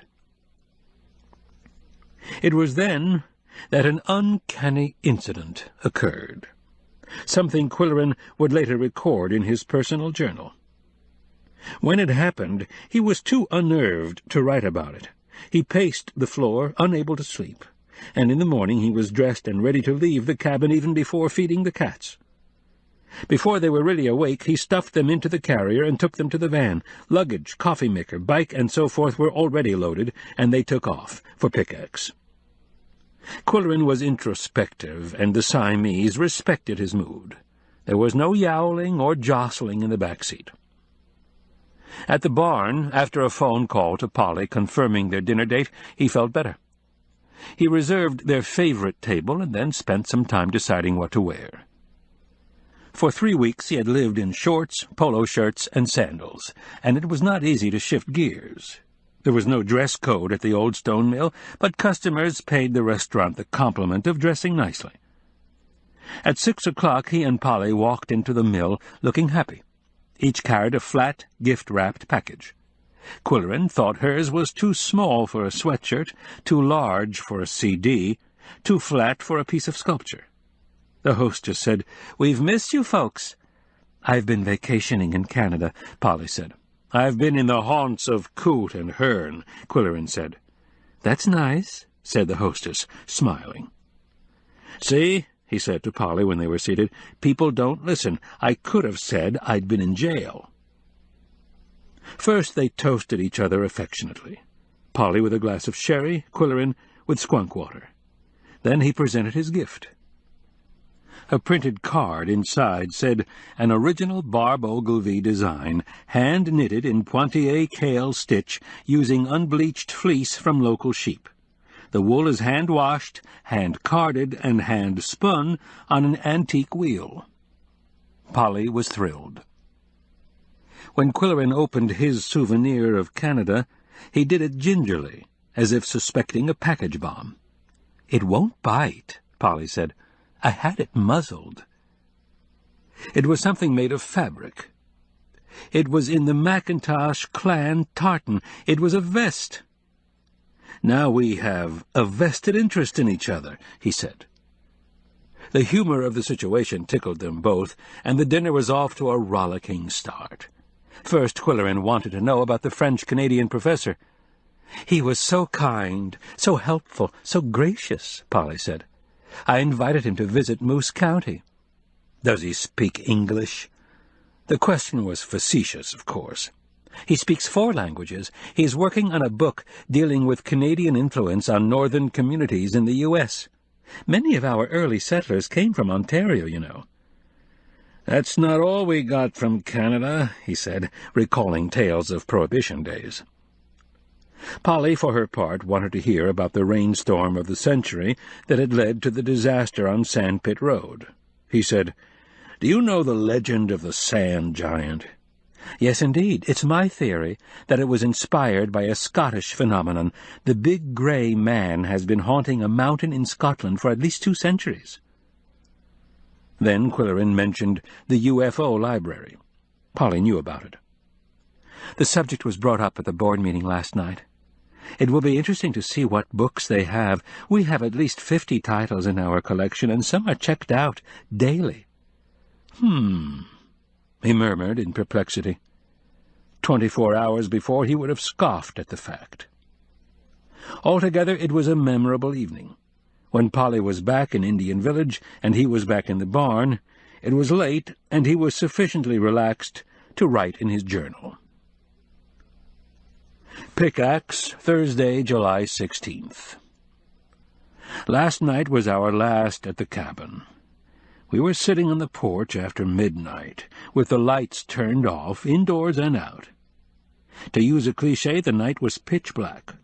The cats like it that way. They're fascinated by the invisible sights and inaudible sounds that only they can see and hear. When I'm lounging in a porch chair with my feet up just thinking, time means nothing, so I didn't know how long I had sat there. The sky seemed to be getting lighter, yet my watch said it was only 2:45. The cats sensed something irregular and fussed nervously. Soon Yum Yum ran indoors. Was it my imagination, or was the sky turning green? Also unusual was the death-like silence. Suddenly a strong gust of wind stirred up papers and what-not on the porch, and Koko jumped on my lap and dug in with his claws for safety. It lasted only a few seconds, though.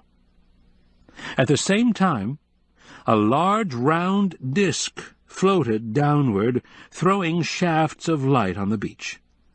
I could feel Koko's fur standing on end, his tail bushed. Next thing I knew, he was at the screened door, pawing the defective latch. "Koko!" I yelled, though I couldn't hear my voice. I leaped out of my chair, but he was outside on the deck. I dashed after him and made a grab. He slipped away and headed for the beach, straight down the side of the dune. Just as I was about to go after him, I saw small creatures tumbling out of the disk and sliding down the shafts of light. They had 4 legs and long tails. He was going to meet them. "Koko!" I screamed, but no sound came out of my mouth. He was picking his way through the tall grass on the sandy slope. Desperate, I plunged headlong in a flying tackle and landed on top of him. For a second I saw stars, then blacked out. When I came to my senses, I was pinned down under a heavy weight, in total darkness. Where was I? My eyes were open, but I couldn't see, and there was a throbbing in my chest that alarmed me. Then something wet touched my nose. The weight on my body shifted. Managing to raise an arm, I felt fur. Koko was on my chest, purring loudly, and I was back in my lounge chair. How did I get there? My mind was muddled. The green light had disappeared, and the beach was dark. I could hear the waves splashing. Still, I felt stunned.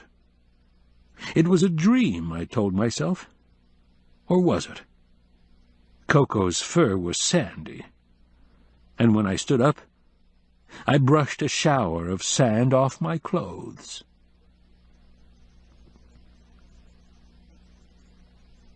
It had been 24 hours after the incident before Qwilleran had finally found the objectivity to report it in his journal, and he still felt uneasy about the experience.